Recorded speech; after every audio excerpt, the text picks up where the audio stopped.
This audiobook was created with Google Text-to-Speech. Created by 3T. Don't stop at 10,000 pages a year. And now let's the book begin. Chapter 1. A merry little surge of electricity piped by automatic alarm from the mood organ beside his bed awakened Rick Deckard. Surprised. It always surprised him to find himself awake without prior notice. He rose from the bed, stood up in his multicolored pajamas, and stretched. Now, in her bed, his wife Iran opened her gray, unmerry eyes, blinked, then groaned and shut her eyes again. "You set your Penfield too weak," he said to her. "I'll reset it and you'll be awake, and keep your hand off my settings." Her voice held bitter sharpness. "I don't want to be awake." He seated himself beside her, bent over her, and explained softly, "If you set the surge up high enough, you'll be glad you're awake. That's the whole point. At setting C it overcomes the threshold barring consciousness. As it does for me." Friendlily. Because he felt well disposed toward the world, his setting had been at D. He patted her bare, pate shoulder. "Get your crude cop's hand away," Iran said. "I'm not a cop." He felt irritable now, although he hadn't dialed for it. "You're worse," his wife said, her eyes still shut. "You're a murderer hired by the cops." "I've never killed a human being in my life." His irritability had risen. Now, had become outright hostility. Iran said, "Just those poor Andes. I notice you've never had any hesitation as to spending the bounty money I bring home on whatever momentarily attracts your attention." He rose, strode to the console of his mood organ. "Instead of saving," he said, "so we could buy a real sheep. To replace that fake electric one upstairs. A mere electric animal. And me earning all that I've worked my way up to through the years." At his console he hesitated between dialing for a thalamic suppressant, which would abolish his mood of rage, or a thalamic stimulant, which would make him irked enough to win the argument. "If you dial," Iran said, eyes open and watching, "for greater venom, then I'll dial the same. I'll dial the maximum and you'll see a fight that makes every argument we've had up to now seem like nothing. Dial and see. Just try me." She rose swiftly, loped to the console of her own mood organ, stood glaring at him, waiting. He sighed, defeated by her threat. "I'll dial what's on my schedule for today." Examining the schedule for January 3, 1992, he saw that a businesslike professional attitude was called for. "If I dial by schedule," he said warily, "will you agree to also?" He waited, canny enough not to commit himself until his wife had agreed to follow suit. "My schedule for today lists a 6-hour self-accusatory depression," Iran said.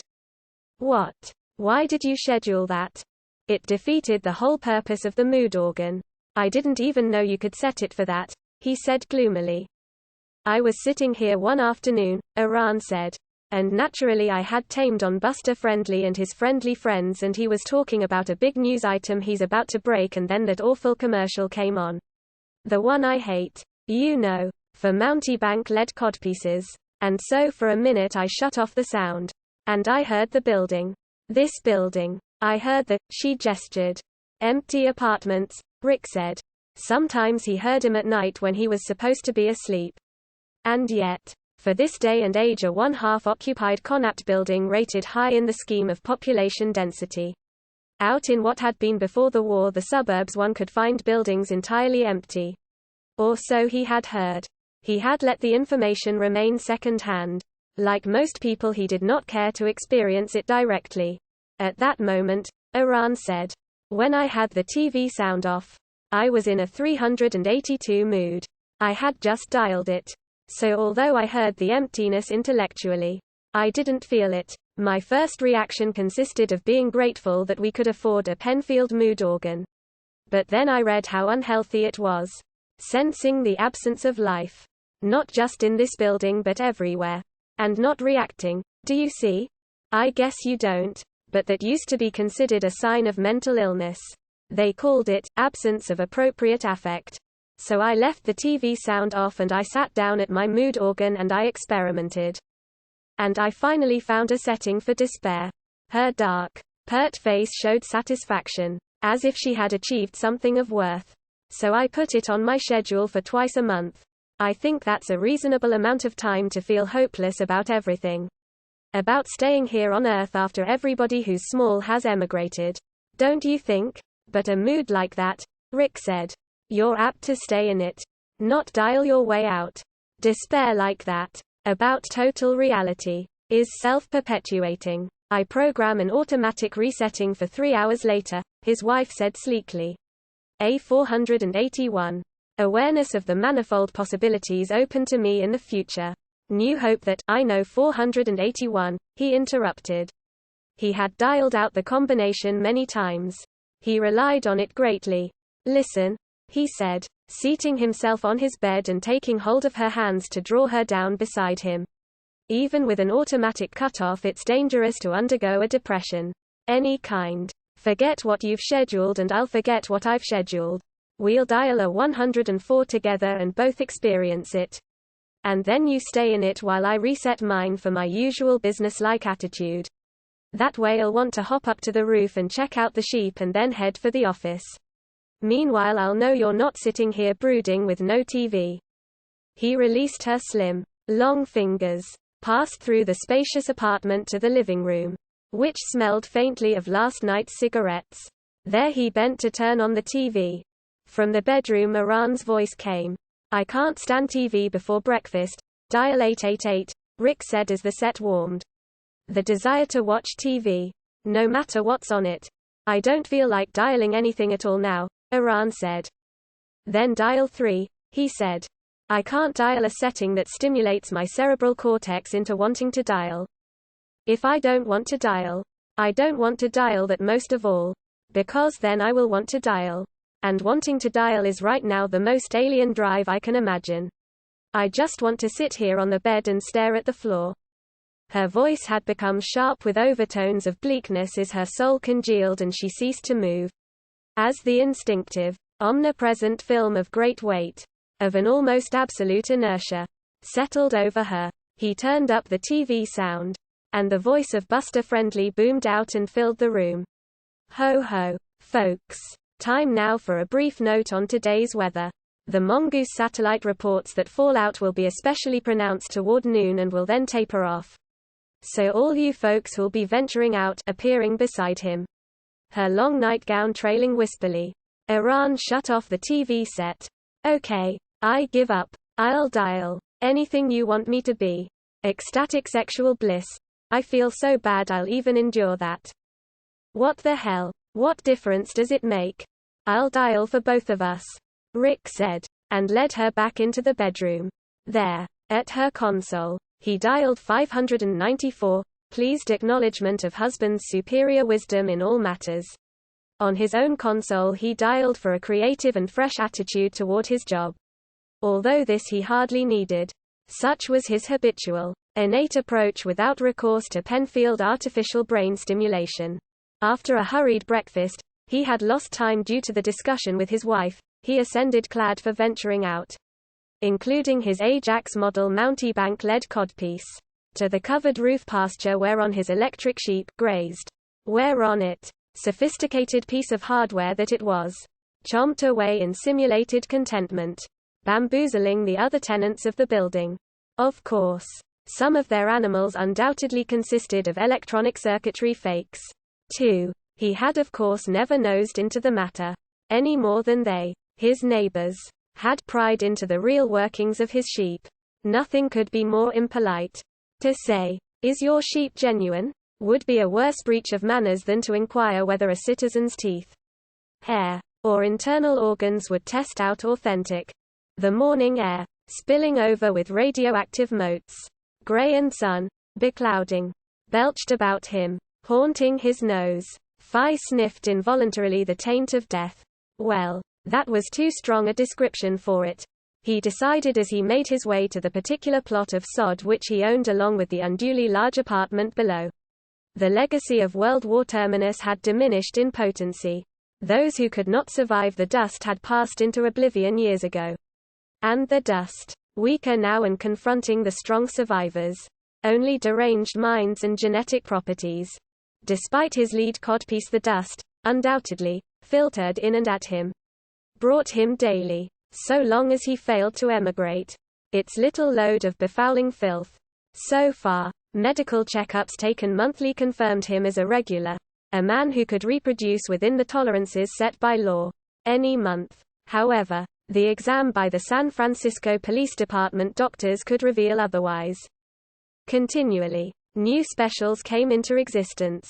Created out of regulars by the omnipresent dust, the saying currently blabbed by posters, TV ads, and government junk mail, ran, "Emigrate or degenerate. The choice is yours." Very true, Rick thought as he opened the gate to his little pasture and approached his electric sheep. "But I can't emigrate," he said to himself, "because of my job." The owner of the adjoining pasture, his conapt neighbor Bill Barber, hailed him. He, like Rick, had dressed for work but had stopped off on the way to check his animal. "2. My horse," Barber declared beamingly, "is pregnant." He indicated the big Percheron, which stood staring off in an empty fashion into space. "What do you say to that?" "I say pretty soon you'll have 2 horses," Rick said. He had reached his sheep. Now, it lay ruminating, its alert eyes fixed on him in case he had brought any rolled oats with him. The alleged sheep contained an oat-tropic circuit. At the sight of such cereals it would scramble up convincingly and amble over. "What's she pregnant by?" he asked Barber. "The wind? I bought some of the highest quality fertilizing plasma available in California," Barber informed him. "Through inside contacts I have with the State Animal Husbandry Board. Don't you remember last week when their inspector was out here examining Judy? They're eager to have her foal. She's an unmatched superior." Barber thumped his horse fondly on the neck and she inclined her head toward him. "Ever thought of selling your horse?" Rick asked. He wished to God he had a horse. In fact, any animal. Owning and maintaining a fraud had a way of gradually demoralizing one. And yet from a social standpoint it had to be done. Given the absence of the real article, he had therefore no choice except to continue. Even were he not to care himself, there remained his wife. And Iran did care. Very much. Barber said, "It would be immoral to sell my horse." "Sell the colt. Then. Having 2 animals is more immoral than not having any." Puzzled, Barber said, "How do you mean?" "A lot of people have 2 animals. Even 3, 4. And like in the case of Fred Washburn, who owns the algae processing plant my brother works at. Even 5. Didn't you see that article about his duck in yesterday's Chronicle? It's supposed to be the heaviest, largest Muscovy on the West Coast." The man's eyes glazed over. Imagining such possessions, he drifted by degrees into a trance. Exploring about in his coat pockets, Rick found his creased, much-studied copy of Sydney's Animal and Fowl Catalogue January supplement. He looked in the index, found colts and presently had the prevailing national price. "I can buy a Percheron colt from Sydney's for $5,000, he said aloud. "No you can't," Barber said. "Look at the listing again. It's in italics. That means they don't have any in stock. But that would be the price if they did have." "Suppose," Rick said, "I pay you $500 a month for 10 months. Full catalog value." Pityingly, Barber said, "Deckard, you don't understand about horses. There's a reason why Sydney's doesn't have any Percheron colts in stock. Percheron colts just don't change hands at catalog value. They're too scarce. Even relatively inferior ones." He leaned across their common fence, gesticulating. "I've had Judy for 3 years and not in all that time have I seen a Percheron mare of her quality. To acquire her I had to fly to Canada. And I personally drove her back here myself to make sure she wasn't stolen. You bring an animal like this anywhere around Colorado or Wyoming and they'll knock you off to get hold of it.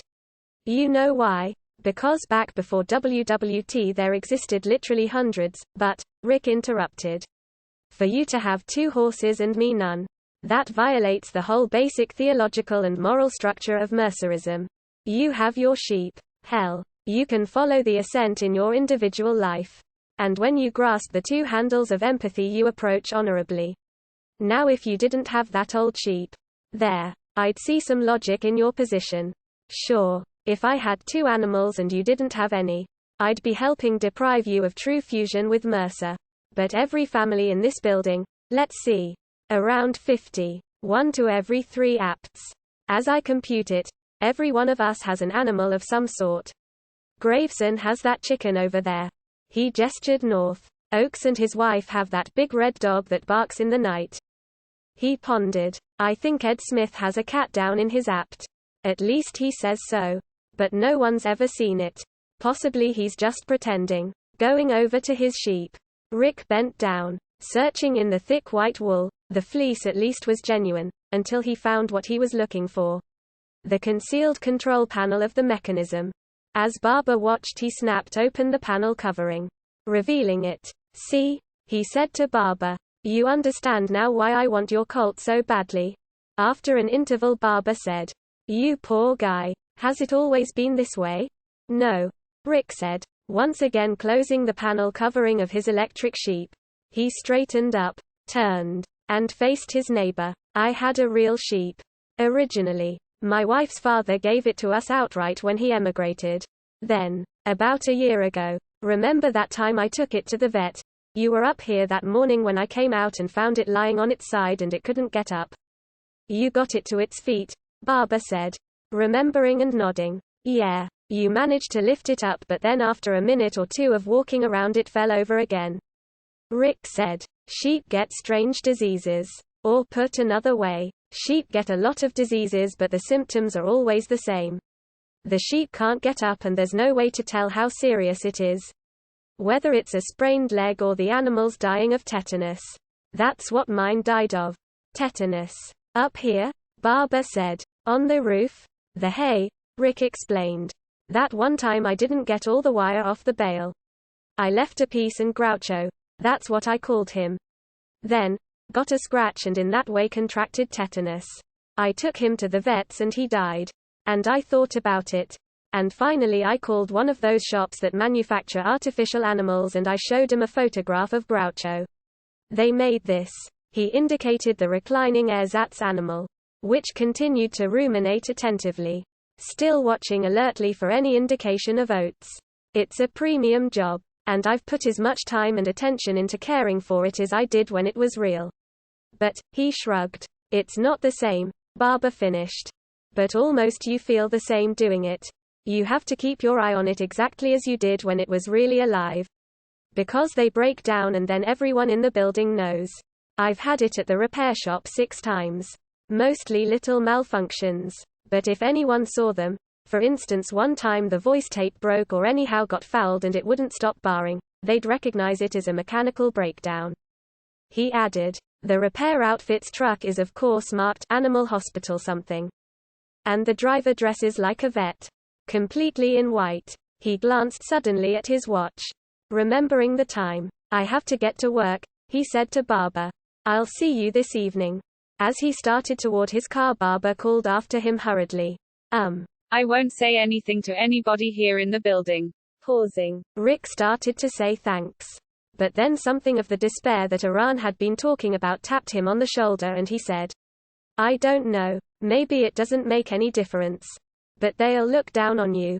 Not all of them, but some. You know how people are about not taking care of an animal. They consider it immoral and anti-empathic. I mean, technically it's not a crime like it was right after WWT, but the feeling's still there. God. Rick said futilely. And gestured empty-handed. I want to have an animal. I keep trying to buy one. But on my salary. On what a city employee makes, if. He thought. I could get lucky in my work again. As I did 2 years ago when I managed to bag 4 Andes during 1 month. If I had known then. He thought. That Groucho was going to die. But that had been before the tetanus. Before the 2-inch piece of broken. Hypodermic like baling wire. You could buy a cat, Barber offered. Cats are cheap. Look in your Sydney's catalog. Rick said quietly. I don't want a domestic pet. I want what I originally had. A large animal. A sheep, or if I can get the money, a cow or a steer, or what you have. A horse. The bounty from retiring 5 Andes would do it. He realized. $1,000 apiece. Over and above my salary. Then somewhere I could find. From someone. What I want. even if the listing in Sydney's Animal and Fowl is in italics. $5,000, but, he thought, the 5 Andes first have to make their way to Earth from one of the colony planets.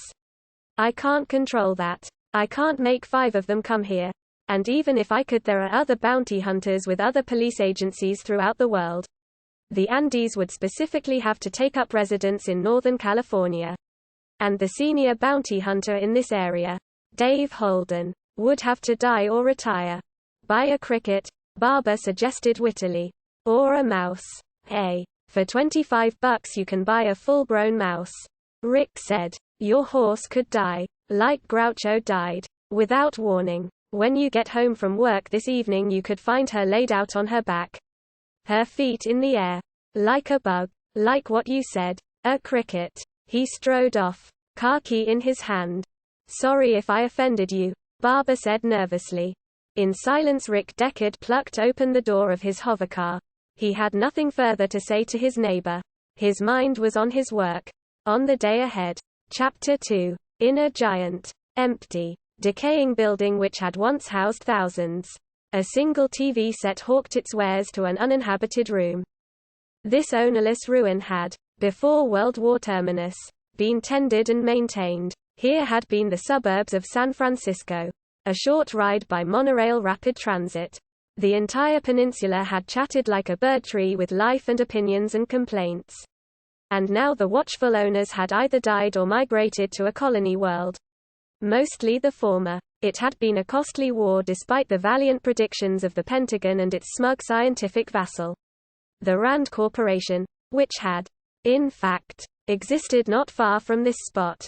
Like the apartment owners, the corporation had departed, evidently for good. No one missed it. In addition, no one today remembered why the war had come about or who, if anyone, had won. The dust which had contaminated most of the planet's surface had originated in no country and no one, even the wartime enemy, had planned on it. First. Strangely, the owls had died. At the time it had seemed almost funny. The fat, fluffy white birds lying here and there, in yards and on streets, coming out no earlier than twilight as they had while alive. The owls escaped notice.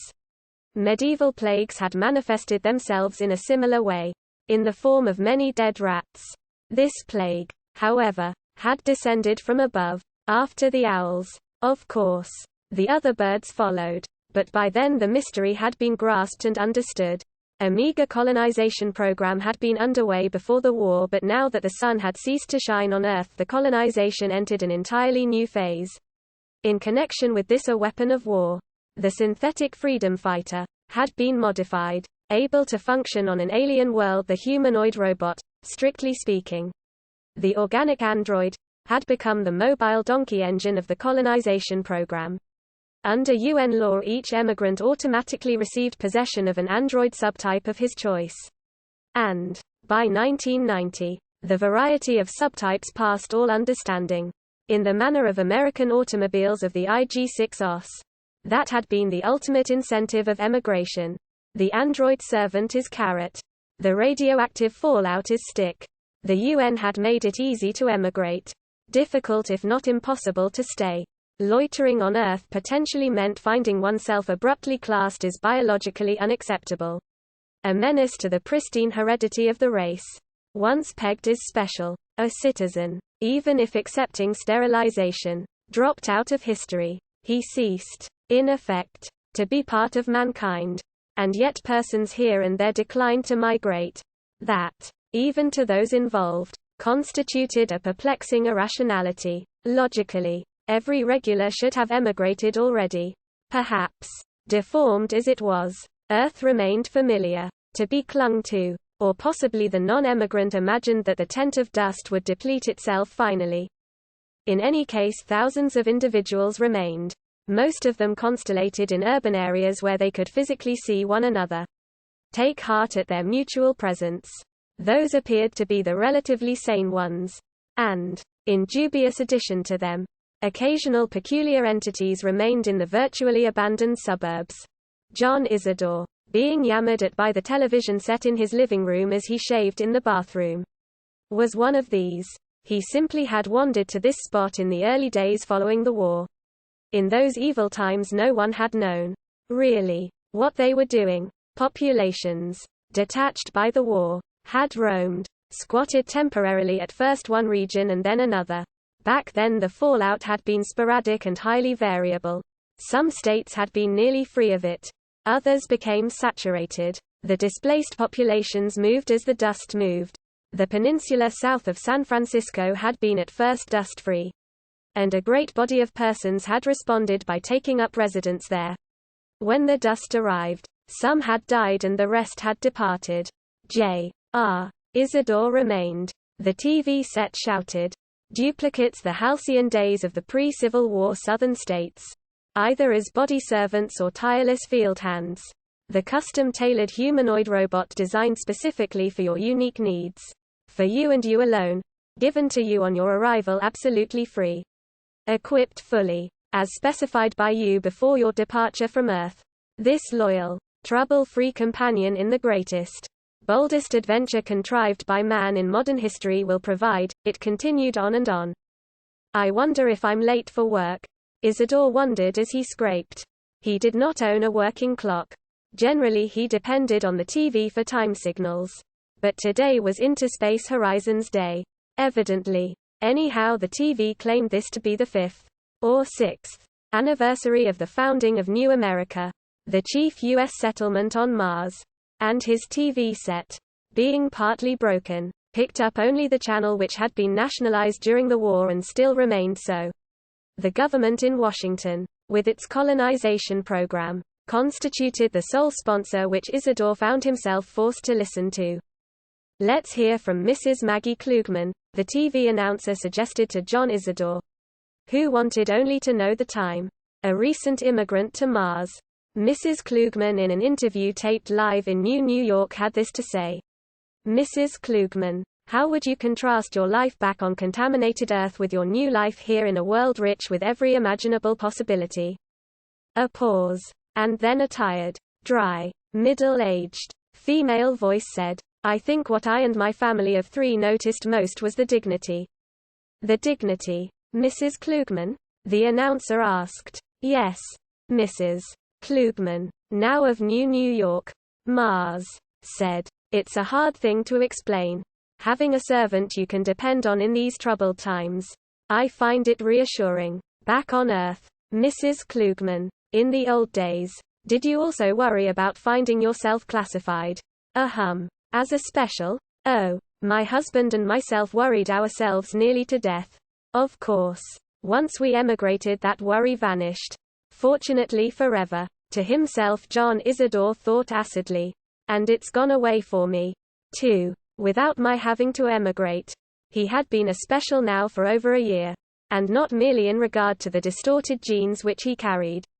Worse still, he had failed to pass the minimum mental faculties test. Which made him in popular parlance a chickenhead. Upon him the contempt of 3 planets descended. However, despite this, he survived. He had his job, driving a pickup and delivery truck for a false animal repair firm. The Van Ness Pet Hospital and his gloomy, Gothic boss Hannibal Sloat accepted him as human and this he appreciated. Mors certa, vita incerta, as Mr. Sloat occasionally declared. Isidore, although he had heard the expression a number of times, retained only a dim notion as to its meaning. After all, if a chickenhead could fathom Latin he would cease to be a chickenhead. Mr. Sloat, when this was pointed out to him, acknowledged its truth, and there existed chickenheads infinitely stupider than Isidore, who could hold no jobs at all, who remained in custodial institutions quaintly called Institute of Special Trade Skills of America, the word special having to get in there somehow. As always, your husband felt no protection, the TV announcer was saying. In owning and continually wearing an expensive and clumsy radiation-proof lead codpiece. Mrs. Klugman? My husband, Mrs. Klugman began. But at that point, having finished shaving, Isidore strode into the living room and shut off the TV set. Silence. It flashed from the woodwork and the walls. It smote him with an awful, total power, as if generated by a vast mill. It rose from the floor. up out of the tattered grey wall-to-wall carpeting.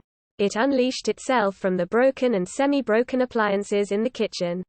The dead machines which hadn't worked in all the time Isidore had lived here.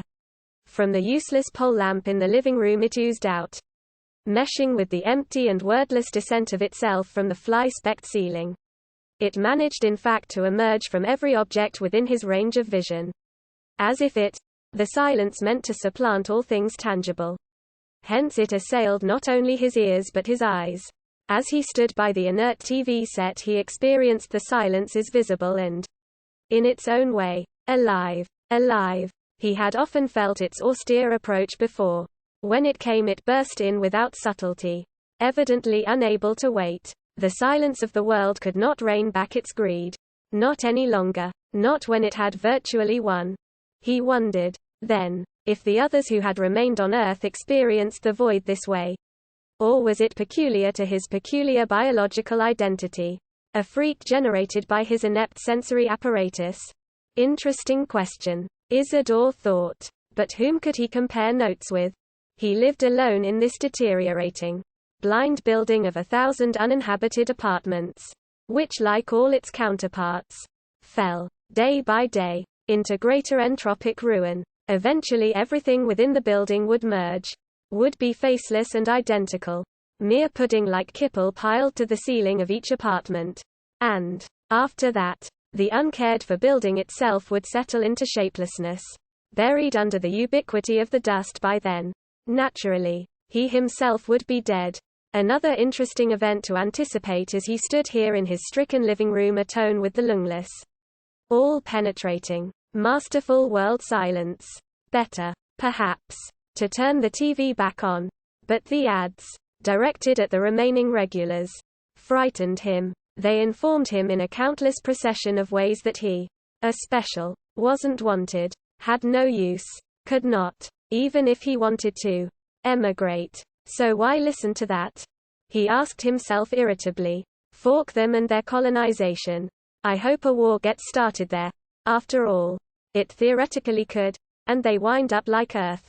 And everybody who emigrated turns out to be special.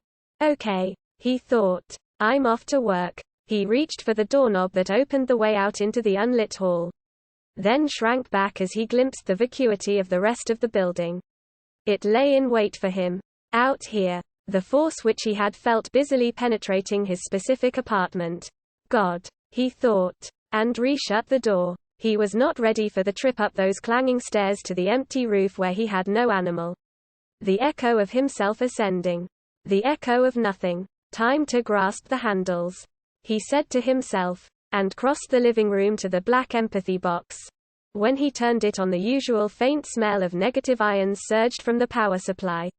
He breathed in eagerly, already buoyed up. Then the cathode ray tube glowed like an imitation, feeble TV image.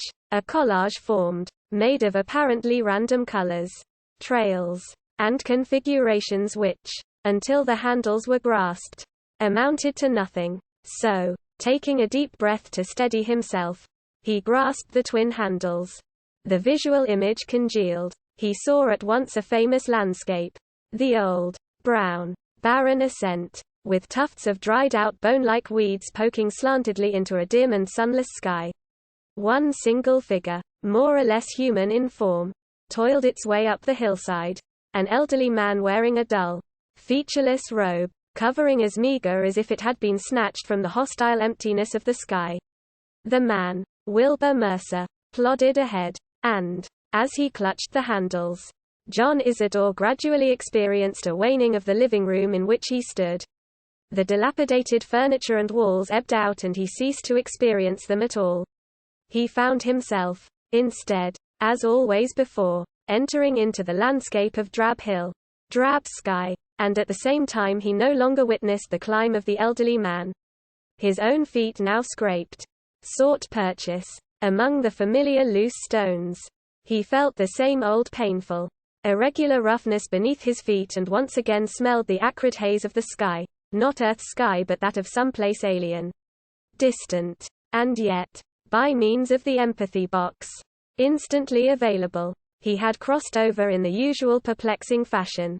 Physical merging, accompanied by mental and spiritual identification, with Wilbur Mercer had reoccurred. As it did for everyone who at this moment clutched the handles. Either here on Earth or on one of the colony planets. He experienced them. The others incorporated the babble of their thoughts. Heard in his own brain the noise of their many individual existences. They, and he, cared about one thing. This fusion of their mentalities oriented their attention on the hill. The climb. The need to ascend. Step by step it evolved. So slowly as to be nearly imperceptible. But it was there. Higher. He thought as stones rattled downward under his feet. Today we are higher than yesterday. And tomorrow, he, the compound figure of Wilbur Mercer, glanced up to view the ascent ahead. Impossible to make out the end. Too far. But it would come. A rock, hurled at him, struck his arm. He felt the pain. He half turned and another rock sailed past him. Missing him. It collided with the earth and the sound startled him. Who? He wondered, peering to see his tormentor. The old antagonists, manifesting themselves at the periphery of his vision. It, or they, had followed him all the way up the hill and they would remain until at the top. He remembered the top. The sudden leveling of the hill. When the climb ceased and the other part of it began. How many times had he done this? The several times blurred. Future and past blurred. What he had already experienced and what he would eventually experience blended so that nothing remained but the moment. The standing still and resting during which he rubbed the cut on his arm which the stone had left. God, he thought in weariness. In what way is this fair? Why am I up here alone like this? Being tormented by something I can't even see? And then, within him, the mutual babble of everyone else in fusion broke the illusion of aloneness. You felt it, too, he thought. Yes. The voices answered. We got hit. On the left arm. It hurts like hell. Okay, he said. We better get started moving again. He resumed walking. And all of them accompanied him immediately. Once. He remembered. It had been different. Back before the curse had come. An earlier, happier part of life. They, his foster parents Frank and Cora Mercer, had found him floating on an inflated rubber air rescue raft. Off the coast of New England. Or had it been Mexico? Near the port of Tampico? He did not now remember the circumstances. Childhood had been nice. He had loved all life. Especially the animals. Had in fact been able for a time to bring dead animals back as they had been. He lived with rabbits and bugs. Wherever it was. Either on Earth or a colony world. Now he had forgotten that. Too. But he recalled the killers. Because they had arrested him as a freak. More special than any of the other specials. And due to that everything had changed. Local law prohibited the time reversal faculty by which the dead returned to life. They had spelled it out to him during his 16th year. He continued for another year to do it secret. In the still remaining woods. But an old woman whom he had never seen or heard of had told. Without his parents' consent they, the killers, had bombarded the unique nodule which had formed in his brain. Had attacked it with radioactive cobalt. And this had plunged him into a different world. One whose existence he had never suspected. It had been a pit of corpses and dead bones and he had struggled for years to get up from it. The donkey and especially the toad. The creatures most important to him. Had vanished. Had become extinct. Only rotting fragments. An eyeless head here. Part of a hand there. Remained. At last a bird which had come there to die told him where he was. He had sunk down into the tomb world. He could not get out until the bones strewn around him grew back into living creatures. He had become joined to the metabolism of other lives and until they rose he could not rise either. How long that part of the cycle had lasted he did not now know. Nothing had happened. Generally. So it had been measureless. But at last the bones had regained flesh. The empty eye pits had filled up and the new eyes had seen.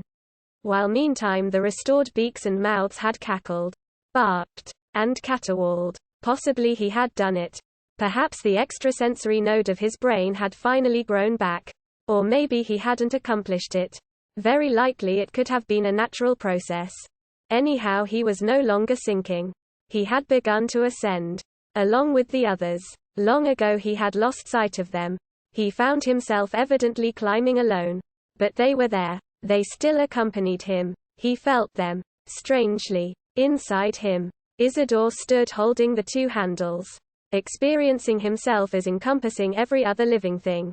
And then, reluctantly, he let go. It had to end. As always.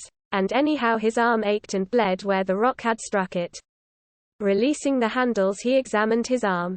Then made his way unsteadily to the bathroom of his apartment to wash the cut off. Was not the first wound he had received while in fusion with Mercer, and it probably would not be the last. People, especially elderly ones, had died. Particularly later on at the top of the hill. Alien, the torment began in earnest. I wonder if I can go through that part again, he said to himself as he swabbed the injury. Chance of cardiac arrest. He better, he reflected. If I lived in town where those buildings have a doctor standing by with those electro-spark machines. Here, alone in this place, it's too risky. But he knew he'd take the risk. He always had before. As did most people. Even oldsters who were physically fragile. Using a Kleenex he dried his damaged arm. And heard, muffled and far off, a TV set. It's someone else in this building. He thought wildly, unable to believe it. Not my TV. That's off. And I can feel the floor resonance. It's below. On another level entirely. I'm not alone here anymore. He realized. Another resident has moved in. Taken one of the abandoned apartments. And close enough for me to hear him. Must be level 2 or level 3. Certainly no deeper. Let's see. He thought rapidly. What do you do when a new resident moves in? Drop by and borrow something. Is that how it's done? He could not remember. This had never happened to him before. Here or anywhere else. People moved out. People emigrated. But nobody ever moved in. You take them something. He decided. Like a cup of water, or rather milk. Yes. It's milk or flour or maybe an egg, or, specifically, their ersatz substitutes. Looking in his refrigerator, the compressor had long since ceased working. He found a dubious cube of margarine. And, with it, set off excitedly, his heart laboring. For the level below. I have to keep calm. He realized. Not let him know I'm a chickenhead. If he finds out I'm a clearconhead he won't talk to me. That's always the way it is for some reason. I wonder why. He hurried down the hall.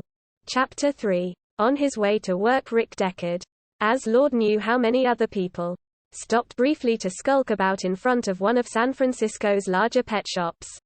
Along Animal Row. In the center of the block-long display window an ostrich, in a heated clear plastic cage, returned his stare. The bird, according to the info plaque attached to the cage, had just arrived from a zoo in Cleveland. It was the only ostrich on the West Coast. After staring at it, Rick spent a few more minutes staring grimly at the price tag. He then continued on to the Hall of Justice on Lombard Street and found himself a quarter of an hour late to work.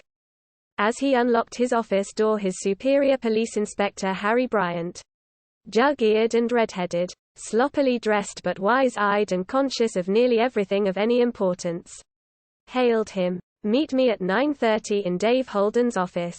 Inspector Bryant, as he spoke, flicked briefly through a clipboard of onionskin-typed sheets. Holden, he continued as he started off, is in Mount Zion Hospital with a laser track through his spine. He'll be there for a month at least until they can get one of those new organic plastic spinal sections to take hold. What happened? Rick asked, chilled. The department's chief bounty hunter had been all right yesterday. At the end of the day he had as usual zipped off in his hovercar to his apartment in the crowded high-prestige Nob Hill area of the city. Bryant muttered over his shoulder something about 9:30 in Dave's office and departed, leaving Rick standing alone. As he entered his own office, Rick heard the voice of his secretary, Ann Marston, behind him. Mr. Deckard, you know what happened to Mr. Holden? He got shot. She followed after him into the stuffy, closed-up office and set the air filtering unit into motion. Yeah, he responded absently. It must have been one of those new, extra clever Andes the Rosen Association is turning out, Miss Marston said. Did you read over the company's brochure and the spec sheets? The Nexus 6 brain unit they're using now is capable of selecting within a field of 2 trillion constituents. Or 10 million separate neural pathways. She lowered her voice. You missed the vid call this morning. Miss Wilde told me. It came through the switchboard exactly at 9. A call in? Rick asked. Miss Marston said. A call out by Mr. Bryant to the WPO in Russia, asking him if they would be willing to file a formal written complaint with the Rosen Association's factory representative East. Harry still wants the Nexus 6 brain unit withdrawn from the market. He felt no surprise. Since the initial release of its specifications and performance charts back in August of 1991, most police agencies which dealt with escaped Andis had been protesting. The Soviet police can't do any more than we can, he said. Legally, the manufacturers of the Nexus 6 brain unit operated under colonial law. Their parent auto factory being on Mars. We had better just accept the new unit as a fact of life, he said. It's always been this way. With every improved brain unit that's come along. I remember the howls of pain when the Suderman people showed their old T-14 back in '89. Every police agency in the Western Hemisphere clamored that no test would detect its presence. In an instance of illegal entry here. As a matter of fact. For a while they were right. Over 50 of the T-14 android, as he recalled, had made their way by one means or another to Earth. And had not been detected for a period, in some cases up to an entire year. But then the Voight empathy test had been devised by the Pavlov Institute working in the Soviet Union. And no T-14 android, insofar, at least, as was known, had managed to pass that particular test. Want to know what the Russian police said? Miss Marston asked. I know that, too. Her freckled, orange face glowed. Rick said. I'll find out from Harry Bryant. He felt irritable. Office gossip annoyed him because it always proved better than the truth. Seating himself at his desk, he pointedly fished about in a drawer until Miss Marston, perceiving the hint, departed. From the drawer he produced an ancient, creased manila envelope. Leaning back, tilting his important, style chair, he rummaged among the contents of the envelope until he came across what he wanted. The collected, extant data on the Nexus 6. A moment's reading vindicated Miss Marston's statement. The Nexus 6 did have 2 trillion constituents plus a choice within a range of 10 million possible combinations of cerebral activity. In 0.45 of a second, an android equipped with such a brain structure could assume any one of 14 basic reaction postures.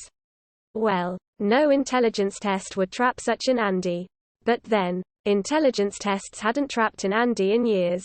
Not since the primordial, crude varieties of the 70s, the Nexus 6 android types, Rick reflected, surpassed several classes of human specials in terms of intelligence.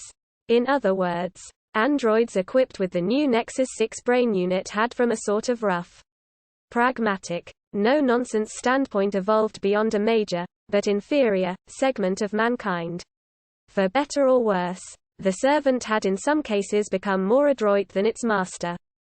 But new scales of achievement, for example the Voight-Kampf empathy test, had emerged as criteria by which to judge an android, no matter how gifted as to pure intellectual capacity, could make no sense out of the fusion which took place routinely among the followers of Mercerism, an experience which he and virtually everyone else, including subnormal chickenheads, managed with no difficulty. He had wondered, as had most people at one time or another, precisely why an android bounced helplessly about when confronted by an empathy measuring test. Empathy evidently existed only within the human community, whereas intelligence to some degree could be found throughout every phylum and order, including the arachnids. For one thing, the emphatic faculty probably required an unimpaired group instinct.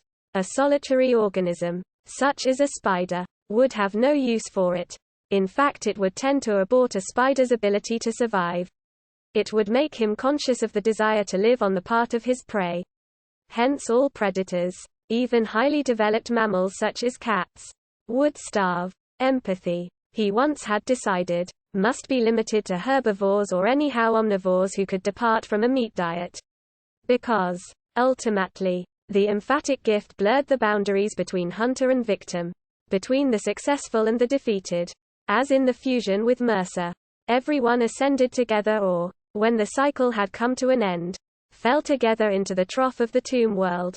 Oddly, it resembled a sort of biological insurance. But double-edged. As long as some creature experienced joy, then the condition for all other creatures included a fragment of joy.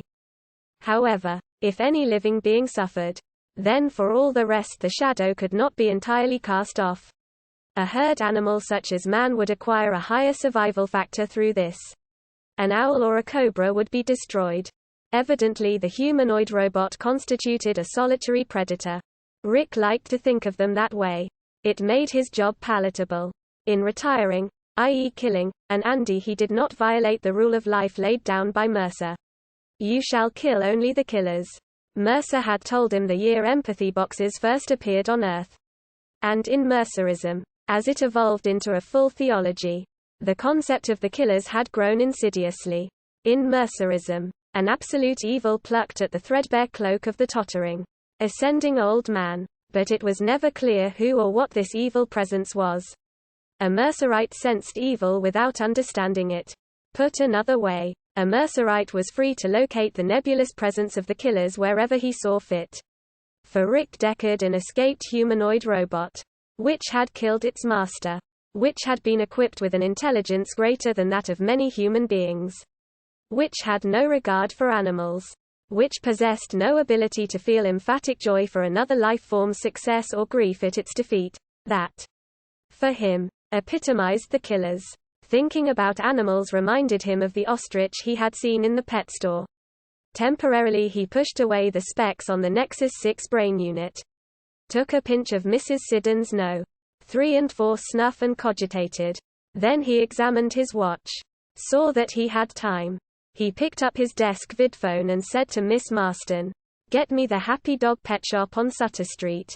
"Yes, sir," Miss Marston said, and opened her phone book. They can't really want that much for the ostrich, Rick said to himself. They expect you to car trade, like in the old days. Happy Dog Pet Shop, a man's voice declared.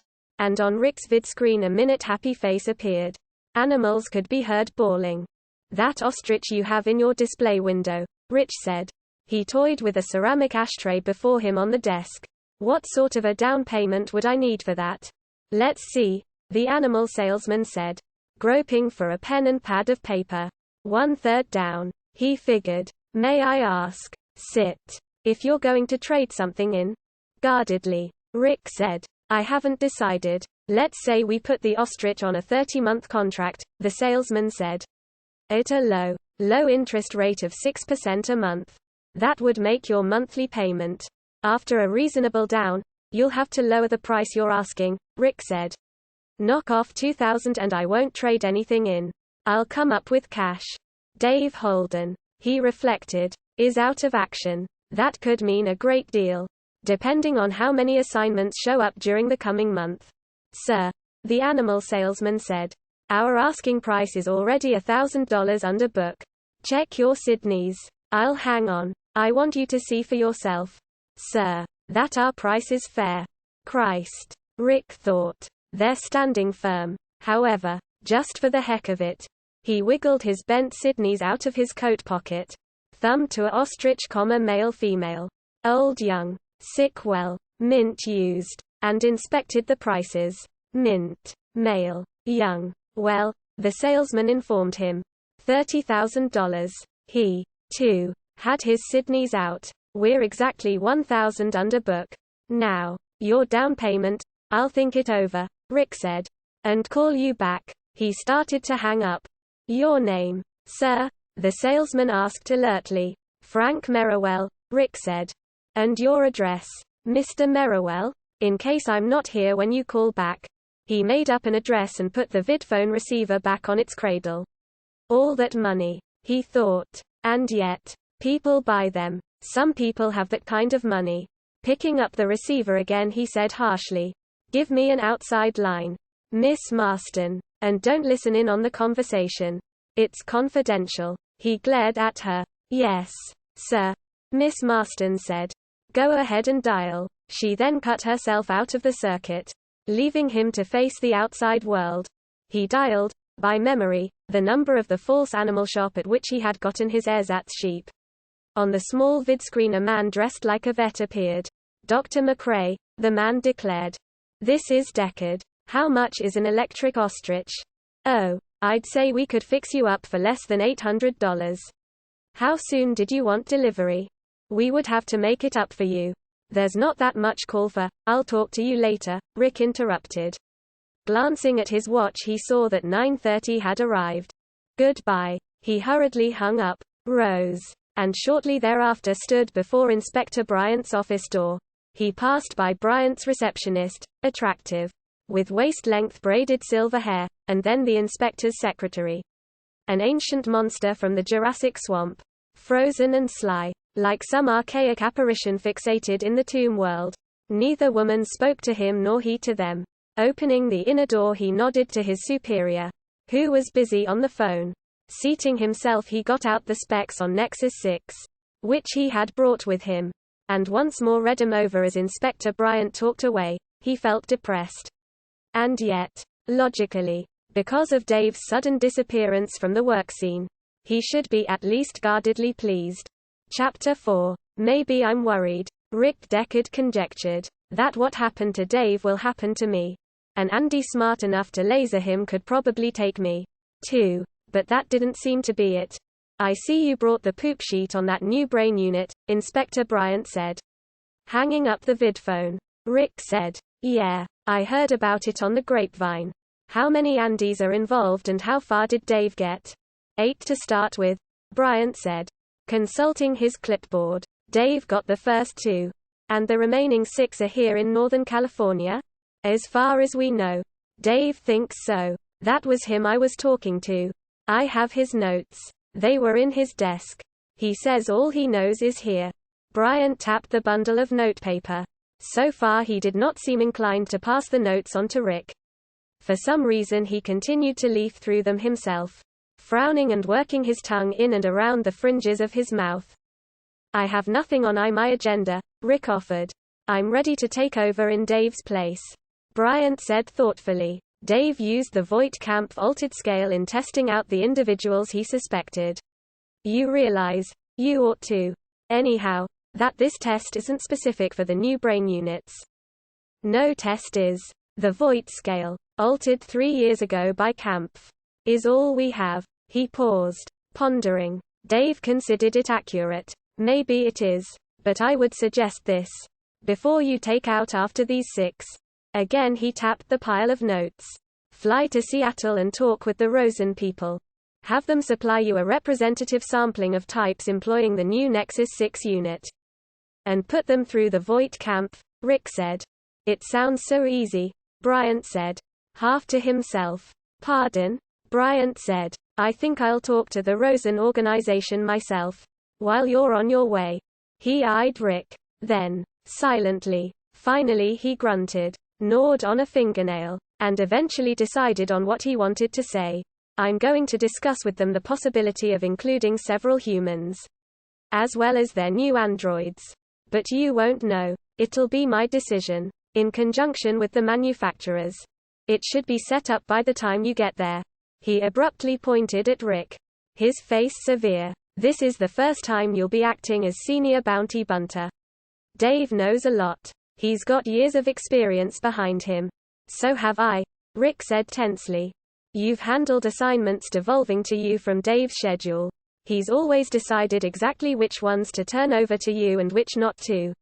But now you've got 6 that he intended to retire himself, one of which managed to get him first this one." Bryant turned the notes around so that Rick could see. "Max Polakov," Bryant said. "That's what it calls itself. Anyhow, assuming Dave was right, everything is based on that assumption. This entire list, and yet the Voight-Kampf altered scale has only been administered to the first 3. The 2 Dave retired and then Polakov. It was while Dave was administering the test. That's when Polakov lasered him. Which proves that Dave was right," Rick said. "Otherwise he would not have been lasered. Polakov would have no motive." "You get started for Seattle," Bryant said. "Don't tell them first. I'll handle it. Listen." He rose to his feet. soberly confronted Rick. When you run the Voigt-Kampf scale up there, if one of the humans fails to pass it, that can't happen, Rick said. One day, a few weeks ago, I talked with Dave about exactly that. He had been thinking along the same lines. I had a memo from the Soviet police, WPO itself, circulated throughout Earth plus the colonies. A group of psychiatrists in Leningrad have approached WPO with the following proposition. They want the latest and most accurate personality profile analytical tools used in determining the presence of an android, in other words the Voigt-Kampf scale applied to a carefully selected group of schizoid and schizophrenic human patients. Those, specifically, which reveal what's called a flattening of affect. You've heard of that, Rick said. That's specifically what the scale measures. Then you understand what they're worried about. This problem has always existed. Since we first encountered androids posing as humans. The consensus of police opinion is known to you in Laurie Kampf's article. Written 8 years ago. Role-taking blockage in the undeteriorated schizophrenic. Kampf compared the diminished emphatic faculty found in human mental patients and are superficially similar but basically, the Leningrad psychiatrists, Bryant broke in brusquely, think that a small class of human beings could not pass the Voigt-Kampf scale. If you tested them in line with police work you'd assess them as humanoid robots. You'd be wrong. But by then they'd be dead. He was silent. Now, waiting for Rick's answer. But these individuals, Rick said, would all be, they'd be in institutions, Bryant agreed. They couldn't conceivably function in the outside world. They certainly couldn't go undetected as advanced psychotics, unless of course their breakdown had come recently and suddenly and no one had gotten around to noticing. But this could happen. 1,000,000 to 1 odds, Rick said. But he saw the point. What worried Dave, Bryant continued, is this appearance of the new Nexus 6 advanced type. The Rosen organization assured us, as you know, that a Nexus 6 could be delineated by standard profile tests. We took their word for it. Now we're forced, as we knew we would be, to determine it on our own. That's what you'll be doing in Seattle. You understand, don't you, that this could go wrong either way? If you can't pick out all the humanoid robots, then we have no reliable analytical tool and we'll never find the ones who are already escaping. If your scale factors out a human subject, identifies him as android, Bryant beamed at him icily. It would be awkward. Although no one, absolutely not the Rosen people, will make the news public. Actually we'll be able to sit on it indefinitely. Although of course we'll have to inform WPO and they in turn will notify Leningrad. Eventually it'll pop out of the papes at us. But by then we may have developed a better scale. He picked the phone up. You want to get started? Use a department car and fuel yourself at our pumps. Standing. Rick said. Can I take Dave Holden's notes with me? I want to read 'em along the way. Bryant said. Let's wait until you've tried out your scale in Seattle. His tone was interestingly merciless. And Rick Deckard noted it. When he landed the police department hovercar on the roof of the Rosen Association building in Seattle he found a young woman waiting for him. Black-haired and slender, wearing the new huge dust-filtering glasses. She approached his car, her hands deep in the pockets of her brightly striped long coat. She had, on her sharply defined small face, an expression of sullen distaste. What's the matter? Rick said as he stepped from the parked car. The girl said, obliquely, oh, I don't know, something about the way we got talked to on the phone. It doesn't matter. Abruptly she held out her hand.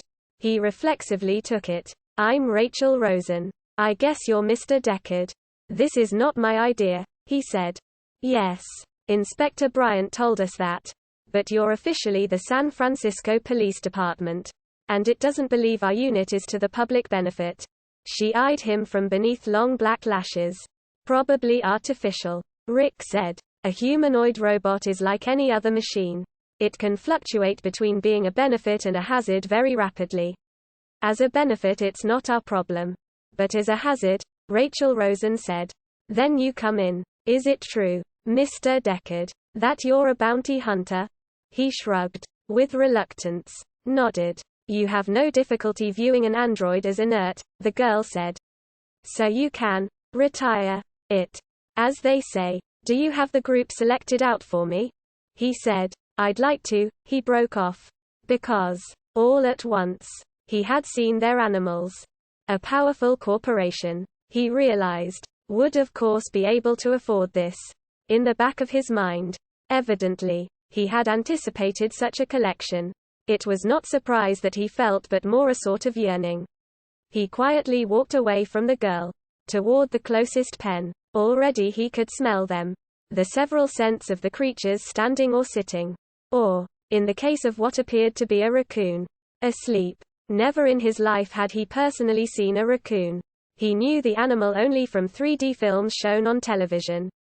For some reason the dust had struck that species almost as hard as it had the birds, of which almost none survived. Now, in an automatic response he brought out his thumbed Sydney's and looked up raccoon with all the sublistings. The list prices, naturally, appeared in italics. Like Persia on horses. None existed on the market for sale at any figure. Sydney's catalogue simply listed the price at which the last transaction involving a raccoon had taken place. It was astronomical. His name is Bill, the girl said from behind him. Bill the raccoon. We acquired him just last year from a subsidiary corporation. She pointed past him and he then perceived the armed company guards. Standing with their machine guns. The rapid-fire little light Skoda issue. The eyes of the guards had been fastened on him since his car landed. And, he thought, my car is clearly marked as a police vehicle. A major manufacturer of androids, he said thoughtfully, invests its surplus capital on living animals. Look at the owl, Rachel Rosen said. Here, I'll wake it up for you. She started toward a small, distant cage, in the center of which jutted up a branching dead tree. There are no owls, he started to say, or so we've been told. Sydney's, he thought. They list it in their catalogue as extinct. The tiny, precise type, the E, again and again throughout the catalogue. As the girl walked ahead of him he checked to see. And he was right. Sydney's never makes a mistake. He said to himself. We know that, too. What else can we depend on? It's artificial, he said. With sudden realization, his disappointment welled up keen and intense. No, she smiled and he saw that she had small even teeth. As white as her eyes and hair were black. But Sydney's listing, he said. Trying to show her the catalogue. To prove it to her. The girl said, we don't buy from Sydney's or from any animal dealer. All our purchases are from private parties and the prices we pay aren't reported. She added. Also we have our own naturalists.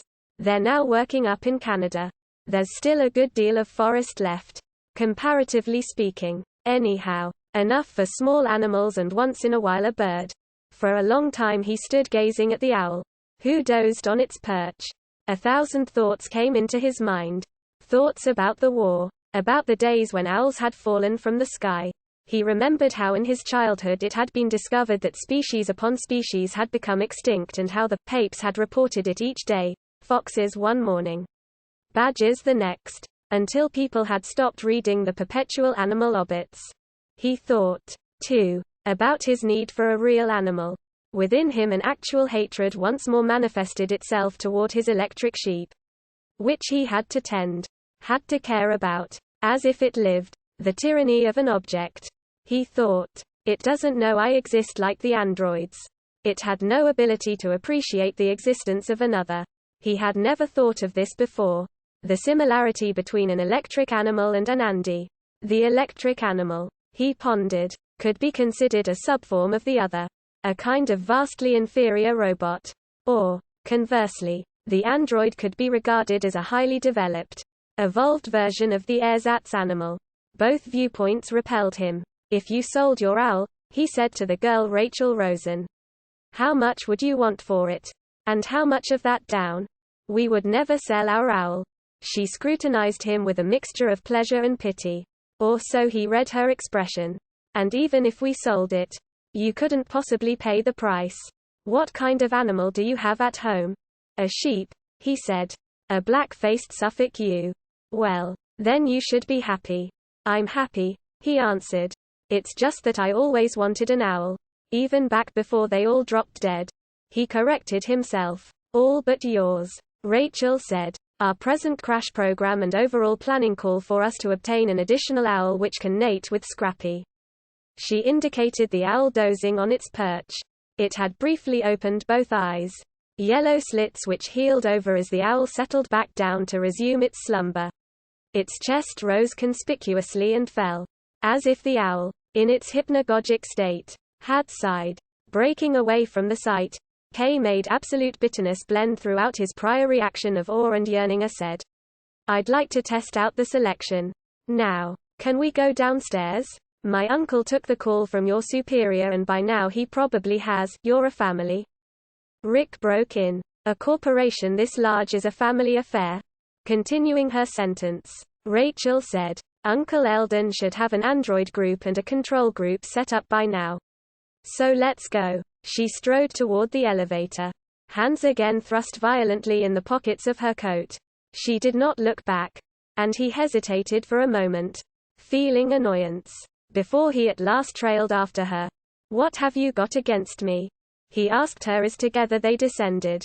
She reflected, as if up to now she hadn't known. Well, she said, you, a little police department employee, are in a unique position. Know what I mean? She gave him a malice-filled sidelong glance. How much of your current output, he asked, consists of types equipped with the Nexus 6? All. Rachel said. I'm sure the Voight Camp scale will work with them. And if it doesn't, we'll have to withdraw all Nexus 6 types from the market. Her black eyes flamed up. She glowered at him as the elevator ceased descending and its doors slid back. Because you police departments can't do an adequate job in the simple matter of detecting the minuscule number of Nexus-6s who balk, a man, dapper and lean and elderly, approached them, hand extended. On his face a harried expression showed. As if everything recently had begun happening too fast. I'm Eldon Rosen, he explained to Rick as they shook hands. Listen, Deckard. You realize we don't manufacture anything here on Earth, right? We can't just phone down to production and ask for a diverse flock of items. It's not that we don't want or intend to cooperate with you. Anyhow, I've done the best I can. His left hand, shakily, roved through his thinning hair, indicating his department briefcase. Rick said, I'm ready to start. The senior Rosen's nervousness buoyed up his own confidence. They're afraid of me, he realized with a start. Rachel Rosen included. I can probably force them to abandon manufacture of their Nexus 6 types. What I do during the next hour will affect the structure of their operation. It could conceivably determine the future of the Rosen Association. Here in the United States, in Russia, and on Mars. The two members of the Rosen family studied him apprehensively and he felt the hollowness of their manner. By coming here he had brought the void to them, had ushered in emptiness and the hush of economic death.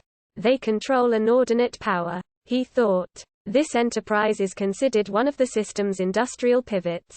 The manufacture of androids, in fact, has become so linked to the colonization effort that if one dropped into ruin, so would the other in time. The Rosen Association, naturally, understood this perfectly. Eldon Rosen had obviously been conscious of it since Harry Bryant's call. I wouldn't worry if I were you, Rick said as the two Rosens led him down a highly illuminated wide corridor. He himself felt quietly content. This moment, more than any other which he could remember, pleased him. Well, they would all soon know what his testing apparatus could accomplish, and could not. If you have no confidence in the Voight Camp scale, he pointed out, possibly your organization should have researched an alternate test. It can be argued that the responsibility rests partly on you. Oh, thanks.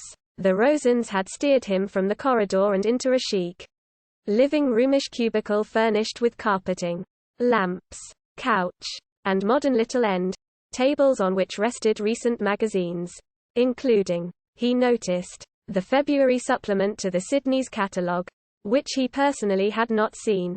In fact, the February supplement wouldn't be out for another 3 days. Obviously the Rosen Association had a special relationship with Sydney's. Annoyed, he picked up the supplement. This is a violation of public trust. Nobody should get advance news of price changes.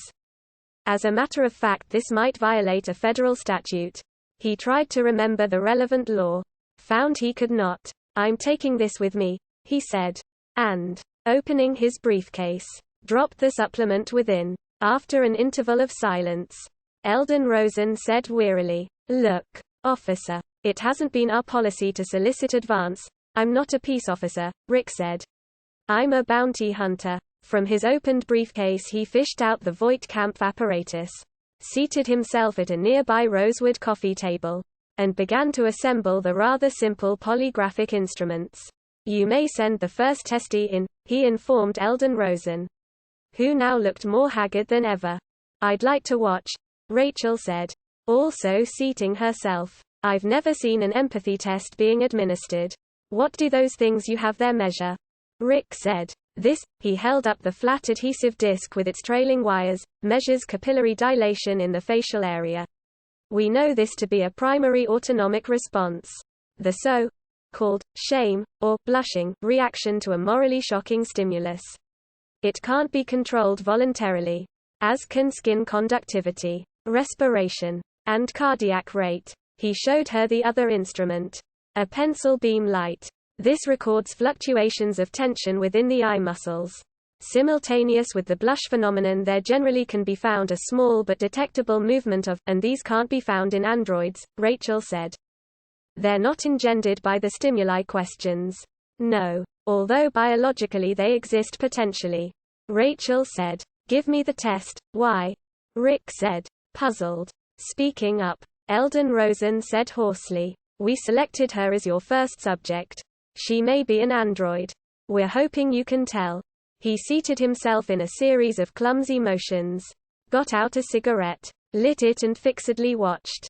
Chapter 5. The small beam of white light shone steadily into the left eye of Rachel Rosen, and against her cheek the wire mesh disc adhered. She seemed calm, seated where he could catch the readings on the 2 gauges of the Voight-Kampff testing apparatus. Rick Deckard said, "I'm going to outline a number of social situations. You are to express your reaction to each as quickly as possible. You will be timed." "Of course. And of course," Rachel said distantly. "My verbal responses won't count. It's solely the eye muscle and capillary reaction that you'll use as indices. But I'll answer. I want to go through this and," she broke off. "Go ahead, Mr. Deckard." Rick, selecting question 3, said, "You were given a calfskin wallet on your birthday. Both gauges immediately registered past the green and onto the red. The needle swung violently and then subsided. I wouldn't accept it," Rachel said. "Also, I'd report the person who gave it to me to the police." After making a jot of notation, Rick continued, turning to the 8th question of the Voight-Kampff profile scale. "You have a little boy and he shows you his butterfly collection, including his killing jar. I'd take him to the doctor." Rachel's voice was low but firm. Again the twin gauges registered. But this time not so far. He made a note of that. 2. "You're sitting watching TV," he continued. "And suddenly you discover a wasp crawling on your wrist," Rachel said. "I'd kill it." The gauges, this time, registered almost nothing. Only a feeble and momentary tremor. He noted that and hunted cautiously for the next question. "In a magazine you come across a full-page color picture of a nude girl." He paused. "Is this testing whether I'm an android?" Rachel asked tartly. "Or whether I'm homosexual?" The gauges did not register. He continued, "Your husband likes the picture." Still the gauges failed to indicate a reaction. "The girl," he added, "is lying face down on a large and beautiful bearskin rug." The gauges remained inert. And he said to himself, "An android response. Failing to detect the major element. The dead animal pelt. Its mind is concentrating on other factors." "Your husband hangs the picture up on the wall of his study," he finished. "And this time the needles moved." "I certainly wouldn't let him," Rachel said. "Okay," he said, nodding. "Now consider this. You're reading a novel written in the old days before the war.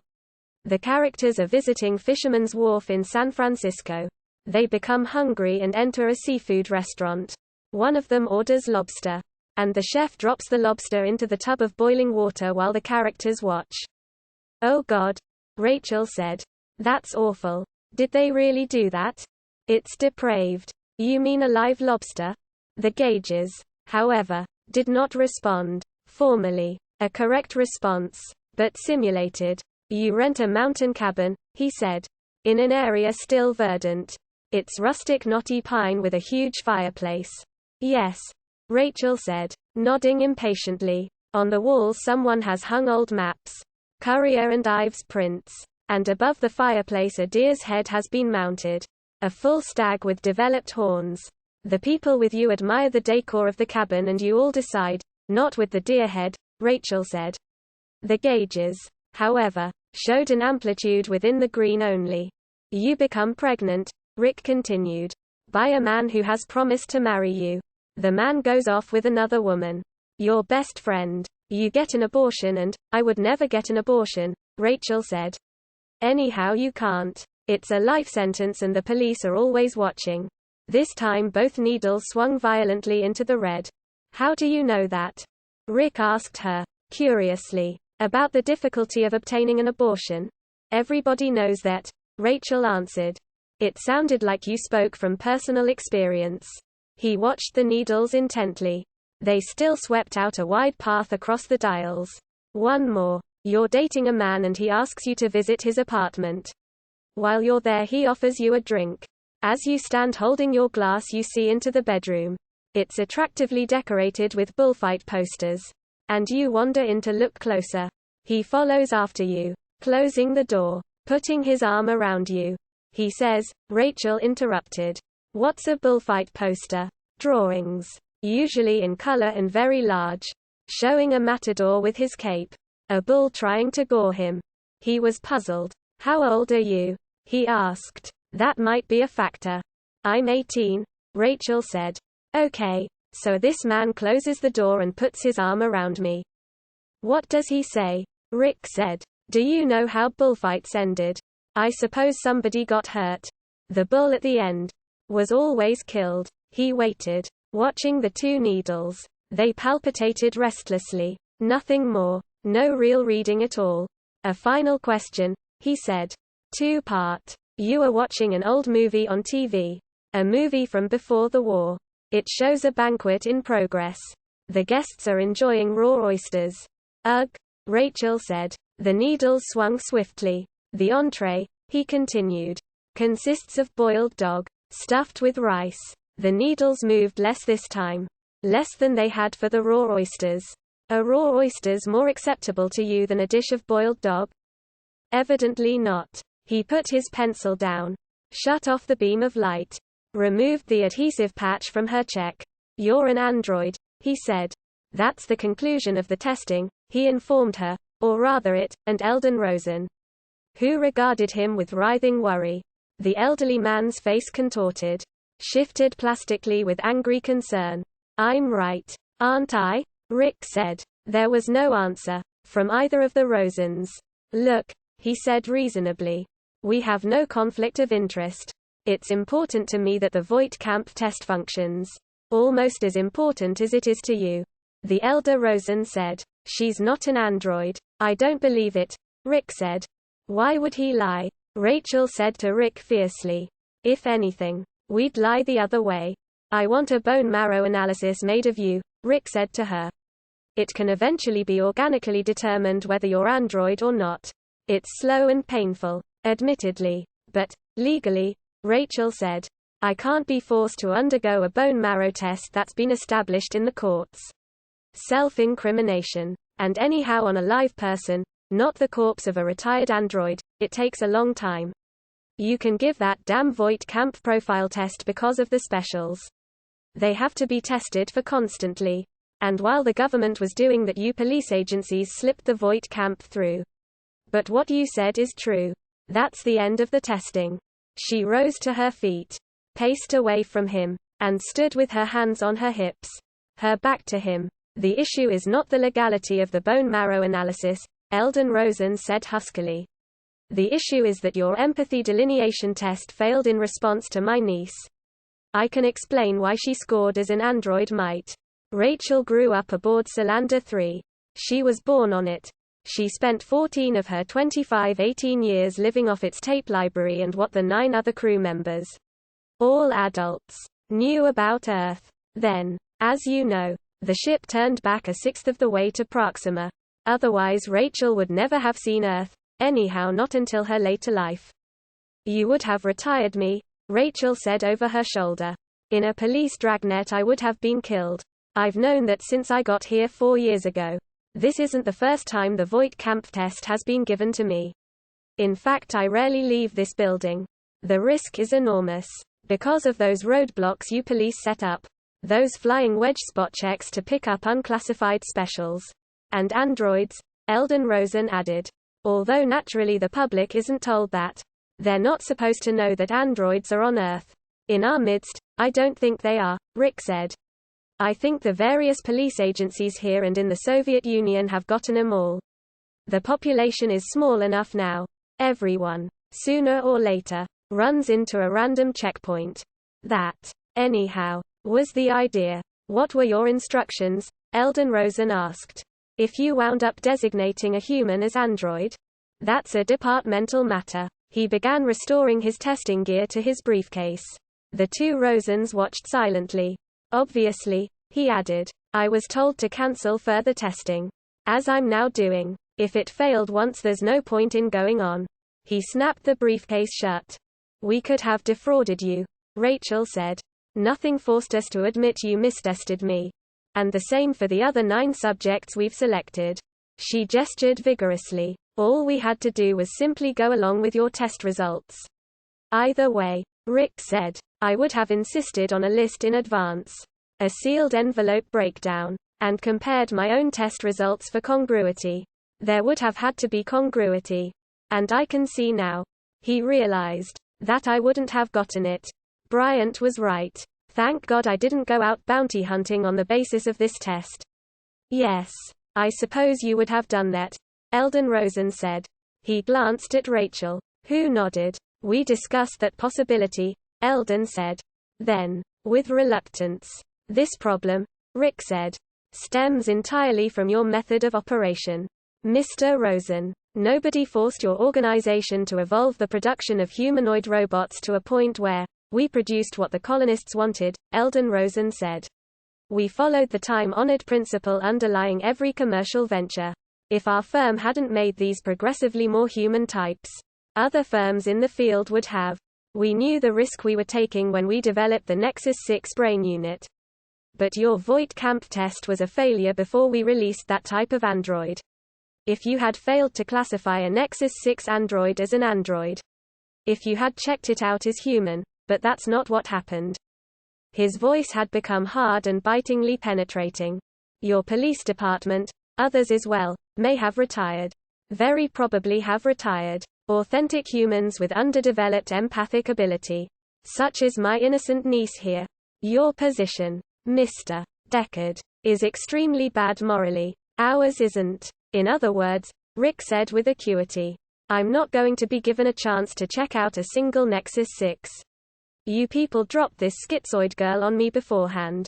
And my test, he realized, is wiped out. I shouldn't have gone for it, he said to himself. However, it's too late now. We have you, Mr. Deckard. Rachel Rosen agreed in a quiet, reasonable voice. She turned toward him, then, and smiled. He could not make out, even now, how the Rosen Association had managed to snare him. And so easily. Experts. He realized. A mammoth corporation like this, it embodies too much experience. It possesses in fact a sort of group mind. And Eldon and Rachel Rosen consisted of spokesmen for that corporate entity. His mistake, evidently, had been in viewing them as individuals. It was a mistake he would not make again. Your superior Mr. Bryant, Eldon Rosen said, will have difficulty understanding how you happened to let us void your testing apparatus before the test began. He pointed toward the ceiling. And Rick saw the camera lens. His massive error in dealing with the Rosens had been recorded. I think the right thing for us all to do, Eldon said, is sit down and, he gestured affably. We can work something out. Mr. Deckard, there's no need for anxiety. The Nexus 6 variety of Android is a fact.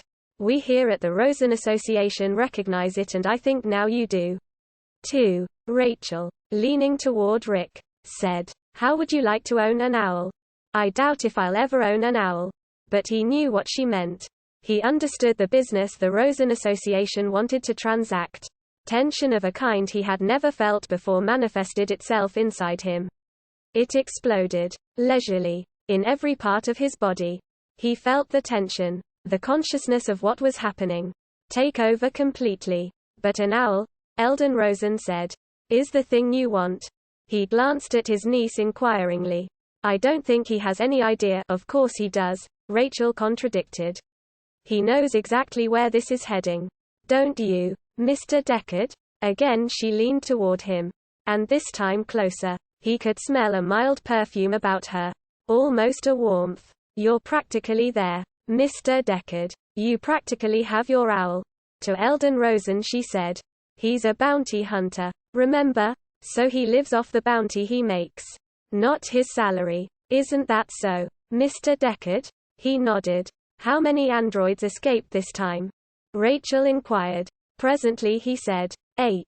Originally. 2 have already been retired. By someone else. Not me. You get how much for each android? Rachel asked. Shrugging. He said, "It varies." Rachel said, "If you have no test you can administer, then there is no way you can identify an android. And if there's no way you can identify an android, there's no way you can collect your bounty. So if the Voight-Kampf scale has to be abandoned, a new scale," Rick said, "will replace it. This has happened before. 3 times. To be exact. But the new scale, the more modern analytical device, had been there already. No lag had existed. This time was different. Eventually. Of course. The Voight-Kampf scale will become obsolete," Rachel agreed. "But not now. We're satisfied ourselves that it will delineate the Nexus 6 types, and we'd like you to proceed on that basis in your own peculiar work." Rocking back and forth, her arms tightly folded, she regarded him with intensity, trying to fathom his reaction. "Tell him he can have his owl," Eldon Rosen grated. "You can have the owl," Rachel said, still eyeing him. "The one up on the roof. Scrappy. But we will want to mate it if we can get our hands on a male. And any offspring will be ours. That has to be absolutely understood," Rick said. "I'll divide the brood." "No," Rachel said instantly. Behind her Eldon Rosen shook his head, backing her up. "That way you'd have claim to the sole bloodline of owls for the rest of eternity. And there's another condition. You can't will your owl to anybody. At your death it reverts back to the association." "That sounds," Rick said, "like an invitation for you to come in and kill me. To get your owl back immediately. I won't agree to that. It's too dangerous." "You're a bounty hunter," Rachel said. "You can handle a laser gun. In fact, you're carrying one right now. If you can't protect yourself, how are you going to retire the 6 remaining Nexus 6 Andes? They're a good deal smarter than the Grotzi Corporation's old W4. But I hunt them," he said. "This way. With a reversion clause on the owl. Someone would be hunting me." And he did not like the idea of being stalked. He had seen the effect on androids. It brought about certain notable changes. Even in them. Rachel said, "All right. We'll yield on that. You can will the owl to your heirs. But we insist on getting the complete brood.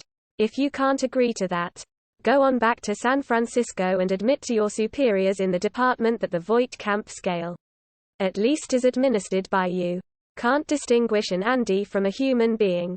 And then look for another job." "Give me some time," Rick said. "Okay," Rachel said. "We'll leave you in here, where it's comfortable." She examined her wristwatch. "Half an hour," Eldon Rosen said. He and Rachel filed toward the door of the room. Silently. They had said what they intended to say. He realized. The rest lay in his lap. As Rachel started to close the door after herself and her uncle, Rick said starkly, "You managed to set me up perfectly. You have it on tape that I missed on you.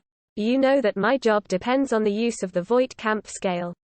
And you own that goddamn owl. Your owl, dear," Rachel said. "Remember? We'll tie your home address around its leg and have it fly down to San Francisco. It'll meet you there when you get off work. He thought. She keeps calling the owlet. Not her. Just a second, he said.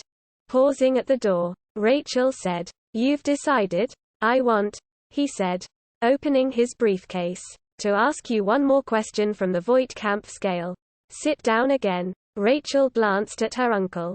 He nodded and she grudgingly returned, seating herself as before. What's this for? She demanded, her eyebrows lifted in distaste and wariness.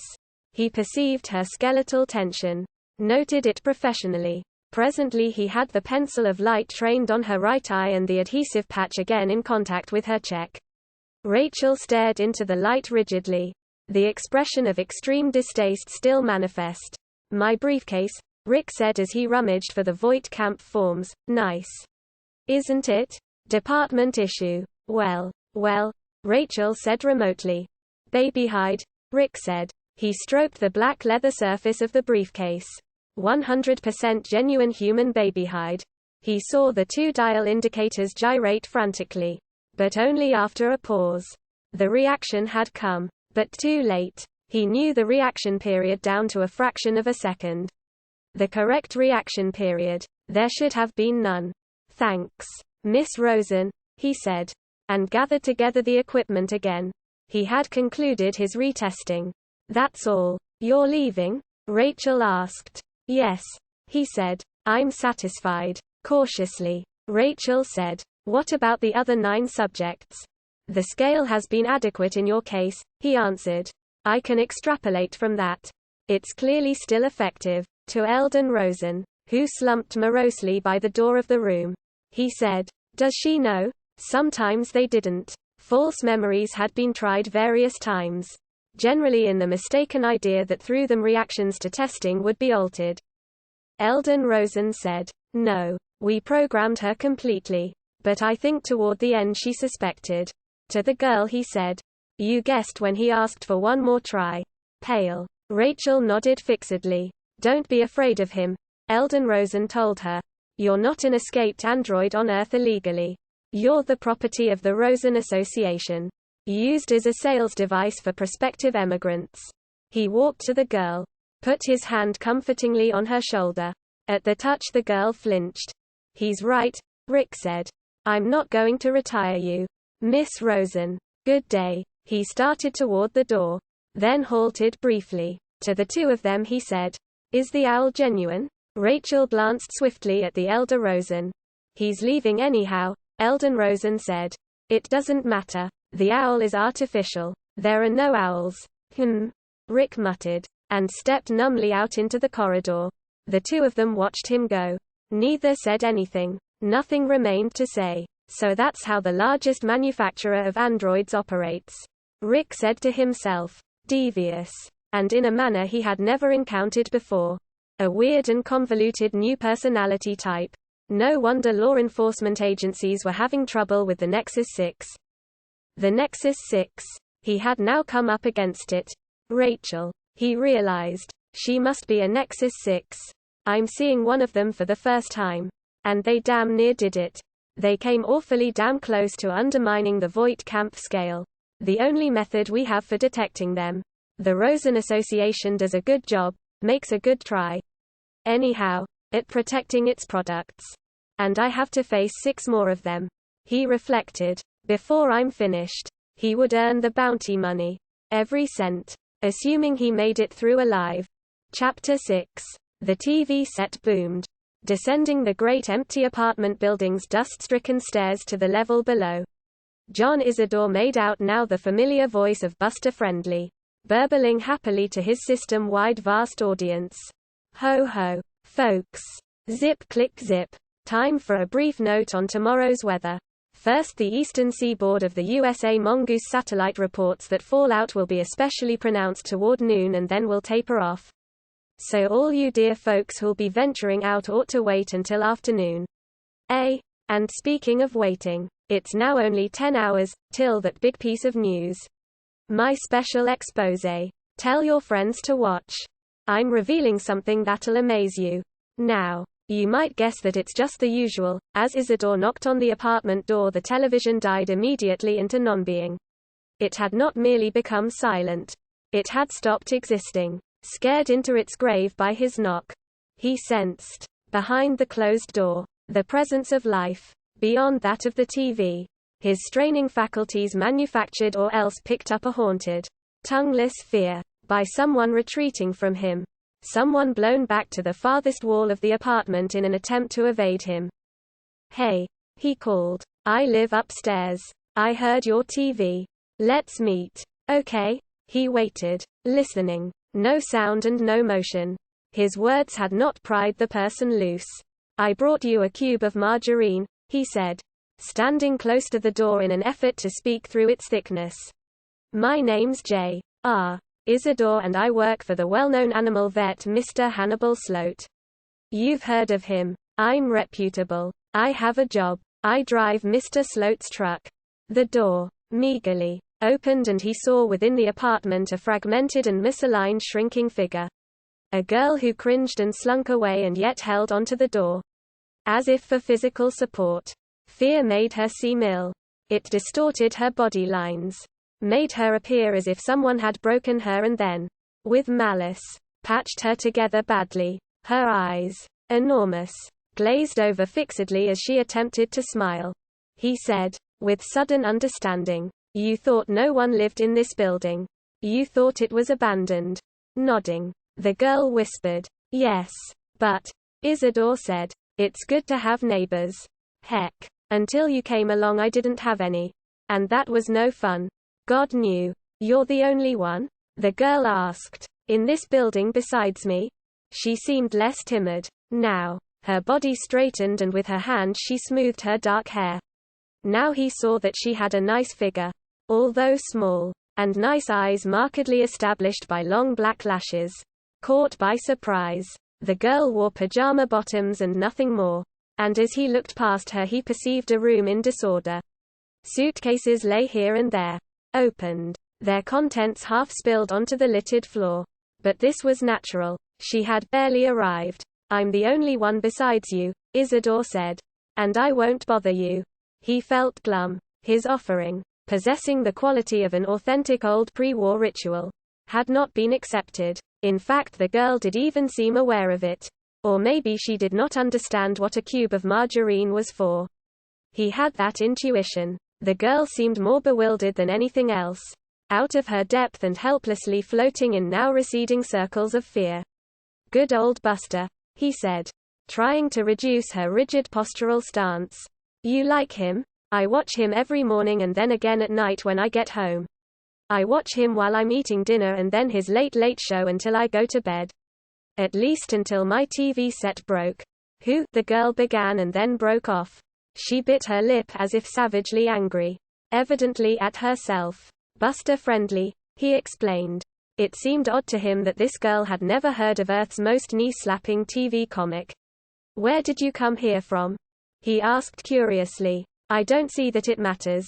She shot a swift glance upward at him. Something that she saw seemed to ease her concern. Her body noticeably relaxed. "I'll be glad to receive company," she said. "Later on when I'm more moved in. Right now, of course, it's out of the question." "Why out of the question?" He was puzzled. Everything about her puzzled him. Maybe, he thought, I've been living here alone too long. I've become strange. They say chickenheads are like that. The thought made him feel even more glum. "I could help you unpack," he ventured. The door, now, had virtually shut in his face. "And your furniture," the girl said. "I have no furniture. All these things," she indicated the room behind her, "they were here." "They won't do," Isidore said. He could tell that at a glance. The chairs, the carpet, the tables, all had rotted away.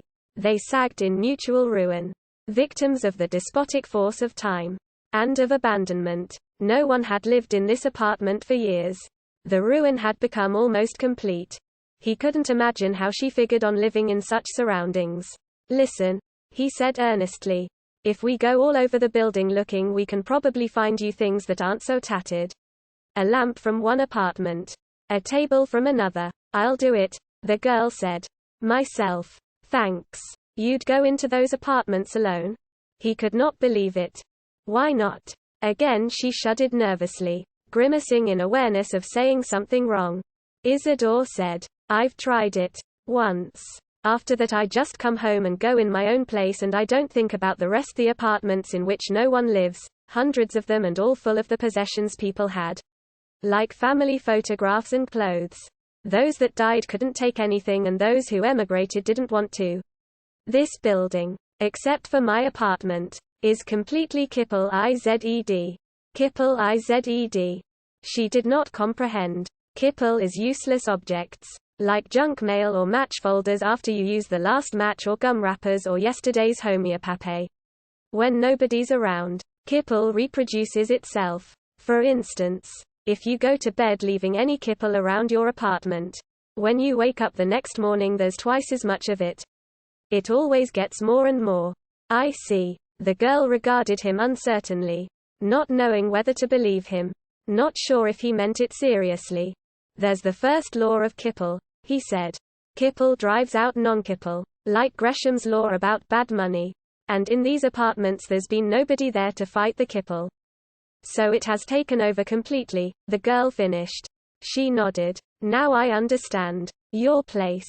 Here, he said. This apartment you've picked, it's too Kipple Ized to live in. We can roll the Kipple factor back. We can do like I said. Raid the other apps. But, he broke off. But what? Isidore said. We can't win. Why not? The girl stepped into the hall, closing the door behind her. Arms folded self-consciously before her small high breasts she faced him. Eager to understand. Or so it appeared to him.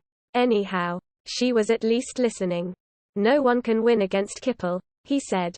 Except temporarily and maybe in one spot.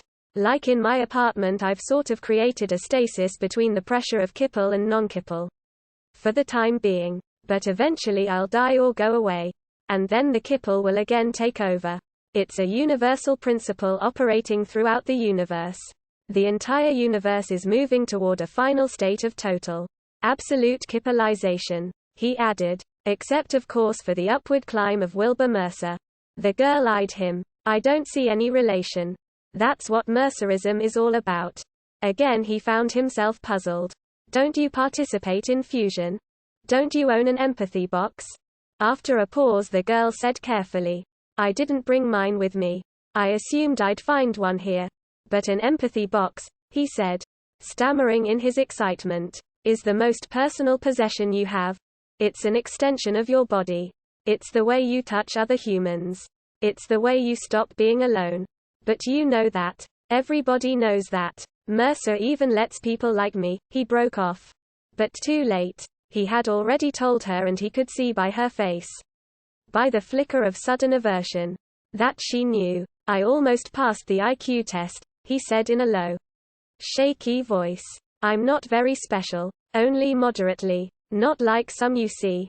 But that's what Mercer doesn't care about. As far as I'm concerned, the girl said. You can count that as a major objection to Mercerism. Her voice was clean and neutral. She intended only to state a fact. He realized. The fact of her attitude toward chickenheads. I guess I'll go back upstairs, he said. And started away from her. His cube of margarine clutched. It had become plastic and damp from the squeeze of his hand. The girl watched him go, still with the neutral expression on her face. And then she called, wait. Turning, he said, why? I'll need you. For getting myself adequate furniture. You're from other apartments. As you said. She strolled toward him, her bare upper body sleek and trim. Without an excess gram of fur. What time do you get home from work? You can help me then. Isidore said. Could you maybe fix dinner for us? If I brought home the ingredients? No. I have too much to do. The girl shook off the request effortlessly and he noticed that. Perceived it without understanding it. Now that her initial fear had diminished. Something else had begun to emerge from her. Something more strange. And, he thought, deplorable. A coldness. Like, he thought, a breath from the vacuum between inhabited worlds. In fact from nowhere. It was not what she did or said but what she did not do and say. Some other time, the girl said, and moved back toward her apartment door. Did you get my name? He said eagerly. John Isidore. And I work for. You told me who you work for. She had stopped briefly at her door. Pushing it open, she said, some incredible person named Hannibal Sloat. Who I'm sure doesn't exist outside your imagination. My name is. She gave him one last warmthless glance as she returned to her apartment. Hesitated. And said, I'm Rachel Rosen. Of the Rosen Association? He asked. The system's largest manufacturer of humanoid robots used in our colonization program. A complicated expression instantly crossed her face. Fleetingly. Gone at once. No. She said. I never heard of them. I don't know anything about it.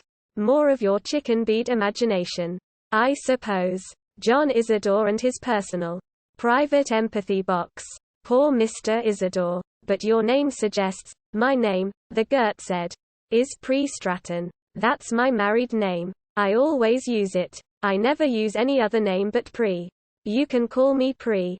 She reflected. Then said, no. You'd better address me as Miss Stratton. Because we don't really know each other. At least I don't know you. The door shut after her and he found himself alone in the dust-strewn dim hall. Chapter 7. Well, so it goes. J.R. Isidore thought as he stood clutching his soft cube of margarine. Maybe she'll change her mind about letting me call her Pre. And possibly, if I can pick up a can of pre-war vegetables. About dinner, too. But maybe she doesn't know how to cook. He thought suddenly. Okay, I can do it. I'll fix dinner for both of us. And I'll show her how so she can do it in the future if she wants. She'll probably want to. Once I show her how. As near as I can make out. Most women, even young ones like her, like to cook. It's an instinct. Ascending the darkened stairs, he returned to his own apartment. She's really out of touch. He thought as he donned his white work uniform. Even if he hurried, he'd be late to work and Mr. Sloat would be angry, but so what? For instance, she's never beard of Buster friendly. And that's impossible. Buster is the most important human being alive. Except of course for Wilbur Mercer. But Mercer, he reflected, isn't a human being. He evidently is an archetypal entity from the stars. Superimposed on our culture by a cosmic template. At least that's what I've heard people say. That's what Mr. Sloat says. For instance. And Hannibal Sloat would know. Odd that she isn't consistent about her own name. He pondered. She may need help. Can I give her any help? He asked himself. A chicken head. What do I know? I can't marry and I can't emigrate and the dust will eventually kill me. I have nothing to offer. Dressed and ready to go, he left his apartment. Ascended to the roof where his battered used hovercar lay parked. An hour later, in the company track, he had picked up the first malfunctioning animal for the day. An electric cat. It lay in the plastic dustproof carrying cage in the rear of the truck and panted erratically. You'd almost think it was real. Isidore observed as he headed back to the Van Ness Pet Hospital, that carefully misnamed little enterprise which barely existed in the tough, competitive field of false animal repair. The cat, in its travail, groaned. Wow, Isidore said to himself. It really sounds as if it's dying. Maybe its 10-year battery has shorted. And all its circuits are systematically burning out. A major job. Milt Borogrove, Van Ness Pet Hospital's repairman, would have his bands full. And I didn't give the owner an estimate. Isidore realized gloomily. The guy simply thrust the cat at me. Said it had begun failing during the night. And then I guess he took off for work. Anyhow, all of a sudden the momentary verbal exchange had ceased. The cat's owner had gone roaring up into the sky in his custom new model handsome hovercar. And the man constituted a new customer. To the cat, Isidore said, "Can you hang on until we reach the shop?" The cat continued to wheeze. "I'll recharge you while we're en route," Isidore decided.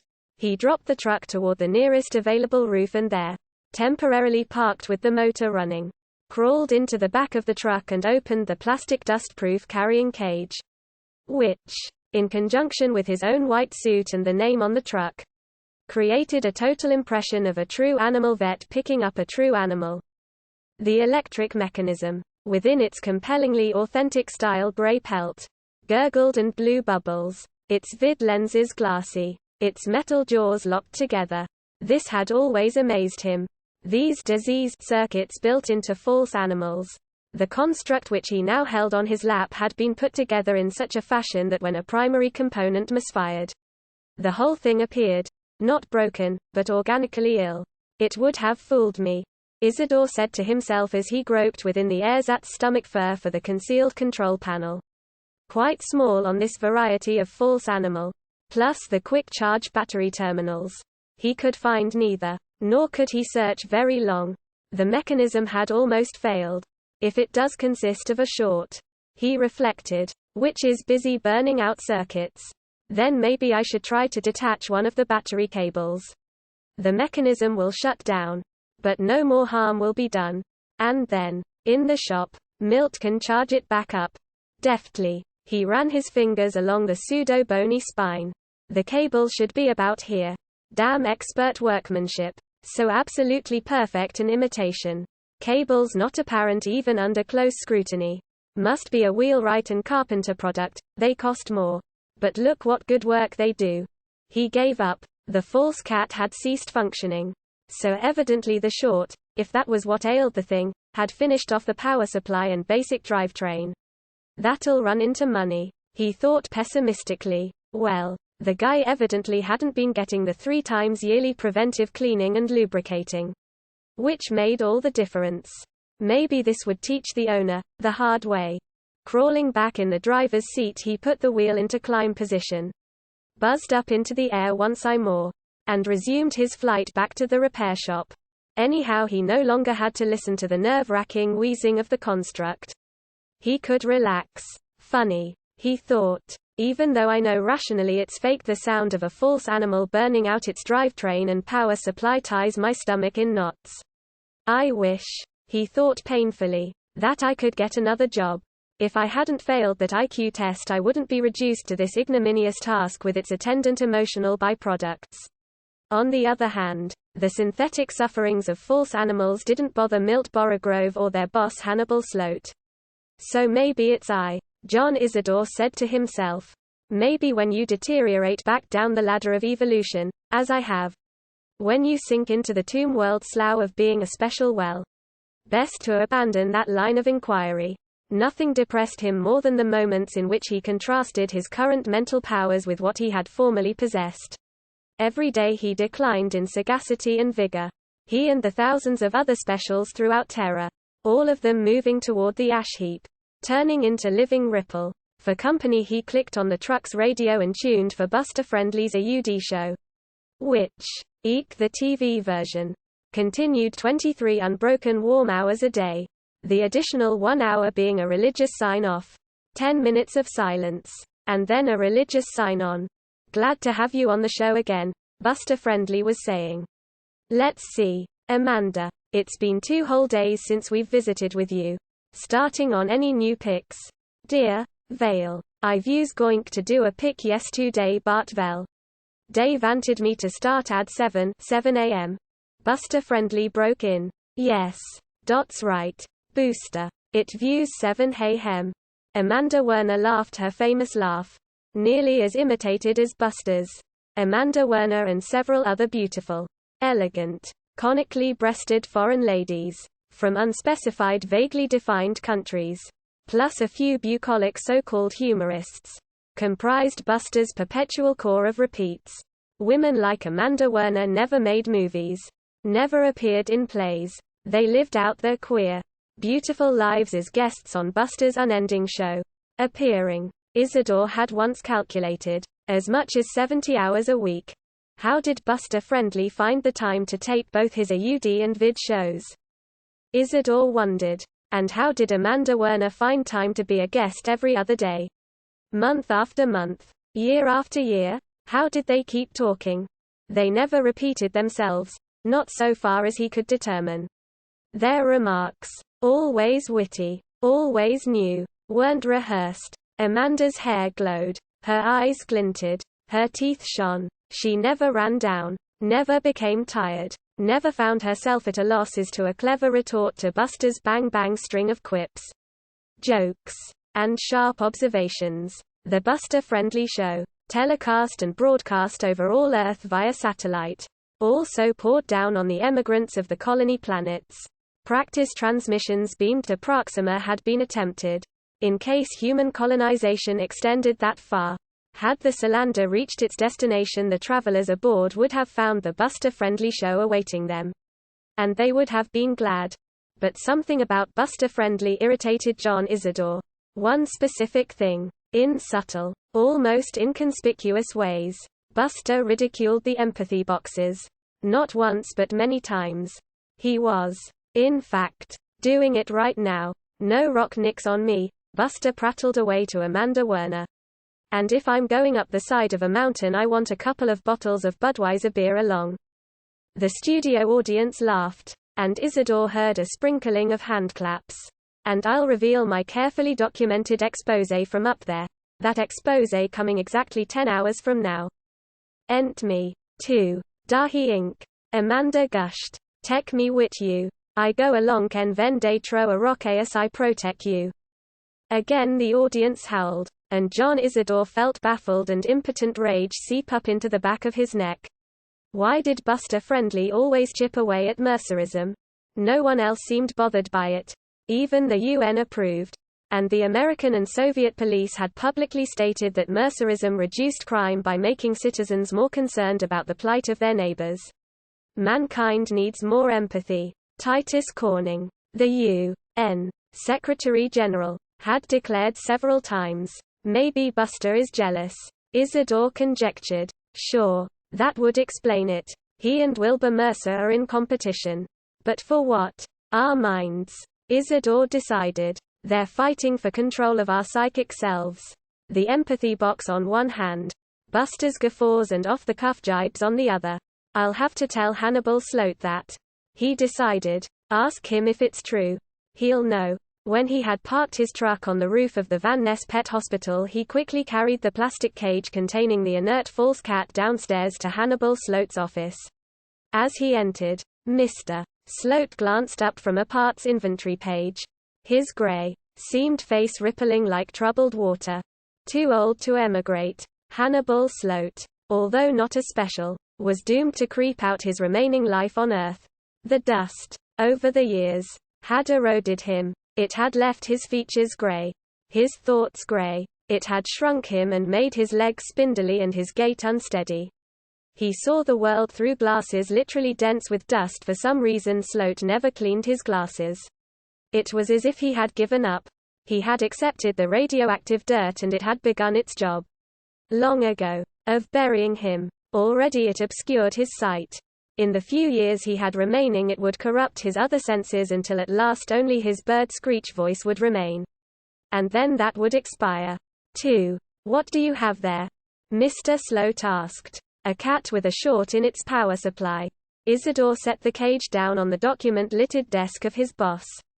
Why show it to me? Sloat demanded. Take it down in the shop to Milt. However, reflexively, he opened the cage and tugged the false animal out. Once, he had been a repairman.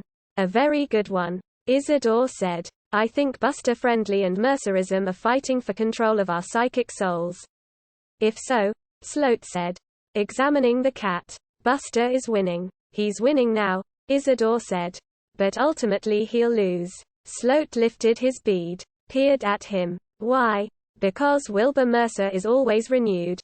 He's eternal. At the top of the hill he's struck down. He sinks into the tomb world but then he rises inevitably. And us with him. So we're eternal. 2. He felt good. Speaking so well. Usually around Mr. Sloat he stammered. Sloat said. Buster is immortal. Like Mercer. There's no difference. How can He's a man. I don't know. Sloat said. But it's true. They've never admitted it. Of course. Is that how come Buster Friendly can do 46 hours of show a day? That's right, Sloat said. What about Amanda Werner and those other women? They're immortal. 2. Are they a superior life form from another system? I've never been able to determine that for sure, Mr. Sloat said. Still examining the cat. He now removed his dust-filmed glasses. Peered without them at the half-open mouth. As I have conclusively in the case of Wilbur Mercer, he finished almost inaudibly. He cursed. Then, a string of abuse lasting what seemed to Isidore a full minute. This cat, Sloat said finally, isn't false. I knew sometime this would happen. And it's dead. He stared down at the corpse of the cat. And cursed again. Wearing his grimy blue sailcloth apron. Burly pebble-skinned Milt Borogrove appeared at the office door. What's the matter? He said. Seeing the cat, he entered the office and picked up the animal. The chicken head, Sloat said. Brought it in. Never before had he used that term in front of Isidore. If it was still alive, Milt said, we could take it to a real animal vet. I wonder what it's worth. Anybody got a copy of Sydney's? Doesn't why your insurance CC cover this? Isidore asked Mr. Sloat. Under him his legs wavered and he felt the room begin to turn dark maroon cast over with specks of green. Yes, Sloat said finally. Half snarling. But it's the waste that gets me. The loss of one more living creature. Couldn't you tell? Isidore, didn't you notice the difference? I thought, Isidore managed to say. It was a really good job. So good it fooled me. I mean, it seemed alive and a job that good. I don't think Isidore can tell the difference, Milt said mildly. To him they're all alive. False animals included. He probably tried to save it. To Isidore he said, what did you do? Try to recharge its battery? Or locate a short in it? Why, yes, Isidore admitted. It probably was so far gone it wouldn't have made it anyhow, Milt said. Let the chicken head off the hook. Han. He's got a point. The fakes are beginning to be darn near real. What with those disease circuits they're building into the new ones. And living animals do die. That's one of the risks in owning them. We're just not used to it because all we see are fakes. The goddamn waste, Sloat said. According to M. Mercer, Isidore pointed out, are all life returns. The cycle is CC complete for AA animals. 2. I mean, we all ascend with him. Die. Tell that to the guy that owned this cat, Mr. Sloat said. Not sure if his boss was serious, Isidore said. You mean I have to? But you always handle vid calls. He had a phobia about the vidphone and found making a call, especially to a stranger, virtually impossible. Mr. Sloat, of course, knew this. Don't make him, Milt said. I'll do it. He reached for the receiver. What's his number? I've got it here somewhere. Isidore fumbled in his work smock pockets. Sloat said, I want the chicken head to do it. ICC can't use the vidphone, Isidore protested. His heart laboring. Because I'm hairy, ugly, dirty, stooped, snaggle-toothed, and gray. And also I feel sick from the radiation. I think I'm going to die. Milt smiled and said to Sloat, I guess if I felt that way I wouldn't use the vidphone either. Come on, Isidore. If you don't give me the owner's number I can't make the call and you'll have to. He held out his hand amiably. The chicken head makes it, Sloat said. Or he's fired. He did not look either at Isidore or at Milt. He glared fixedly forward. Or come on, Milt protested. Isidore said, IDD don't like to be CC called a chicken head. I mean, the DD dust has DD done a lot to you. 2. Physically. Although maybe NN not your brain. As in M my case. I'm fired. He realized. I can't make the call. And then all at once he remembered that the owner of the cat had zipped off to work. There would be no one home. IG guess I can call him, he said. As he fished out the tag with the information on it. See? Mr. Sloat said to Milt. He can do it if he has to. Seated at the vidphone. Receiver in hand. Isidore dialed. Yeah. Milt said. But he shouldn't have to. And he's right. The dust has affected you. You're damn near blind and in a couple of years you won't be able to hear. Sloat said. It's got to you. 2. Borogrove. Your skin is the color of dog manure. On the vidscreen a face appeared. A Mitteleuropäisch somewhat careful-looking woman who wore her hair in a tight bun. Yes, she said. Mrs. Pilsen. Isidore said. Terror spewing through him. He had not thought of it naturally but the owner had a wife. who of course was home. I want to talk to you about your CCCCCC, he broke off. Rubbed his chin tick-wise. Your cat. Oh yes. You picked up Horace, Mrs. Pilsen said. Did it turn out to be pneumonitis? That's what Mr. Pilsen thought. Isidore said. Your cat died. Oh no, God in heaven. We'll replace it, he said. We have insurance. He glanced toward Mr. Sloat. He seemed to concur. The owner of our firm. Mr. Hannibal Sloat, he floundered. Will personally. No, Sloat said. We'll give them a check. Sydney's list price. We'll personally pick the replacement cat out for you, Isidore found himself saying. Having started a conversation which he could not endure, he discovered himself unable to get back out. What he was saying possessed an intrinsic logic which he had no means of halting. It had to grind to its own conclusion. Both Mr. Sloat and Milt Borogrove stared at him as he rattled on. Give us the specifications of the cat you desire. Color, sex, subtype, such as Manx, Persian, Abyssinian. Horace is dead, Mrs. Pilsen said. He had pneumonitis, Isidore said. He died on the trip to the hospital. Our senior staff physician, Dr. Hannibal Sloat, expressed the belief that nothing at this point could have saved him. But isn't it fortunate, Mrs. Pilsen, that we're going to replace him?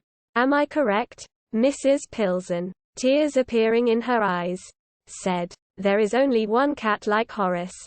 He used to, when he was just a kitten, stand and stare up at us as if asking a question. We never understood what the question was. Maybe now he knows the answer. Fresh tears appeared. I guess we all will eventually. An inspiration came to Isidore. What about an exact electric duplicate of your cat? We can have a superb handcrafted job by Wheelwright and Carpenter in which every detail of the old animal is faithfully repeated in permanent. Oh, that's dreadful. Mrs. Pilsen protested. What are you saying? Don't tell my husband that. Don't suggest that to Ed or he'll go mad. He loved Horace more than any cat he ever had. And he's had a cat since he was a child. Taking the vidphone receiver from Isidore, Milt said to the woman. We can give you a check in the amount of Sydney's list. Or as Mr. Isidore suggested, we can pick out a new cat for you. We're very sorry that your cat died. But as Mr. Isidore pointed out, the cat had pneumonitis, which is almost always fatal. His tone rolled out professionally. Of the three of them at the Van Ness Pet Hospital, Milt performed the best in the matter of business phone calls. I can't tell my husband, Mrs. Pilsen said. All right, Ma'am, Milt said, and grimaced slightly. We'll call him. Would you give me his number at his place of employment? He groped for a pen and pad of paper. Mr. Sloat handed them to him. Listen, Mrs. Pilsen said. She seemed now to rally. Maybe the other gentleman is right. Maybe I ought to commission an electric replacement of Horace, but without Ed ever knowing. Could it be so faithful a reproduction that my husband wouldn't be able to tell? Dubiously, Milt said. If that's what you want. But it's been our experience that the owner of the animal is never fooled. It's only casual observers such as neighbors. You see, once you get real close to a false animal, Ed never got physically close to Horace. Even though he loved him, I was the one who took care of all Horace's personal needs such as his sandbox. I think I would like to try a false animal. And if it didn't work, then you could find us a real cat to replace Horace. I just don't want my husband to know. I don't think he could live through it. That's why he never got close to Horace. He was afraid to. And when Horace got sick, with pneumonitis, as you tell me, Ed got panic-stricken and just wouldn't face it. That's why we waited so long to call you. Too long. As I knew before you called. I knew. She nodded, her tears under control. Now, how long will it take? Milt essayed. We can have it ready in 10 days. We'll deliver it during the day while your husband is at work. He wound up the call, said goodbye, and hung up. He'll know, he said to Mr. Sloat, in 5 seconds. But that's what she wants. Owners who get to love their animals, Sloat said somberly. Go to pieces. I'm glad we're not usually involved with real animals. You realize that actual animal vets have to make calls like that all the time? He contemplated John. Isidore, in some ways you're not so stupid after all. Isidore, you handled that reasonably well. Even though Milt had to come in and take over. He was doing fine, Milt said. God, that was tough. He picked up the dead Horace. I'll take this down to the shop. Han, you phone Wheelwright and Carpenter and get their builder over to measure and photograph it. I'm not going to let them take it to their shop. I want to compare the replica myself. I think I'll have Isidore talk to them, Mr. Sloat decided. He got this started. He ought to be able to deal with Wheelwright and Carpenter after handling Mrs. Pilsen. Milt said to Isidore, just don't let them take the original. He held up Horace. They'll want to because it makes their work a hell of a lot easier. Be firm. Isidore said, blinking. Okay, maybe I ought to call them now before it starts to decay. Don't dead bodies decay or something? He felt elated. Chapter 8. After parking the department's speedy beefed-up hovercar on the roof of the San Francisco Hall of Justice on Lombard Street, bounty hunter Rick Deckard, briefcase in hand, descended to Harry Bryant's office. You're back awfully soon, his superior said, leaning back in his chair and taking a pinch of specific No. 1 snuff. I got what you sent me for. Rick seated himself facing the desk. He set his briefcase down. I'm tired. He realized. It had begun to hit him. Now that he had gotten back. He wondered if he would be able to recoup enough for the job ahead. How's Dave? He asked. Well enough for me to go talk to him? I want to before I tackle the first of the Andes. Bryant said. You'll be trying for Polakov first, the one that lays it, Dave. Best to get him right out of it. Since he knows we've got him listed. Before I talk to Dave? Bryant reached for a sheet of onionskin paper. A blurred third or fourth carbon. Polakov has taken a job with the city as a trash collector.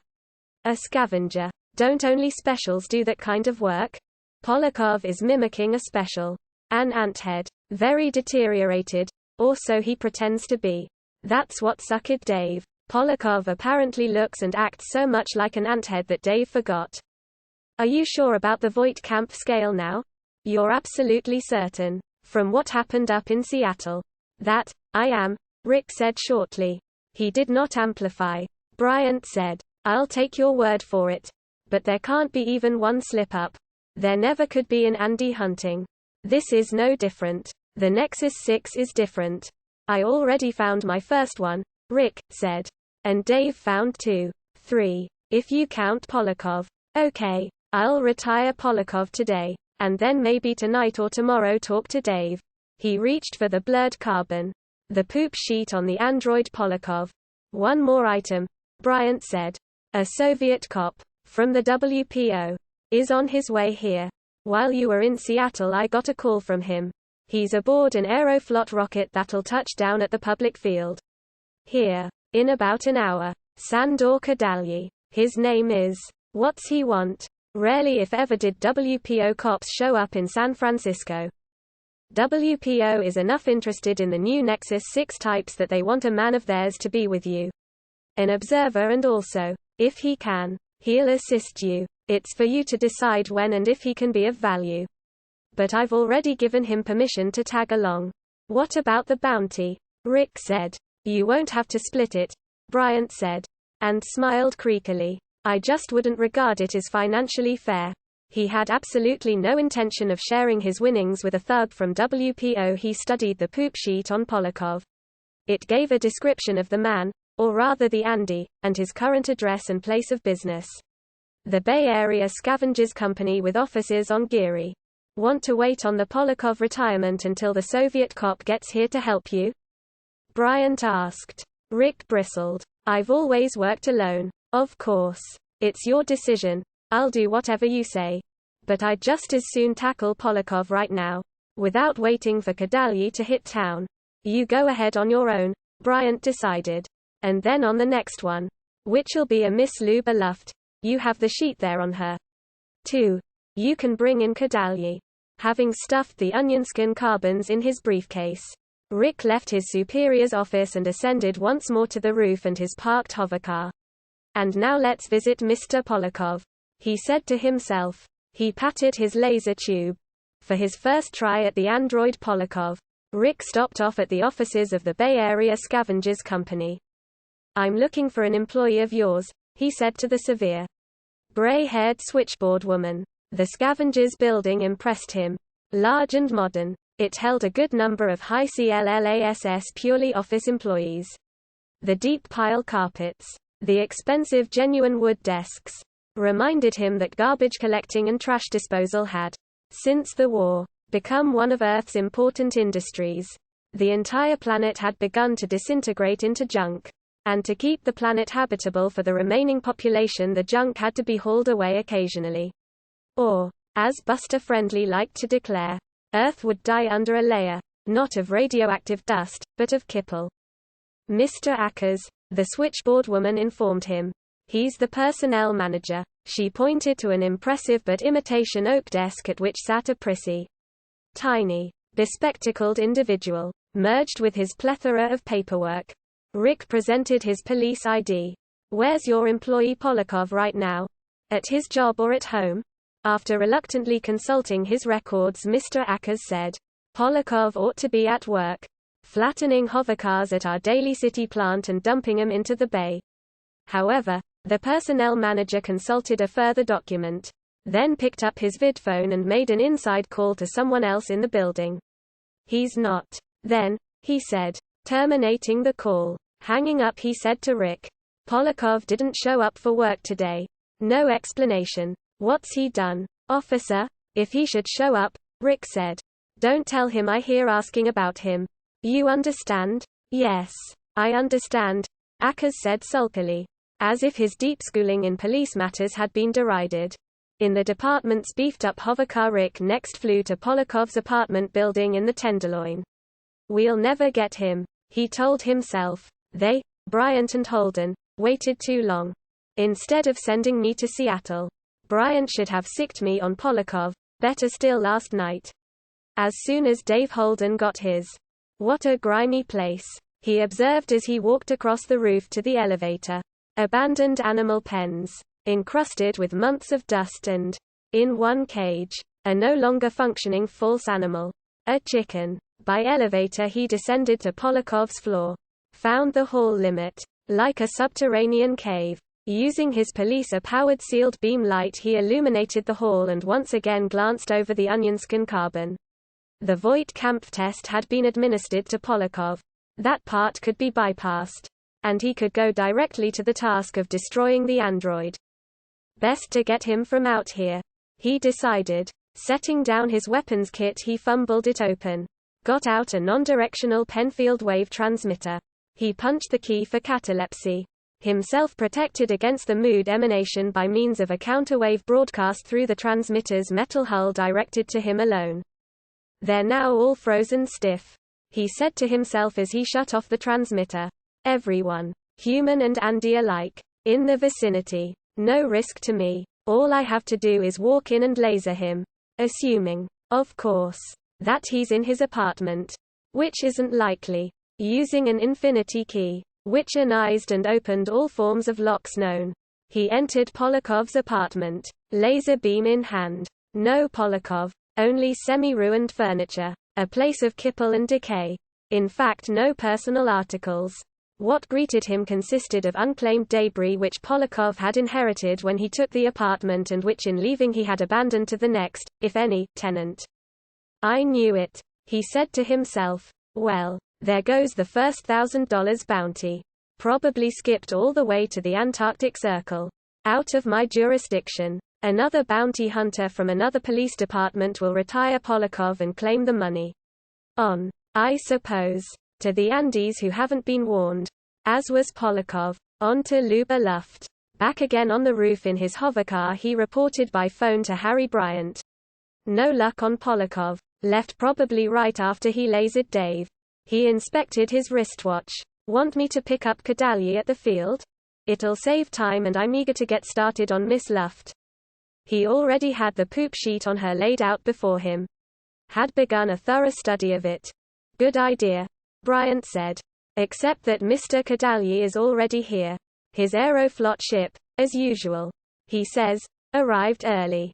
Just a moment." An invisible conference. He'll fly over and meet you where you are now, Bryant said. Returning to the screen. Meanwhile, read up on Miss Luft. An opera singer, allegedly from Germany, at present attached to the San Francisco Opera Company. He nodded in reflexive agreement. Mind on the poop sheet. Must have a good voice to make connections so fast. Okay. I'll wait here for Kadalyi. He gave Bryant his location and rang off. I'll pose as an opera fan. Rick decided as he read further. I particularly would like to see her as Donna Anna in Don Giovanni. In my personal collection I have tapes by such old-time greats as Elizabeth Schwarzkopf and Lotte Lehmann and Lisa Della Casa. That'll give us something to discuss while I set up my Voight Kampf equipment. His car phone buzzed. He picked up the receiver. The police operator said, Mr. Deckard. A call for Vaughn from Seattle. Mr. Bryant said to put it through to you. From the Rosen Association. Okay. Rick said. And waited. What do they want? He wondered. As far as he could discern, the Rosens had already proven to be bad news. And undoubtedly would continue so. Whatever they intended. Rachel Rosen's face appeared on the tiny screen. Hello, Officer Deckard. Her tone seemed placating. That caught his attention. Are you busy right now or can I talk to you? Go ahead, he said. We of the association have been discussing your situation regarding the escaped Nexus 6 types, and knowing them as we do, we feel that you'll have better luck if one of us works in conjunction with you. By doing what? Well, by one of us coming along with you. When you go out looking for them. Why? What would you add? Rachel said. The Nexus -6s would be wiry at being approached by a human. But if another Nexus 6 made the contact, you specifically mean yourself? Yes. She nodded. Her face sober. I've got too much help already. But I really think you need me. I doubt it. I'll think it over and call you back. At some distant, unspecified future time. He said to himself. Or more likely never. That's all I need. Rachel Rosen popping up through the dust at every step. You don't really mean it, Rachel said. You'll never call me. You don't realize how agile an illegal escaped Nexus 6 is. How impossible it'll be for you. We feel we owe you this because of, what we did. I'll take it under advisement. He started to hang up.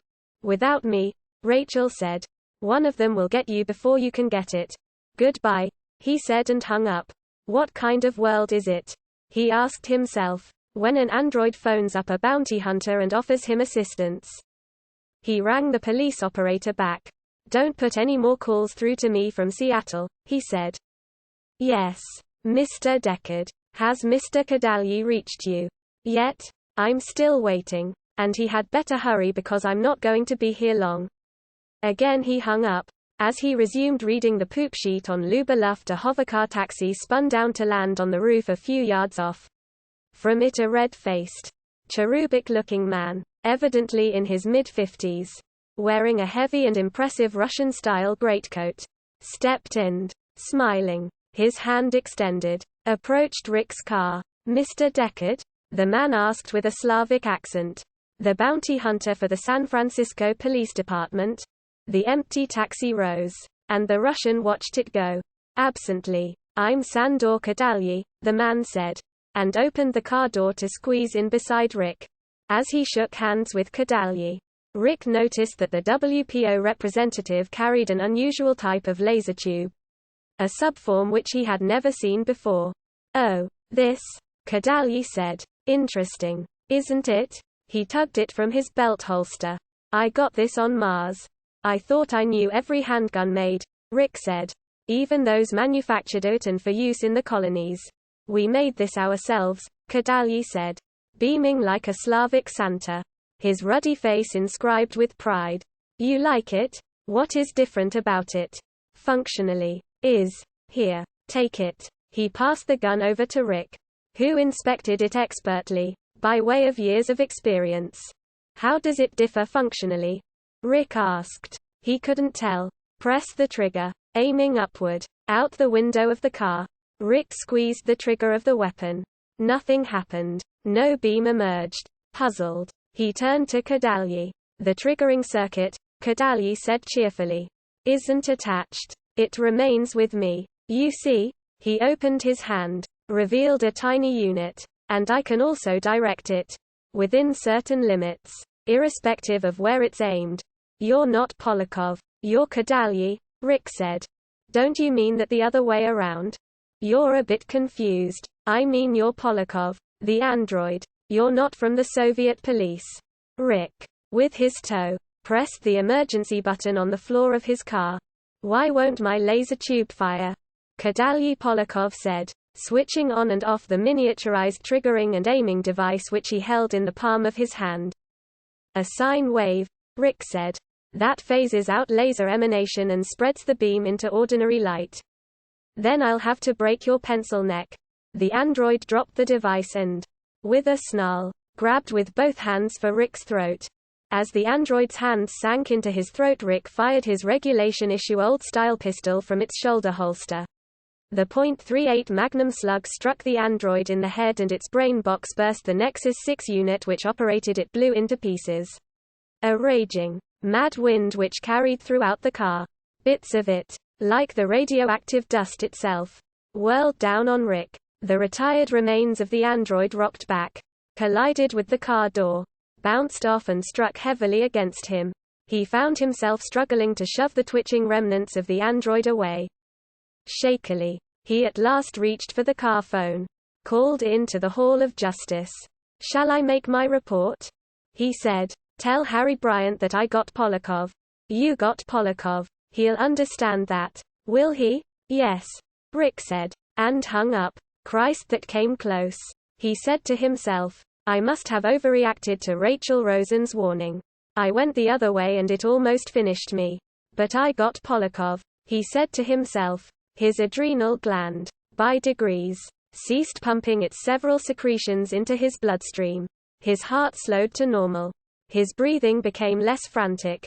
But he still shook. Anyhow, I made myself $1,000 just now.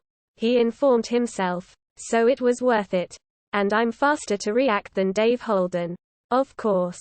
However, Dave's experience evidently prepared me. That has to be admitted. Dave had not had such warning. Again picking up the phone, he placed a call home to his apt. To Iran. Meanwhile he managed to light a cigarette. The shaking had begun to depart. His wife's face, sodden with the 6-hour self-accusatory depression which she had prophesied, manifested itself on the vidscreen. Oh hello, Rick. What happened to the 594 I dialed for you before I left? Pleased acknowledgement of, I redialed. As soon as you left. What do you want? Her voice sank into a dreary drone of despond. I'm so tired and I just have no hope left. Of anything. Of our marriage, and you possibly getting killed by one of those Andys. Is that what you want to tell me? Rick. That an Andy got you? In the background the racket of Buster Friendly boomed and brayed, eradicating her words. He saw her mouth moving but heard only the TV. Listen. He broke in.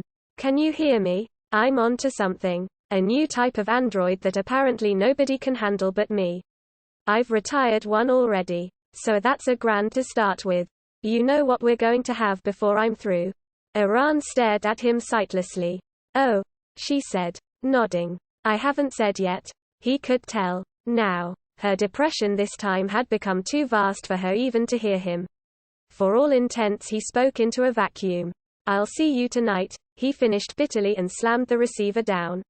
Damn her, he said to himself. What good does it do? My risking my life? She doesn't care whether we own an ostrich or not. Nothing penetrates. I wish I had gotten rid of her 2 years ago when we were considering splitting up. I can still do it. He reminded himself.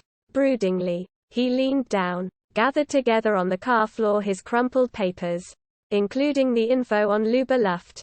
No support. He informed himself. Most androids I've known have more vitality and desire to live than my wife. She has nothing to give me. That made him think of Rachel Rosen again. Her advice to me is to the Nexus 6 mentality. He realized. Turned out to be correct. Assuming she doesn't want any of the bounty money. Maybe I could use her. The encounter with Kodalyi Polakov had changed his ideas rather massively. Snapping on his hovercar's engine he whisked nippity-nip up into the sky. heading toward the Old War Memorial Opera House, where, according to Dave Holden's notes, he would find Luba Luft this time of the day.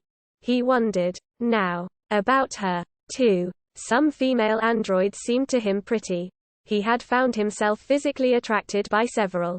And it was an odd sensation, knowing intellectually that they were machines but emotionally reacting anyhow. For example, Rachel Rosen. No, he decided. She's too thin. No real development. Especially in the bust, a figure like a child's. Flat and tame. He could do better. How old did the poop sheet say Luba Luft was? As he drove, he hauled out the now wrinkled notes.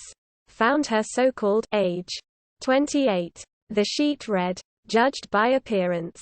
Which, with Andy's, was the only useful standard. It's a good thing I know something about opera. Rick reflected. That's another advantage I have over Dave. I'm more culturally oriented. I'll try one more Andy before I ask Rachel for help. He decided. If Miss Luft proves exceptionally hard, but he had an intuition she wouldn't. Polakov had been the rough one. The others, unaware that anyone actively hunted them, would crumble in succession, plugged like a file of ducks.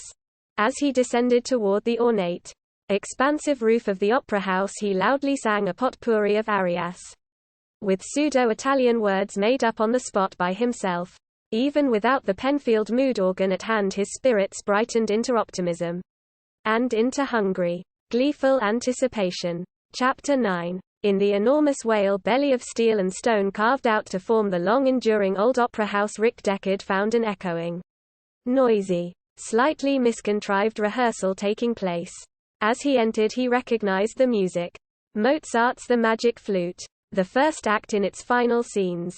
The Moor's slaves, in other words the chorus, had taken up their song a bar too soon, and this had nullified the simple rhythm of the magic bells. What a pleasure. He loved the magic flute. He seated himself in a dress circle scat. No one appeared to notice him. And made himself comfortable. Now Papageno, in his fantastic pelt of bird feathers, had joined Pamina to sing words which always brought tears to Rick's eyes. When and if he happened to think about it. Conte Jeddah brave man solche Glockchen finden. Eine fein day werden dan orna muhi schwinden. Well, Rick thought. In real life no such magic bells exist that make your enemy effortlessly disappear. Too bad. And Mozart, not long after writing the magic flute, had died in his 30s, of kidney disease, and had been buried in an unmarked pauper's grave. Thinking this, he wondered if Mozart had had any intuition that the future did not exist. That he had already used up his little time. Maybe I have, too, Rick thought as he watched the rehearsal move along. This rehearsal will end. The performance will end. The singers will die. Eventually the last score of the music will be destroyed in one way or another. Finally the name, Mozart, will vanish. The dust will have won. If not on this planet, then another. We can evade it a while. As the Andes can evade me and exist a finite stretch longer. But I get them, or some other bounty hunter gets them. In a way, he realized, I'm part of the form-destroying process of entropy. The Rosen Association creates and I unmake. Or anyhow so it must seem to them. On the stage, Papageno and Pamina engaged in a dialogue. He stopped his introspection to listen. Papageno. My child. What should we now say? Pamina. The truth. That's what we will say. Leaning forward and peering, Rick studied Pamina in her heavy, convoluted robes, with her wimple trailing its veil about her shoulders and face. He re-examined the poop sheet. Then leaned back, satisfied. I've now seen my third Nexus 6 android. He realized. This is Luba Luft. A little ironic. Tile sentiment her role calls for. However vital, active, and nice-looking. An escaped android could hardly tell the truth about itself. Anyhow, on Tile stage Luba Luft sang. And he found himself surprised at the quality of her voice. It rated with that of the best. Even that of notables in his collection of historic tapes. The Rosen Association built her well. He had to admit. And again he perceived himself sub specie aeternitatis.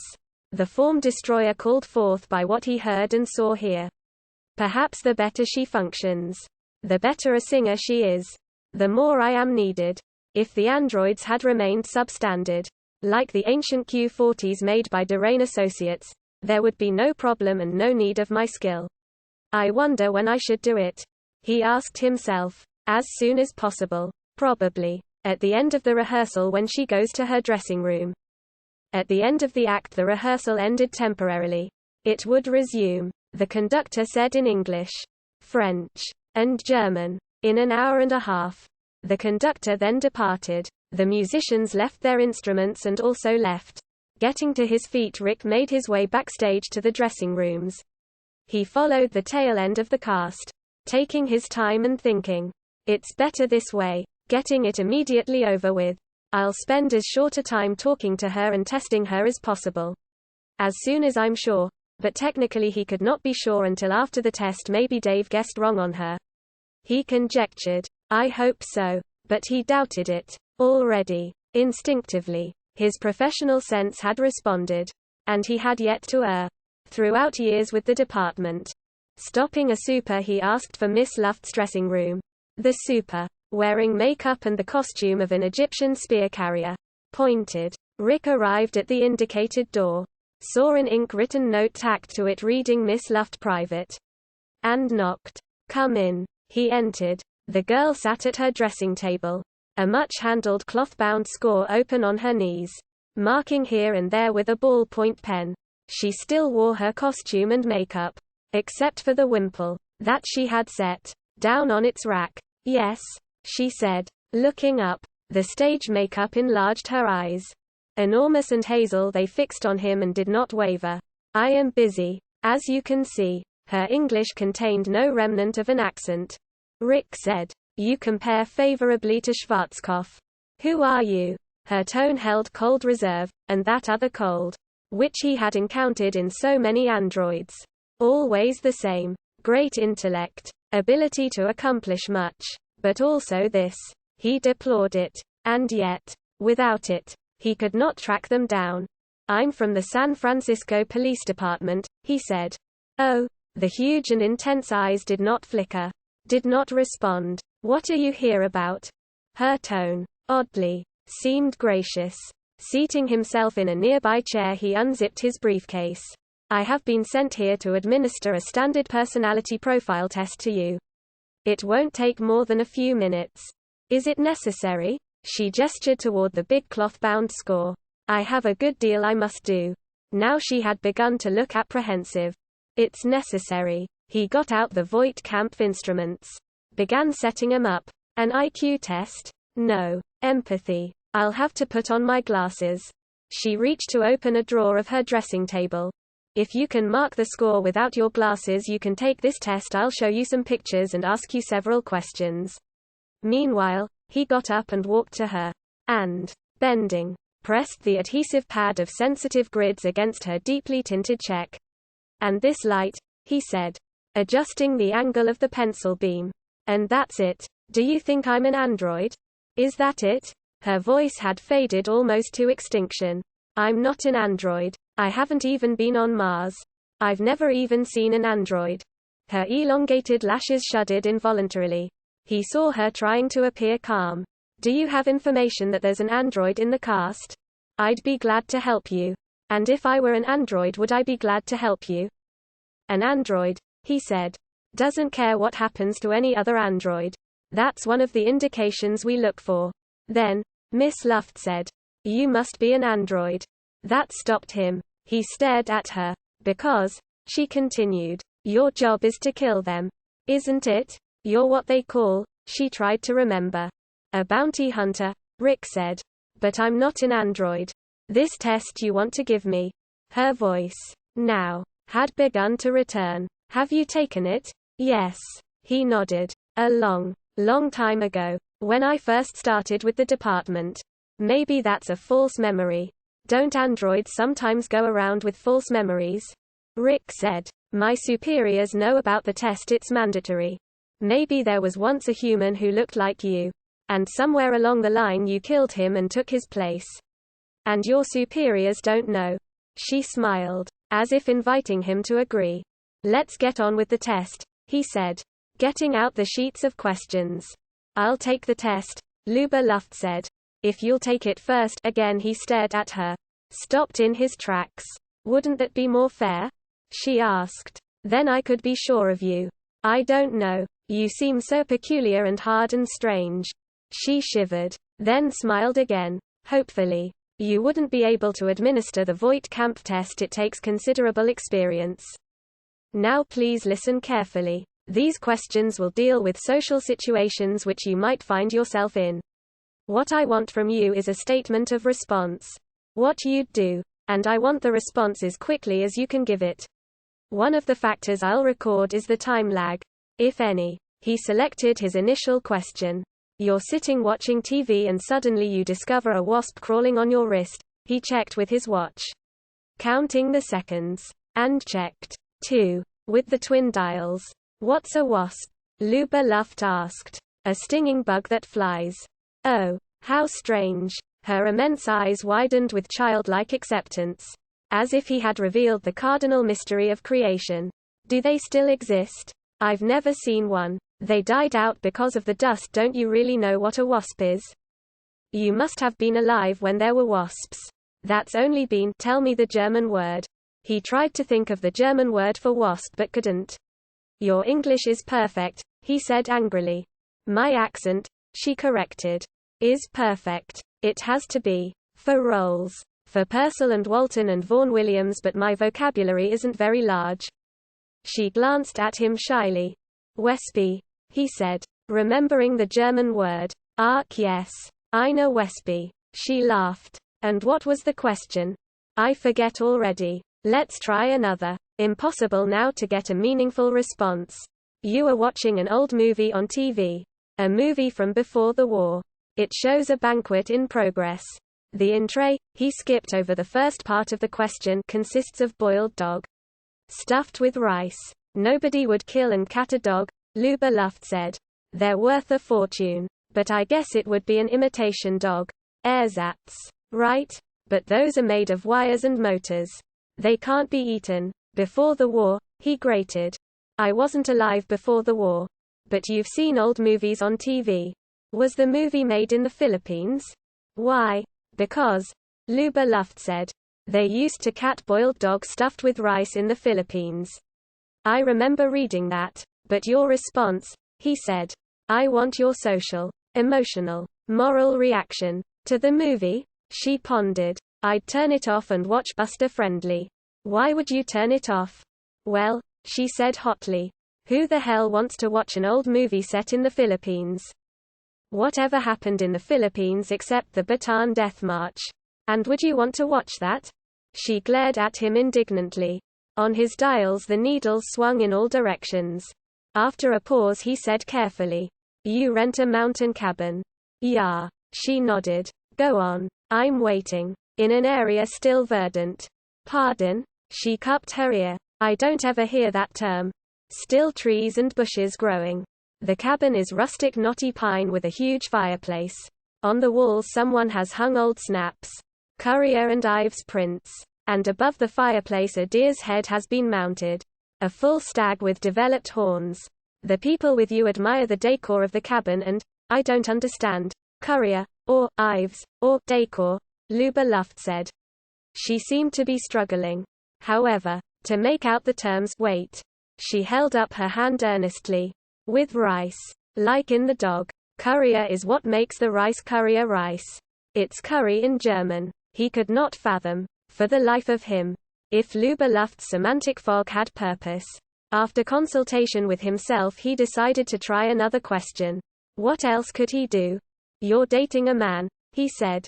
And he asks you to visit his apartment. While you're there. Oh 9, Luba broke in. I wouldn't be there. That's easy to answer. That's not the question. Did you get the wrong question?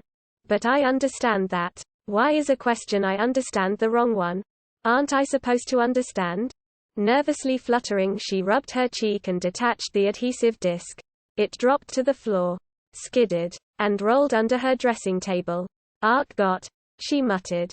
Bending to retrieve it. A ripping sound. That of cloth tearing. Her elaborate costume. I'll get it, he said. And lifted her aside. He knelt down. groped under the dressing table until his fingers located the disc. When he stood up, he found himself looking into a laser tube. Your questions, Luba Luft said in a crisp, formal voice, began to do with sex. I thought they would finally. You're not from the police department. You're a sexual deviant. You can look at my identification. He reached toward his coat pocket. His hand, he saw, had again begun to shake, as it had with Polakov. If you reach in there, Luba Luft said, I'll kill you. You will anyhow. He wondered how it would have worked out if he had waited until Rachel Rosen could join him. Well, no use dwelling on that. Let me see some more of your questions. She held out her hand and, reluctantly, he passed her the sheets. In a magazine you come across a full-page color picture of a nude girl. Well, that's one. You became pregnant by a man who has promised to marry you. The man goes off with another woman. Your best friend. You get an abortion. The pattern of your questioning is obvious. I'm going to call the police. Still holding the laser tube in his direction, she crossed the room. Picked up the vidphone. Dialed the operator. Connect me with the San Francisco Police Department, she said. I need a policeman. What you're doing, Rick said, with relief, is the best idea possible. Yet it seemed strange to him that Luba had decided to do this. Why didn't she simply kill him? Once the patrolman arrived, her chance would disappear and it all would go his way. She must think she's human, he decided. Obviously she doesn't know. A few minutes later, during which Luba carefully kept the laser tube on him, a large harness bull arrived. In his archaic blue uniform with gun and star. All right, he said at once to Luba. Put that thing away. She set down the laser tube and he picked it up to examine it. To see if it carried a charge. Now what's been going on here? He asked her. Before she could answer, he turned to Rick. Who are you? He demanded. Luba Luft said. He came into my dressing room. I've never seen him before in my life. He pretended to be taking a poll or something and he wanted to ask me questions. I thought it was all right and I said okay. And then he began asking me obscene questions. Let's see your identification, the harness bull said to Rick. His hand extended. As he got out his ID, Rick said, I'm a bounty hunter with the department. I know all the bounty hunters, the harness bull said to Rick as he examined Rick's wallet. With the S.F. Police Department? My supervisor is Inspector Harry Bryant, Rick said. I've taken over Dave Holden's list. Now that Dave's in the hospital. As I say, I know all the bounty hunters, the harness bull said. And I've never heard of you. He handed Rick's ID back to him. Call Inspector Bryant, Rick said. There isn't any Inspector Bryant, the harness bull said. It came to Rick what was going on. You're an android, he said to the harness bull. Like Miss Luft. Going to the vidphone, he picked up the receiver himself. I'm going to call the department. He wondered how far he would get before the two androids stopped him. The number, the harness bull said, is, I know the number. Rick dialed. Presently had the police switchboard operator. Let me talk to Inspector Bryant, he said. Who is calling? Please. This is Rick Deckard. He stood waiting. Meanwhile, off to one side, the harness bull was getting a statement from Luba Luft. Neither paid any attention to him. A pause and then Harry Bryant's face appeared on the vidscreen. What's doing? He asked Rick. Some trouble, Rick said. One of those on Dave's list managed to call in and get a so-called patrolman out here. I can't seem to prove to him who I am. He says he knows all about hunters in the department and he's never heard of me. He added, he hasn't heard of you either. Bryant said, let me talk to him. Inspector Bryant wants to talk to you. Rick held out the vidphone receiver. The harness bull ceased questioning Miss Luft and came over to take it. Officer Krams, the harness bull said briskly. A pause. Hello? He listened. Said hello several times more. Waited. Then turned to Rick. There's nobody on the line. And nobody on the screen. He pointed to the vidphone screen and Rick saw nothing on it. Taking the receiver from the harness bull, Rick said, Mr. Bryant? He listened. Waited. Nothing. I'll dial again. He hung up. Waited. Then redialed the familiar number. The phone rang. But no one answered it. The phone rang on and on. "Let me try," Officer Krams said, taking the receiver away from Rick. "You must have misdialed," he dialed. "The number is 842, I know the number," Rick said. "Officer Krams calling in," the harness bull said into the phone receiver. "Is there an Inspector Bryant connected with the department?" A short pause. "Well, what about a bounty hunter named Rick Deckard?" Again a pause. "You're sure? Could he have recently?" "Oh. I see. Okay. Thanks. No. I have it under control." Officer Krams rang off. Turned toward Rick. "I had him on the line," Rick said. "I talked to him. He said he talked to you. It must be phone trouble. The connection must have been broken somewhere along the way. Didn't you see? Bryant's face showed on the screen and then it didn't." He felt bewildered. Officer Krams said, "I have Miss Luft's statement. Deckard. So let's go down to the Hall of Justice so I can book you." "Okay," Rick said. To Luba Luft he said, "I'll be back in a short while. I'm still not finished testing you." "He's a deviant," Luba Luft said to Officer Krams. "He gives me the creeps." She shivered. "What opera are you practicing to give?" Officer Krams asked her. "The Magic Flute," Rick said. "I didn't ask you. I asked her." The harness buff gave him a glance of dislike. "I'm anxious to get to the Hall of Justice," Rick said. "This matter should be straightened out." He started toward the door of the dressing room. His briefcase gripped. "I'll search you first," Officer Krams deftly frisked him. And came up with Rick's service pistol and laser tube. He appropriated both. After a moment of sniffing the muzzle of the pistol. "This has been fired recently," he said. "I retired an Andy just now," Rick said. "The remains are still in my car. Up on the roof." "Okay," Officer Krams said. "We'll go up and have a look." As the two of them started from the dressing room, Miss Luft followed as far as the door. "He won't come back again. Will he?" "Officer, I'm really afraid of him. He's so strange. If he's got the body of someone he killed upstairs in his car," Krams said. "He won't be coming back." He nudged Rick forward and, together, the two of them ascended by elevator to the roof of the Opera House. Opening the door of Rick's car, Officer Krams silently inspected the body of Polakov. "An android," Rick said. "I was sent after him. He almost got me by pretending to be." "They'll take your statement at the Hall of Justice," Officer Krams interrupted. He nudged Rick over to his parked, plainly marked police car. "There. By police radio." He put in a call for someone to come pick up Polakov. "Okay, Deckard," he said. Then, ringing off, "Let's get started." With the two of them aboard, the patrol car zoomed up from the roof and headed south. Something, Rick noticed, was not as it should be. Officer Krams had steered the car in the wrong direction. "The Hall of Justice," Rick said, "is north. On Lombard." "That's the old Hall of Justice," Officer Krams said. "The new one is on Mission. That old building. It's disintegrating. It's a ruin. Nobody's used that for years. Has it been that long since you last got booked?" "Take me there," Rick said. To Lombard Street. He understood it all now. Saw what the androids, working together, had achieved. He would not live beyond this ride. For him it was the end. As it had almost been for Dave, and probably eventually would be. "That girl's quite a looker," Officer Krams said. "Of course. With that costume you can't tell about her figure. But I'd say it's damn okay." Rick said. "Admit to me that you're an android."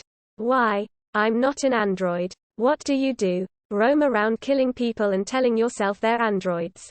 "I can see why Miss Luft was scared. It's a good thing for her that she called us." "Then take me to the Hall of Justice. On Lombard." "Like I said, it'll take about 3 minutes," Rick said. "I want to see it. Every morning I check in for work. There. I want to see that it's been abandoned for years." "As you say, maybe you're an android," Officer Krams said. "With a false memory. Like they give them. Had you thought of that?" He grinned frigidly as he continued to drive south. Conscious of his defeat and failure, Rick settled back, and, helplessly, waited for what came next. Whatever the androids had planned. Now that they had physical possession of him. "But I did get one of them," he told himself. "I got Polakov. And Dave got to. Hovering over Mission. Officer Crams's police car prepared to descend for its landing. Chapter 10. The Mission Street Hall of Justice building. Onto the roof of which the hovercar descended. Jutted up in a series of baroque, ornamented spires. Complicated and modern. The handsome structure struck Rick Deckard as attractive, except for one aspect. He had never seen it before.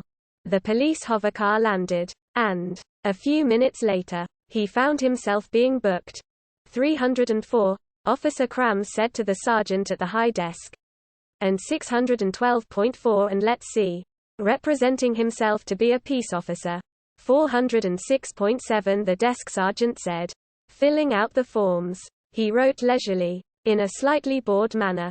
Routine business. His posture and expression declared. Nothing of importance. Over here, Officer Crams said to Rick, leading him to a small white table at which a technician operated familiar equipment. For your cephalic pattern, Crams said. Ident purposes.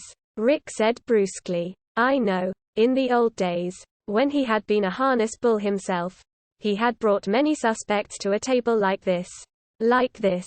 But not this particular table. His cephatic pattern taken, he found himself being led off to an equally familiar room. Reflexively he began assembling his valuables for transfer. It makes no sense, he said to himself. Who are these people? If this place has always existed, why didn't we know about it? And why don't they know about us? Two parallel police agencies, he said to himself. Ours and this one, but never coming in contact, as far as I know until now.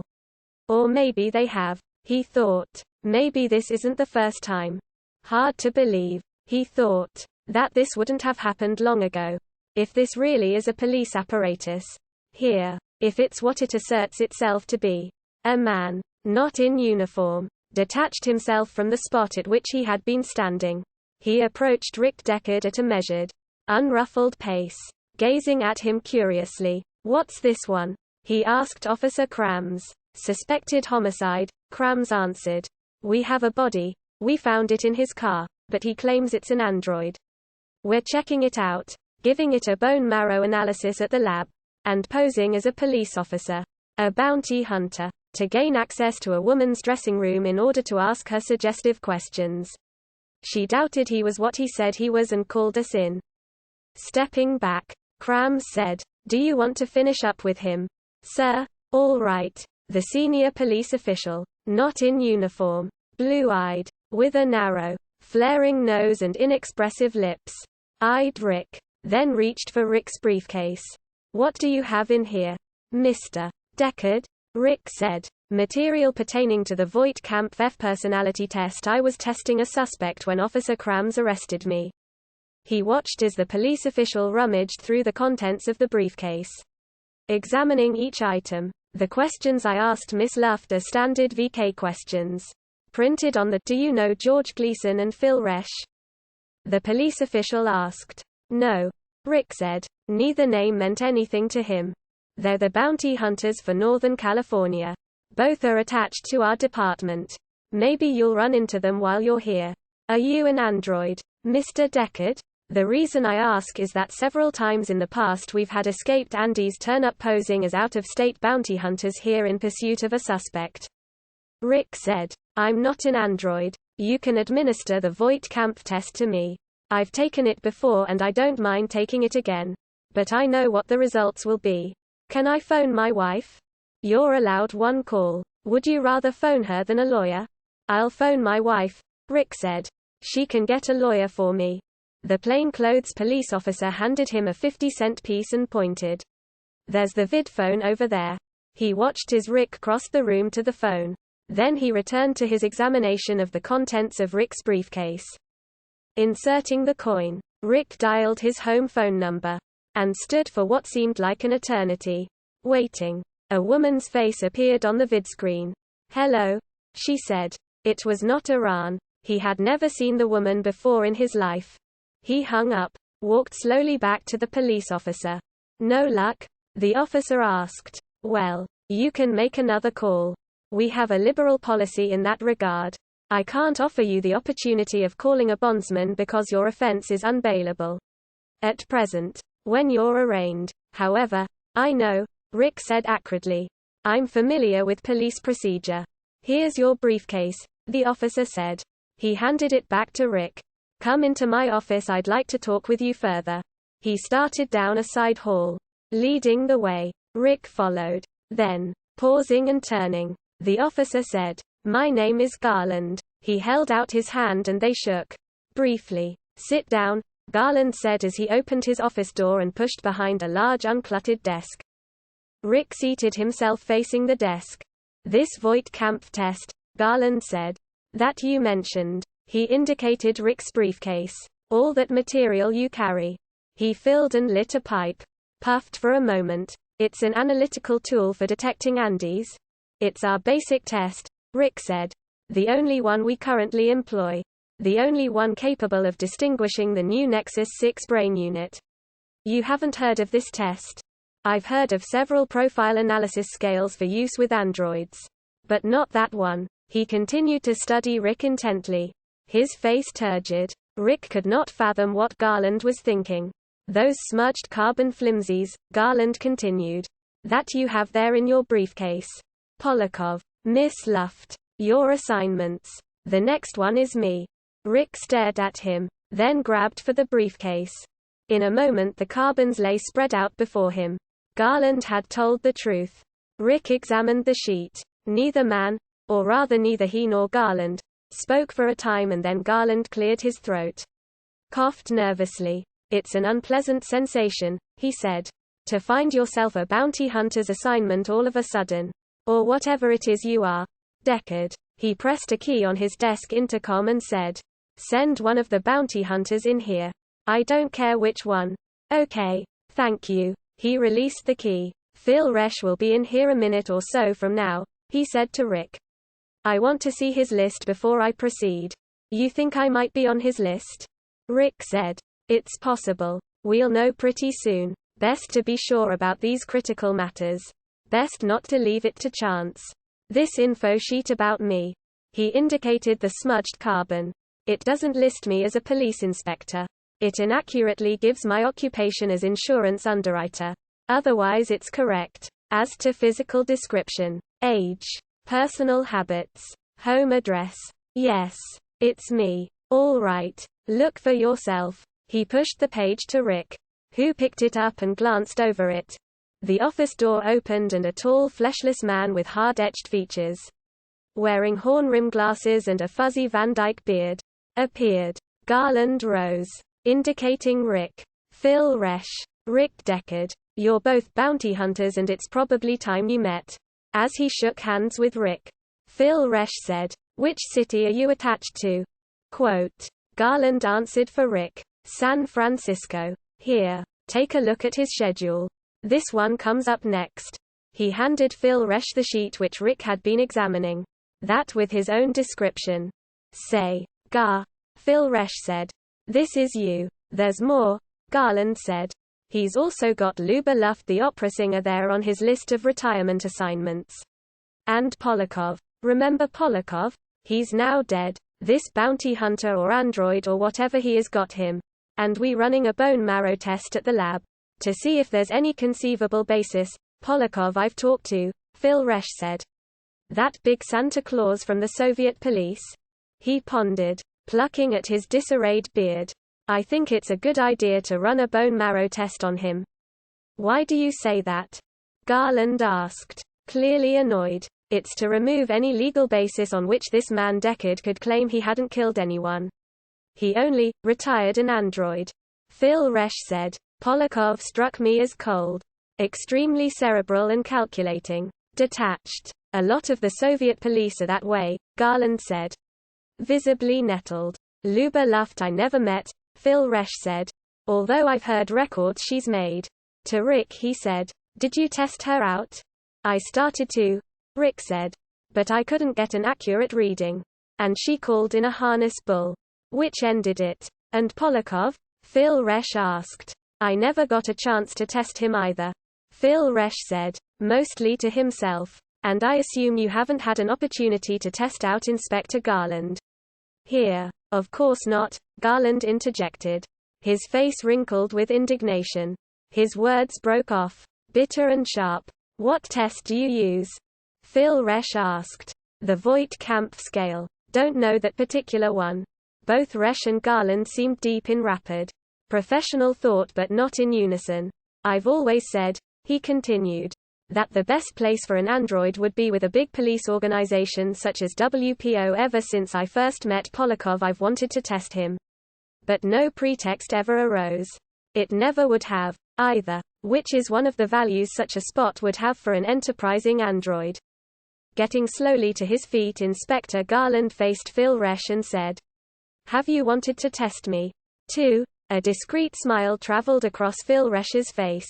He started to answer, then shrugged, and remained silent. He did not seem afraid of his superior, despite Garland's palpable wrath. "I don't think you understand the situation," Garland said.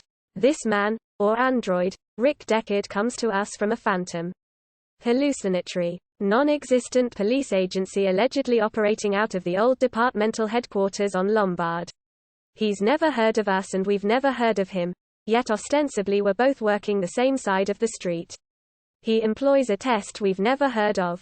The list he carries around isn't of androids. It's a list of human beings.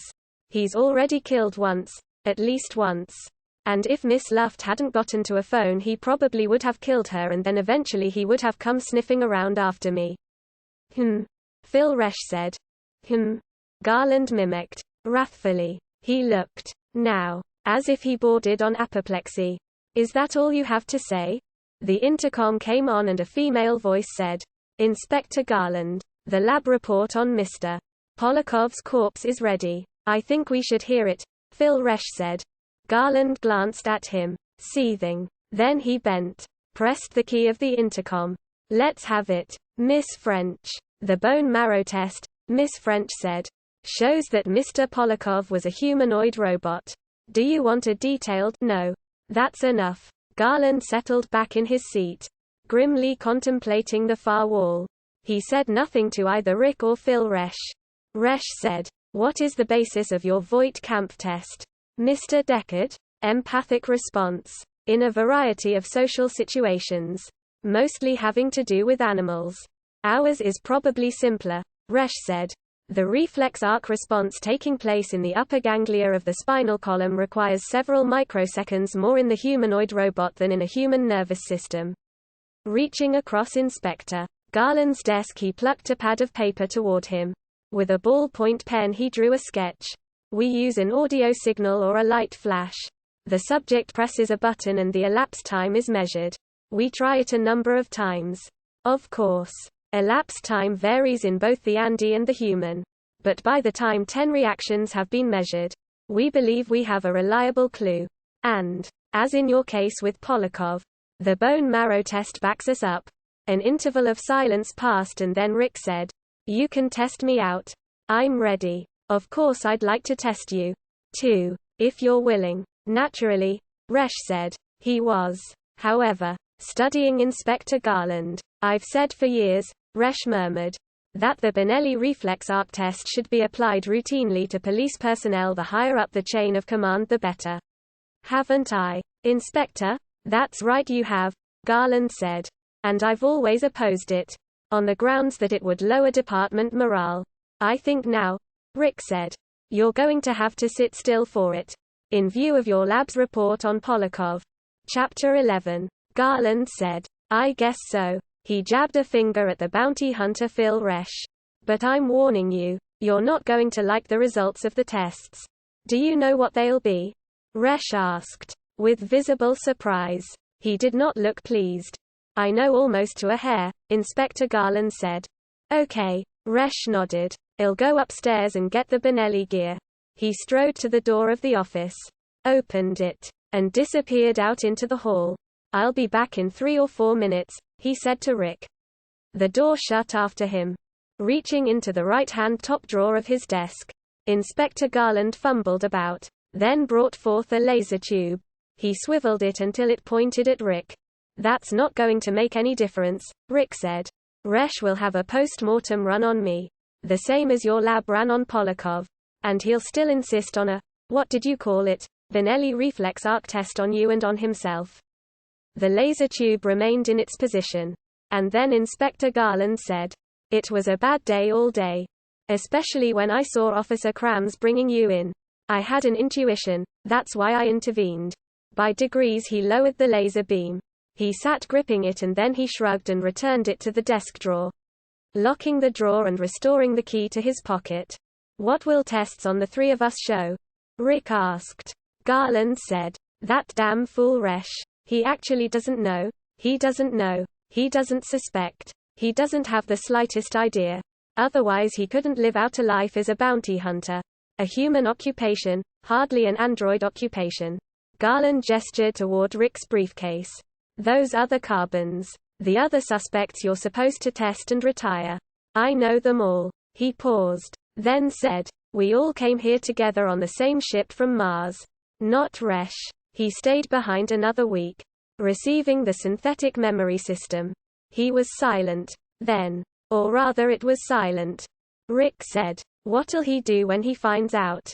"I don't have the foggiest idea," Garland said remotely. "It ought, from an abstract, intellectual viewpoint, to be interesting. He may kill me. Kill himself. Maybe you, too. He may kill everyone he can. Human and android alike. I understand that such things happen. When there's been a synthetic memory system laid down. When one thinks it's human. So when you do that, you're taking a chance." Garland said, "It's a chance anyway. Breaking free and coming here to Earth. Where we're not even considered animals. Where every worm and woodlouse is considered more desirable than all of us put together." Irritably, Garland picked at his lower lip. "Your position would be better if Phil Resch could pass the Benelli test. If it was just me. The results, that way, would be predictable. To Resch I'd just be another Andy to retire as soon as possible. So you're not in a good position either. Deckard. Almost as bad. In fact, as I am. You know where I guessed wrong? I didn't know about Polakov. He must have come here earlier. Obviously he came here earlier. In another group entirely, no contact with ours. He was already entrenched in the WPO when I arrived. I took a chance on the lab report. Which I shouldn't have. Krams, of course, took the same chance. Polakov was almost my finish, too." Rick said. "Yes. There was something about him. I don't think he could have been the same brain unit type as we. He must have been souped up or tinkered with. An altered structure. Unfamiliar even to us. A good one, too. Almost good enough. When I phoned my apartment," Rick said. "Why didn't I get my wife? All our vidphone lines here are trapped. They recirculate the call to other offices within the building. This is a homeostatic enterprise we're operating here. Deckard. We're a closed loop. Cut off from the rest of San Francisco. We know about them but they don't know about us.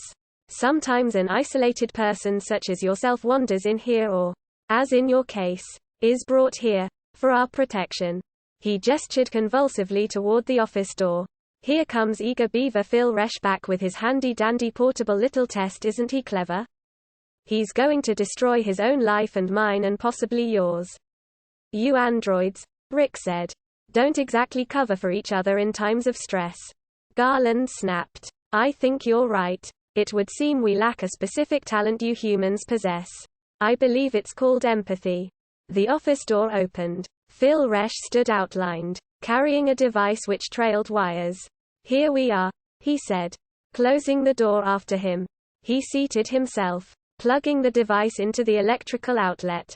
Bringing out his right hand, Garland pointed at Resch. At once Resch, and also Rick Deckard, rolled from their chairs and onto the floor. At the same time, Resch aimed a laser tube and, as he fell, fired at Garland. The laser beam, aimed with skill, based on years of training, bifurcated Inspector Garland's head. He slumped forward and, from his hand, his miniaturized laser beam rolled across the surface of his desk. The corpse teetered on its chair and then, like a sack of eggs, it slid to one side and crashed to the floor. "It forgot," Resch said, rising to his feet, "that this is my job. I can almost foretell what an android is going to do. I suppose you can, too." He put his laser beam away, bent, and, with curiosity, examined the body of his quondam superior. What did it say to you while I was gone? That it, was an android.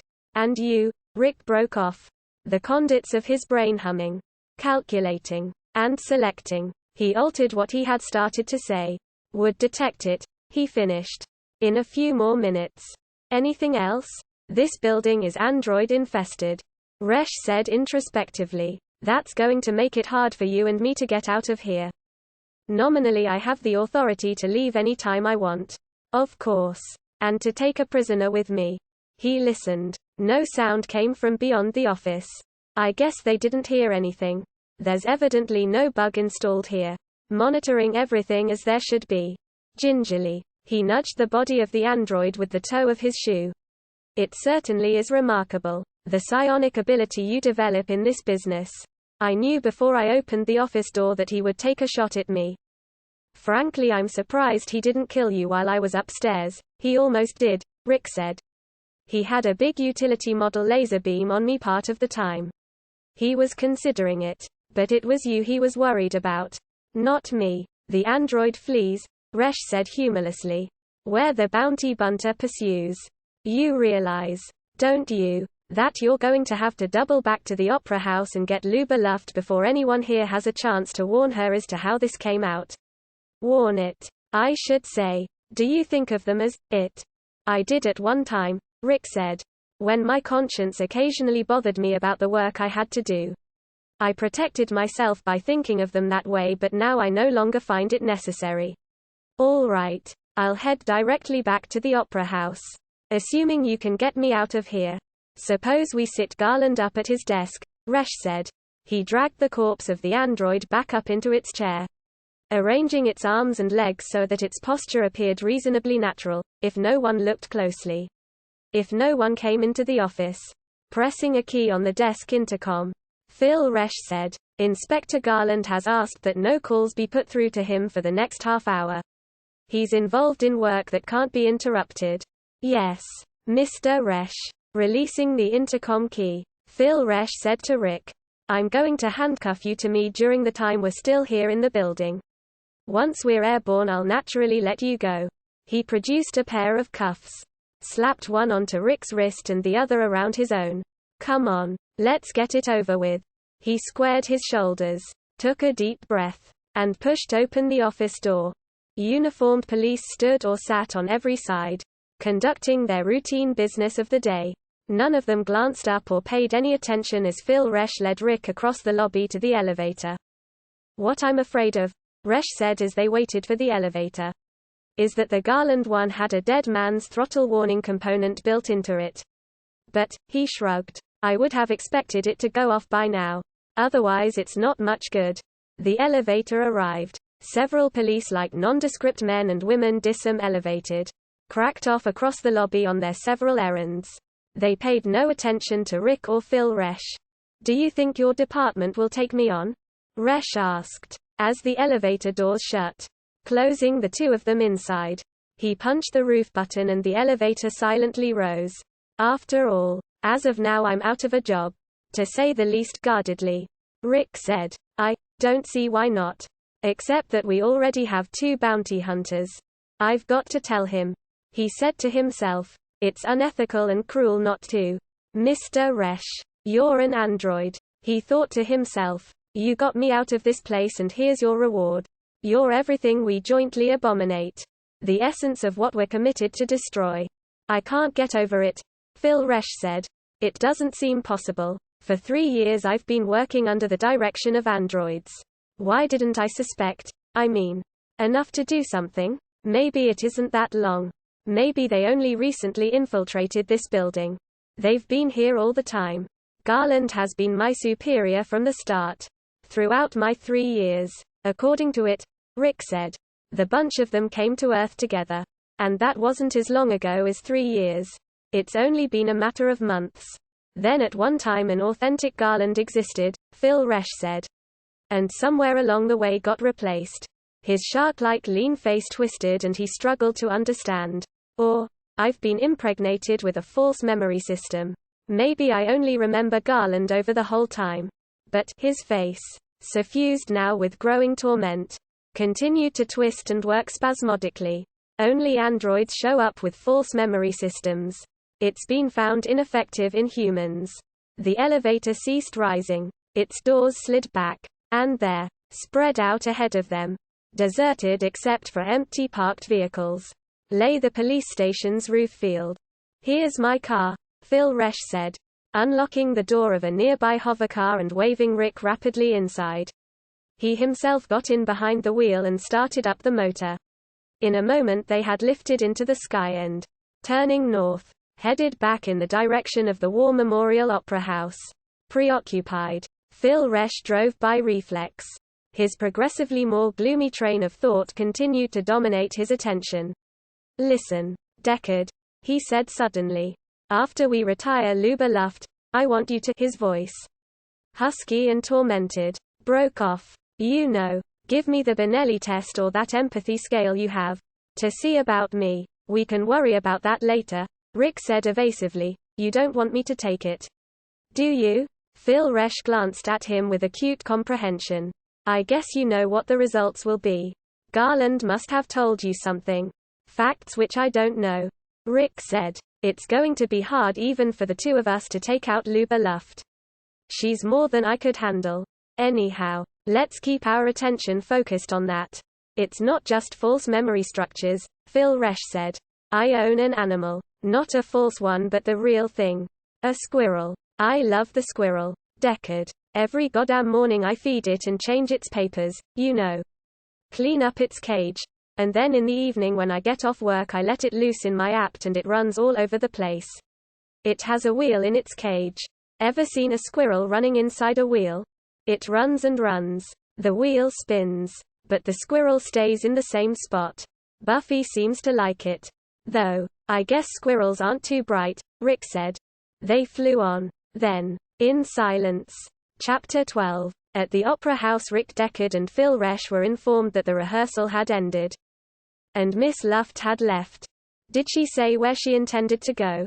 Phil Resch asked the stagehand, showing his police identification. "Over to the museum." The stagehand studied the ID card. "She said she wanted to take in the exhibit of Edward Munch that's there now. It ends tomorrow. And Luba Luft," Rick thought to himself, "ends today." As the two of them walked down the sidewalk to the museum, Phil Resch said, "What odds will you give? She's flown. We won't find her at the museum." "Maybe," Rick said. They arrived at the museum building, noted on which floor the Munch exhibit could be found, and ascended. Shortly, they wandered amid paintings and woodcuts. Many people had turned out for the exhibit, including a grammar school class. The shrill voice of the teacher penetrated all the rooms comprising the exhibit. And Rick thought, that's what you'd expect an Andy to sound, and look, like. Instead of like Rachel Rosen and Luba Luft. And the man beside him. Or rather the thing beside him. Did you ever hear of an Andy having a pet of any sort? Phil Resch asked him. For some obscure reason he felt the need to be brutally honest. Perhaps he had already begun preparing himself for what lay ahead. In 2 cases that I know of, Andy's owned and cared for animals. But it's rare. From what I've been able to learn, it generally fails. The Andy is unable to keep the animal alive. Animals require an environment of warmth to flourish. Except for reptiles and insects. Would a squirrel need that? An atmosphere of love? Because Buffy is doing fine. As sleek as an otter. I groom and comb him every other day. At an oil painting Phil Resch halted. Gazed intently. The painting showed a hairless, oppressed creature with a head like an inverted pear. Its hands clapped in horror to its ears. Its mouth open in a vast, soundless scream. Twisted ripples of the creature's torment. Echoes of its cry. Flooded out into the air surrounding it. The man or woman, whichever it was, had become contained by its own howl. It had covered its ears against its own sound. The creature stood on a bridge and no one else was present. The creature screamed in isolation. Cut off by, or despite, its outcry. He did a woodcut of this, Rick said, reading the card tacked below the painting. I think, Phil Resch said, That this is how an Andy must feet. He traced in the air the convolutions visible in the picture of the creature's cry. I don't feel like that. So maybe I'm not in. He broke off, as several persons strolled up to inspect the picture. There's Luba Luft. Rick pointed and Phil Resch halted his somber introspection and defense. The two of them walked at a measured pace toward her, taking their time as if nothing confronted them. As always, it was vital to preserve the atmosphere of the commonplace.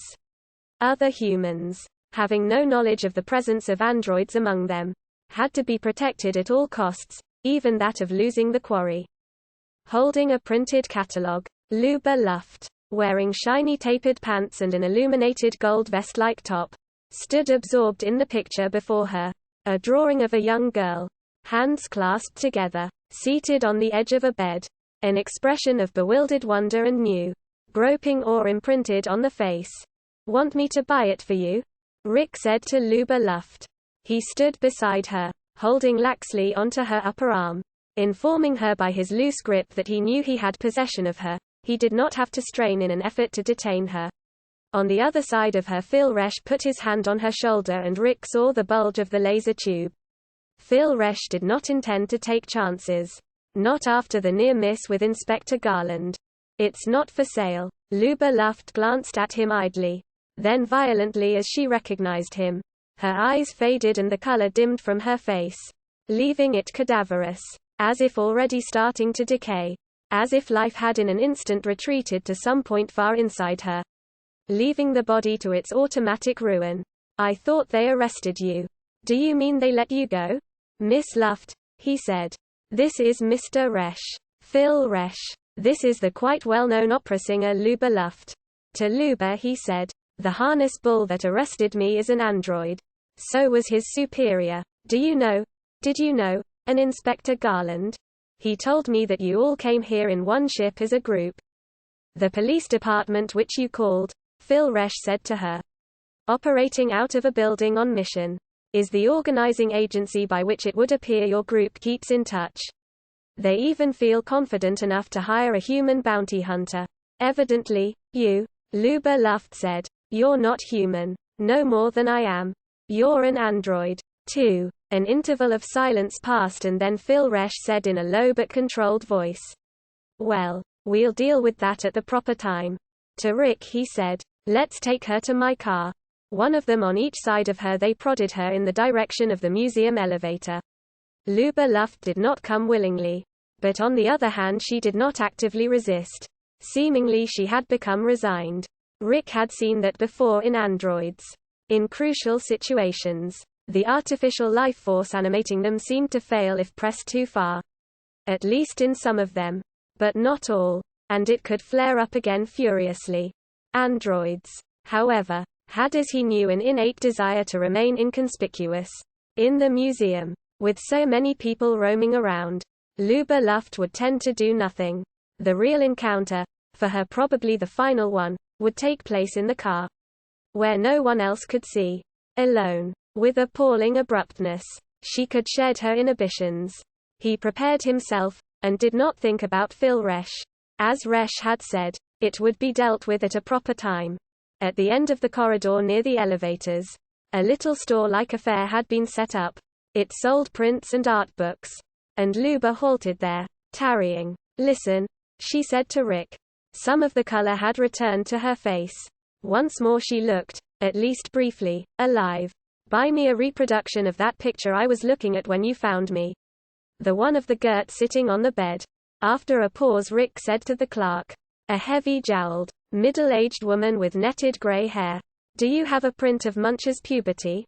Only in this book of his collected work, the clerk said, lifting down a handsome glossy volume. $25. I'll take it. He reached for his wallet.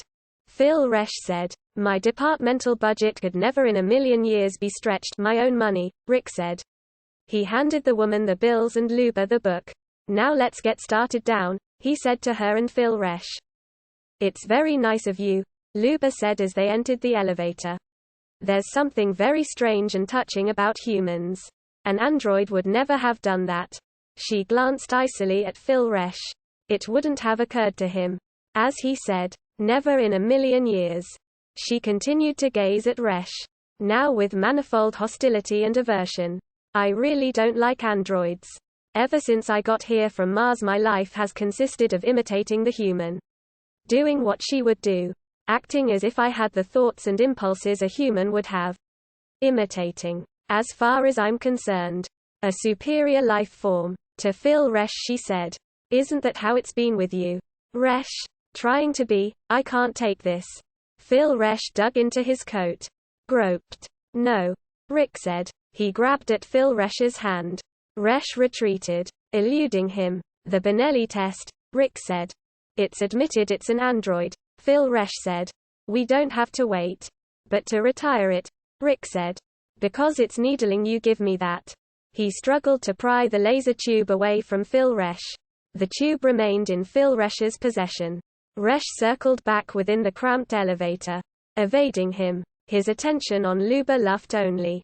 Okay, Rick said. Retire it. Kill it now. Show it that it's right. He saw. Then. That Resh meant to. Wait, Phil Resh fired. And at the same instant Luba Luft, in a spasm of frantic hunted fear, twisted and spun away, dropping as she did so. The beam missed its mark but, as Resh lowered it, burrowed a narrow hole, silently, into her stomach. She began to scream. She lay crouched against the wall of the elevator, screaming. Like the picture, Rick thought to himself. And, with his own laser tube, killed her. Luba Luft's body fell forward, face down, in a heap. It did not even tremble. With his laser tube, Rick systematically burned into blurred ash the book of pictures which he had just a few minutes ago bought Luba. He did the job thoroughly. Saying nothing, Phil Resh watched without understanding, his face showing his perplexity. You could have kept the book yourself, Resh said, when it had been done. That cost you. Do you think androids have souls? Rick interrupted, cocking his head on one side. Phil Resh gazed at him in even greater puzzlement. I could afford the book, Rick said. I've made $3,000 so far today. And I'm not even half through. You're claiming Garland? Phil Resh asked. But I killed him, not you. You just lay there. And Luba, too. I got her. You can't collect, Rick said. Not from your own department and not from ours. When we get to your car, I'll administer the Benelli test or the Voigtkampf to you and then we'll see. Even though you're not on my list, his hands shaking. He opened his briefcase, rummaged among the crumpled onionskin carbons. No, you're not here. So legally I can't claim you. To make anything I'll have to claim Luba Luft and Garland. You're sure I'm an android? Is that really what Garland said? That's what Garland said. Maybe he was lying, Phil Resh said. To split us apart. As we are now. We're nuts. Letting them split us. You were absolutely right about Luba Luft. I shouldn't have let her get my goat like that. I must be overly sensitive. That would be natural for a bounty hunter. I suppose. You're probably the same way. But look. We would have had to retire Luba Luft anyhow. Half an hour from now. Only 1/2 hour more. She wouldn't even have had time to look through that book you got her. And I still think you shouldn't have destroyed it. That's a waste. I can't follow your reasoning. It isn't rational. That's why, Rick said, I'm getting out of this business. And go into what? Anything. Insurance underwriting. Like Garland was supposed to be doing. Or I'll emigrate. Yes. He nodded. I'll go to Mars. But someone has to do this, Phil Resh pointed out. They can use androids. Much better if Andys do it. I can't anymore. I've had enough. She was a wonderful singer. The planet could have used her. This is insane. This is necessary. Remember, they killed humans in order to get away. And if I hadn't gotten you out of the Mission Police Station, they would have killed you. That's what Garland wanted me for. That's why he had me come down to his office. Didn't Polakov almost kill you? Didn't Luba Luft almost? We're acting defensively. They're here on our planet. They're murderous illegal aliens masquerading as police, Rick said. As bounty hunters. Okay. Give me the Benelli test. Maybe Garland lied. I think he did. False memories just aren't that good. What about my squirrel? Yes. Your squirrel. I forgot about your squirrel. If I'm an Andy, Phil Resch said, and you kill me, you can have my squirrel. Here, I'll write it out, willing it to you. Andys can't will anything. They can't possess anything to will. Then just take it, Phil Resch said. Maybe so, Rick said. The elevator had reached the first floor. Now, its doors opened. You stay with Luba. I'll get a patrol car here to take her to the Hall of Justice. For her bone marrow test, he saw a phone booth. Entered it. Dropped in a coin. And, his fingers shaking, dialed. Meanwhile, a group of people, who had been waiting for the elevator, gathered around Phil Resch and the body of Luba Luft. She was really a superb singer, he said to himself as he hung up the receiver. His call completed. I don't get it. How can a talent like that be a liability to our society? But it wasn't the talent, he told himself. It was she herself. As Phil Resch is, he thought, he's a menace in exactly the same way. For the same reasons. So I can't quit now. Emerging from the phone booth, he pushed his way among the people.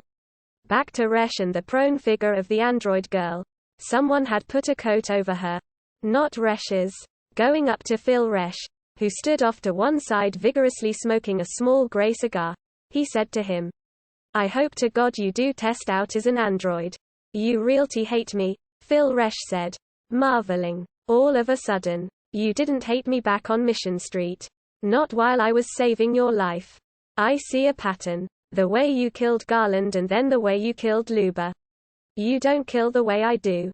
You don't try to. Hell, he said. I know what it is. You like to kill. All you need is a pretext. If you had a pretext you'd kill me. That's why you picked up on the possibility of Garland being an android. It made him available for being killed. I wonder what you're going to do when you fail to pass the Benelli test. Will you kill yourself? Sometimes androids do that. But the situation was rare. Yes. I'll take care of it, Phil Resch said. You won't have to do anything. Besides administering the test, a patrol car arrived. 2 policemen hopped out, strode up, saw the crowd of people and at once cleared themselves a passage through. One of them recognized Rick and nodded. So we can go now. Rick realized. Our business here is concluded. Finally. As he and Resch walked back down the street to the Opera House, on whose roof their hovercar lay parked, Resch said, I'll give you my laser tube now. So you won't have to worry about my reaction to the test in terms of your own personal safety. He held out the tube and Rick accepted it. How'll you kill yourself without it? Rick asked. If you fail on the test, I'll hold my breath. Chris R.K., Rick said. It can't be done. There's no automatic cut-in of the vagus nerve, Phil Resch said. In an android. As there is in a human. Weren't you taught that when they trained you? I got taught that years ago. But to die that way, Rick protested. There's no pain. What's the matter with it? He gestured. Unable to find the right words. I don't really think I'm going to have to, Phil Resch said. Together they ascended to the roof of the War Memorial Opera House and Phil Resch's parked hovercar. Sliding behind the wheel and closing his door, Phil Resch said, I would prefer it if you used the Benelli test. I can't. I don't know how to score it. I would have to rely on you for an interpretation of the readings. He realized. And that's out of the question. You'll tell me the truth. Won't you? Phil Resch asked. If I'm an android you'll tell me? Sure. Because I really want to know. I have to know. Phil Resch relit his cigar. Shifted about on the bucket seat of the car. Trying to make himself comfortable. Evidently he could not. Did you really like that Munch picture that Luba Luft was looking at? He asked. I didn't care for it. Realism in art doesn't interest me. I like Picasso and puberty dates from 1894, Rick said shortly. Nothing but realism existed then. You have to take that into account. But that other one, of the man holding his ears and yelling, that wasn't representational. Opening his briefcase, Rick fished out his test gear. Elaborate, Phil Resch observed. Watching. How many questions do you have to ask before you can make a determination? 6 or 7. He handed the adhesive pad to Phil Resch. Attach that to your cheek. Firmly. And this light, he aimed it. This stays focused on your eye. Don't move. Keep your eyeball as steady as you can. Reflex fluctuations, Phil Resch said acutely. But not to the physical stimulus. You're not measuring dilation. For instance, it'll be to the verbal questions. What we call a flinch reaction. Rick said. Do you think you can control it? Not really. Eventually. Maybe. But not the initial amplitude. That's outside conscious control. If it weren't, he broke off. Go ahead. I'm tense. Excuse me if I talk too much. Talk all you want, Rick said. Talk all the way to the tomb. He said to himself. If you feel like it.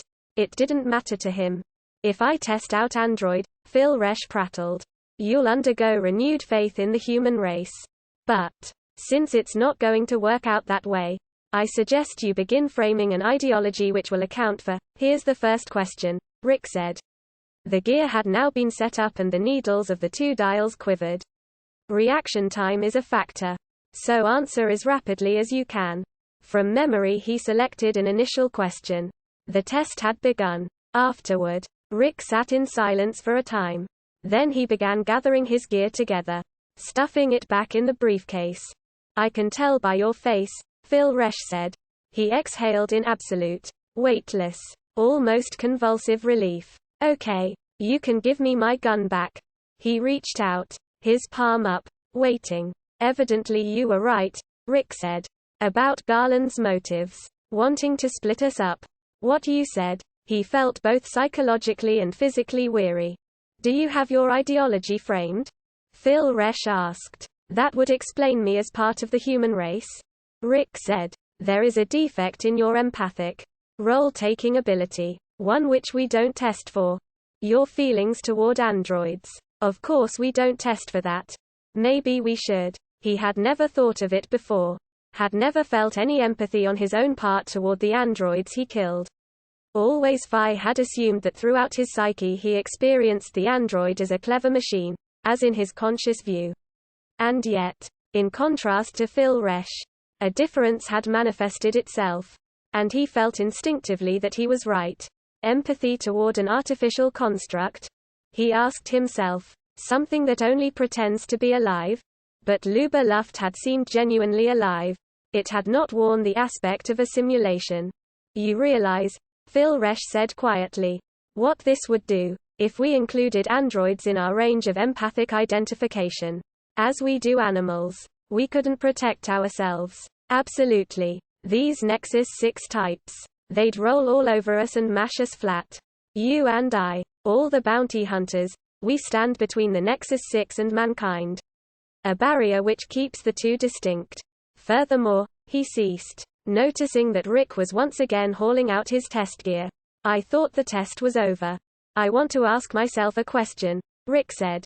And I want you to tell me what the needles register. Just give me the calibration. I can compute it. He plastered the adhesive disc against his cheek. Arranged the beam of light until it fed directly into his eye. Are you ready? Watch the dials. We'll exclude time lapse in this. I just want magnitude. Sure, Rick. Phil Resch said obligingly. Aloud. Rick said. I'm going down by elevator with an android I've captured. And suddenly someone kills it. Without warning. No particular response, Phil Resch said. What did the needles hit? The left one 2.8. The right one 3.3 inches, Rick said. A female android. Now they're up to 4.0 and 6. Respectively. That's high enough, Rick said. He removed the wired adhesive disc from his cheek and shut off the beam of light. That's an emphatically empathic response, he said. About what a human subject shows for most questions. Except for the extreme ones. Such as those dealing with human pelts used decoratively. The truly pathological ones. Meaning, Rick said, I'm capable of feeling empathy for at least specific. Certain androids. Not for all of them but, one or two. For Luba Luft. As an example. He said to himself. So I was wrong. There's nothing unnatural or unhuman about Phil Resch's reactions. It's me. I wonder. He wondered. If any human has ever felt this way before about an android. Of course. He reflected. This may never come up again in my work. It could be an anomaly. Something for instance to do with my feelings for the magic flute. And for Luba's voice. In fact her career as a whole. Certainly this had never come up before. Or at least not that he had been aware of. Not, for example, with Polakov, nor with Garland. And he realized, if Phil Resch had proved out android I could have killed him without feeling anything. Anyhow after Luba's death. So much for the distinction between authentic living humans and humanoid constructs.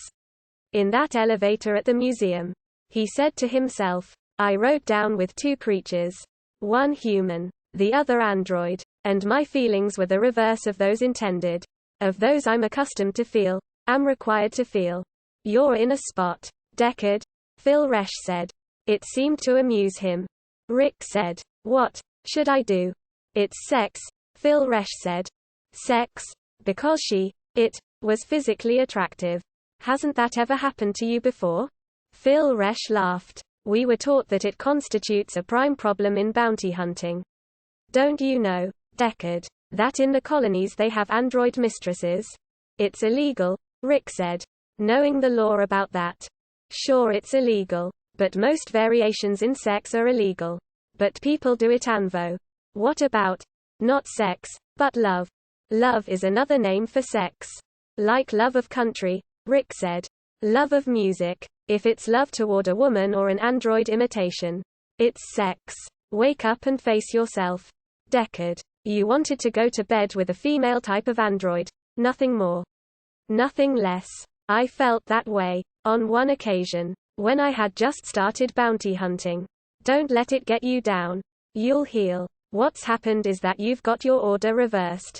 Don't kill her, or be present when she's killed, and then feel physically attracted. Do it the other way.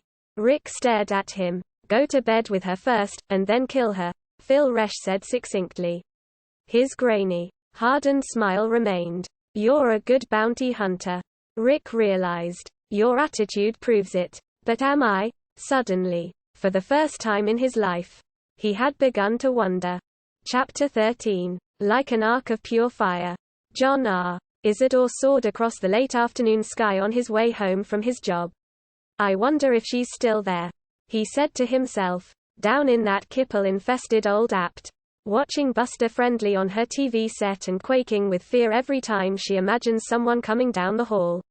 Including, I suppose, me. He had already stopped off at a black market grocery store. On the seat beside him a bag of such delicacies as bean curd. Ripe peaches. Good soft evil-smelling cheese rocked back and forth as he alternately speeded up and slowed down his car. Being tense. Tonight, he drove somewhat erratically, and his allegedly repaired car coughed and floundered, as it had been doing for months prior to overhaul. Rats, Isidore said to himself. The smell of peaches and cheese eddied about the car, filling his nose with pleasure. All rarities, for which he had squandered 2 weeks' salary borrowed in advance from Mr. Sloat. And, in addition, under the car seat where it could not roll and break, a bottle of Chablis wine knocked back and forth. The greatest rarity of all.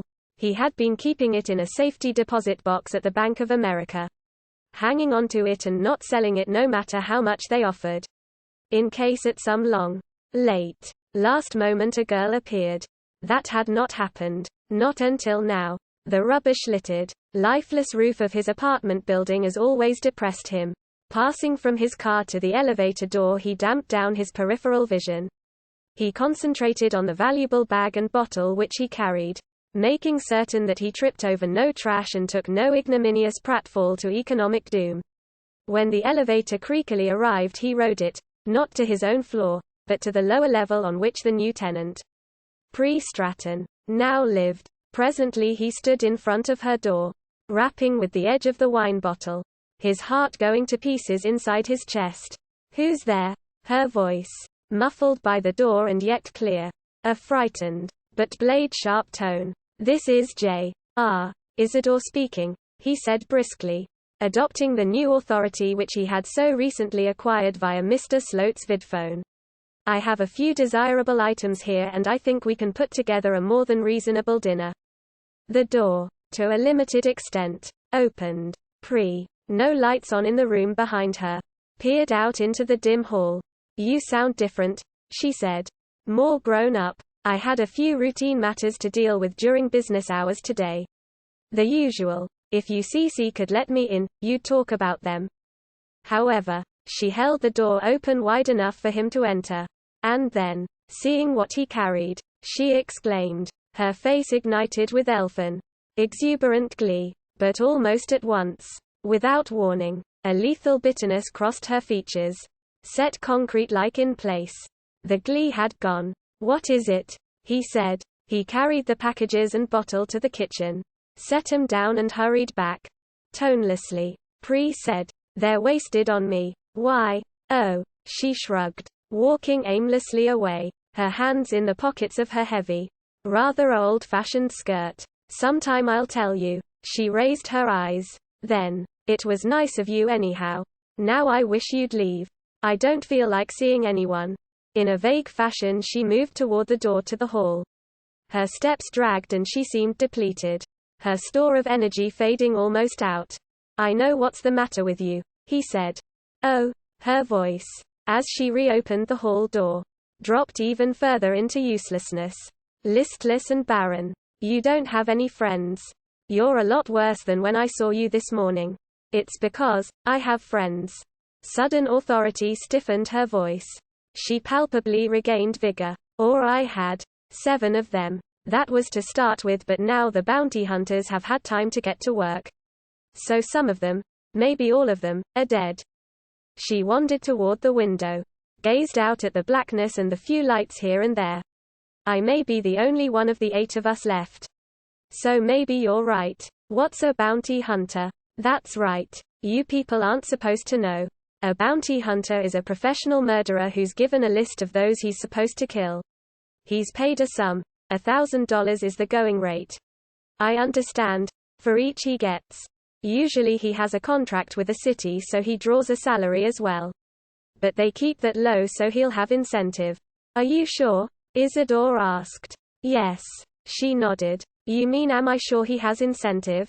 Yes. He has incentive. He enjoys it, I think, Isidore said. You're mistaken. Never in his life had he heard of such a thing. Buster Friendly, for instance, had never mentioned it. It's not in accord with present-day Mercerian ethics, he pointed out. All life is one. No man is an island, as Shakespeare said in olden times. John Donne. Isidore gestured in agitation. That's worse than anything I ever heard of. Can't you call the police? No. And they're after you? They're apt to come here and kill you? He understood. Now, why the girl acted in so secretive a fashion. No wonder you're scared and don't want to see anybody. But he thought, it must be a delusion. She must be psychotic, with delusions of persecution. Maybe from brain damage due to the dust. Maybe she's a special. I'll get them first, he said. With what? Faintly. She smiled. She showed her small, even, white teeth. I'll get a license to carry a laser beam. It's easy to get. Out here where there's hardly anybody. The police don't patrol. You're expected to watch out for yourself. How about when you're at work? I'll take a leave of absence.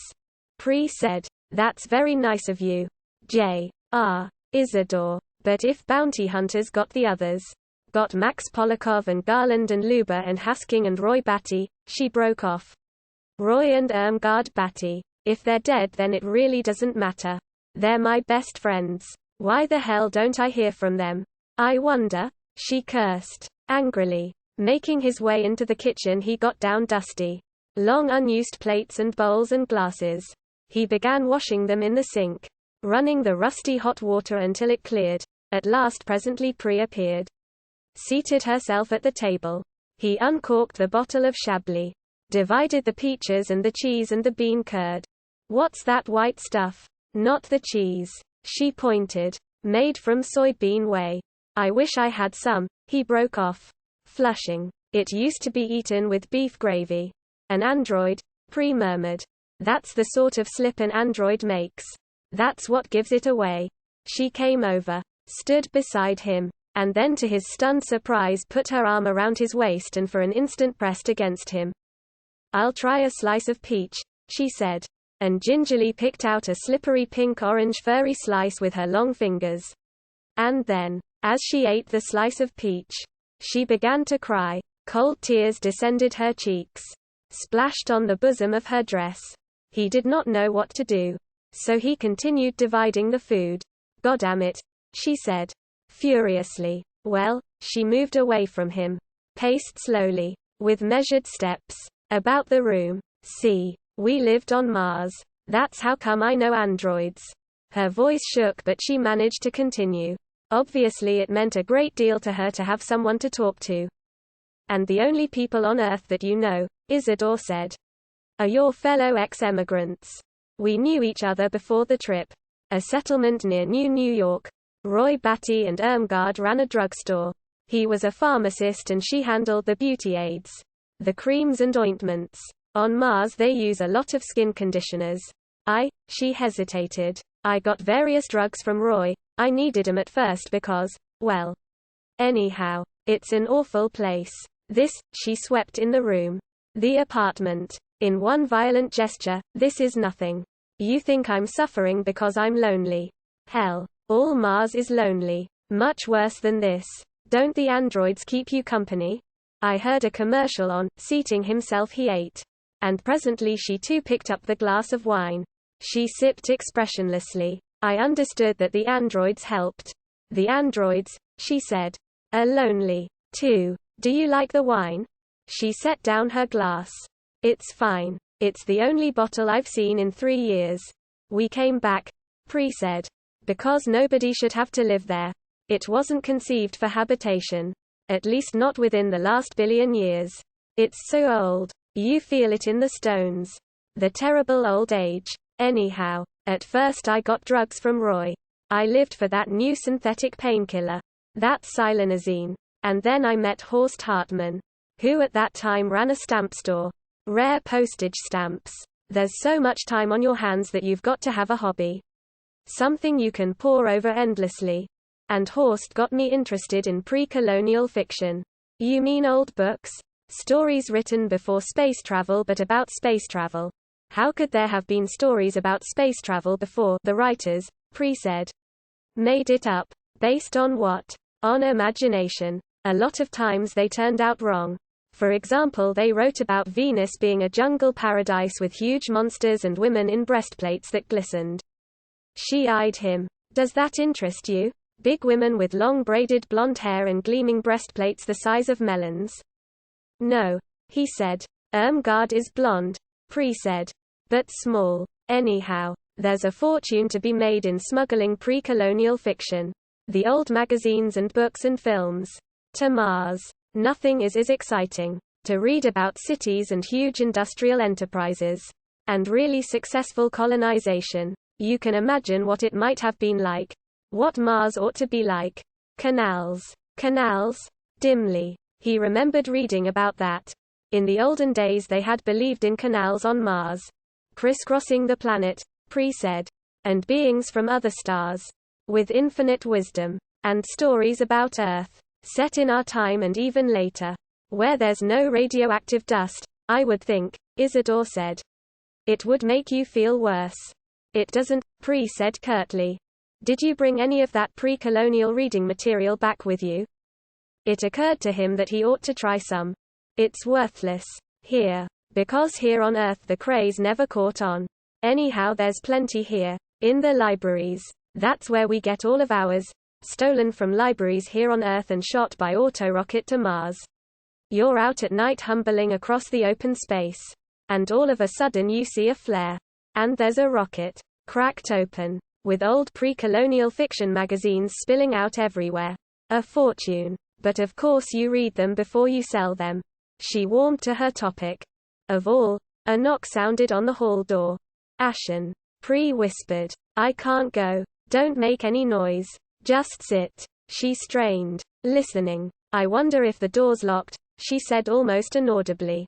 God. I hope so. Her eyes, wild and powerful, fixed themselves beseechingly on him, as if praying to him to make it true. A far-off voice from the hall called. Pri. Are you in there? A man's voice. It's Roy and Irmgard. We got your card. Rising and going into the bedroom. Pri reappeared carrying a pen and scrap of paper. She reseated herself. Scratched out a hasty message. You go to the door. Isidore, nervously, took the pen from her and wrote. And say what?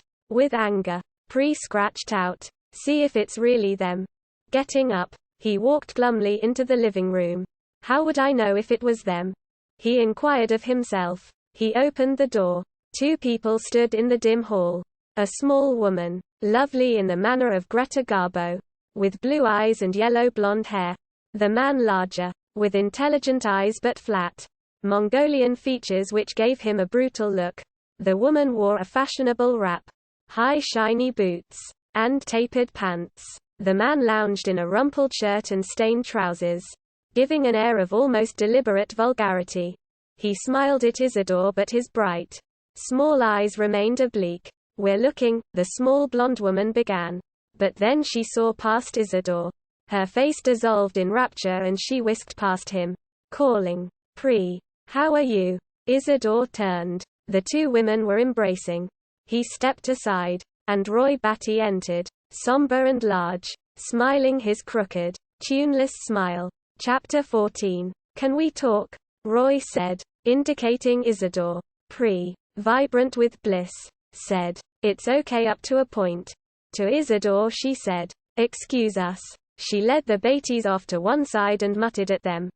Then the three of them returned to confront J.R. Isidore, who felt uncomfortable and out of place. This is Mr. Isidore, Pri said. He's taking care of me. The words came out tinged with an almost malicious sarcasm.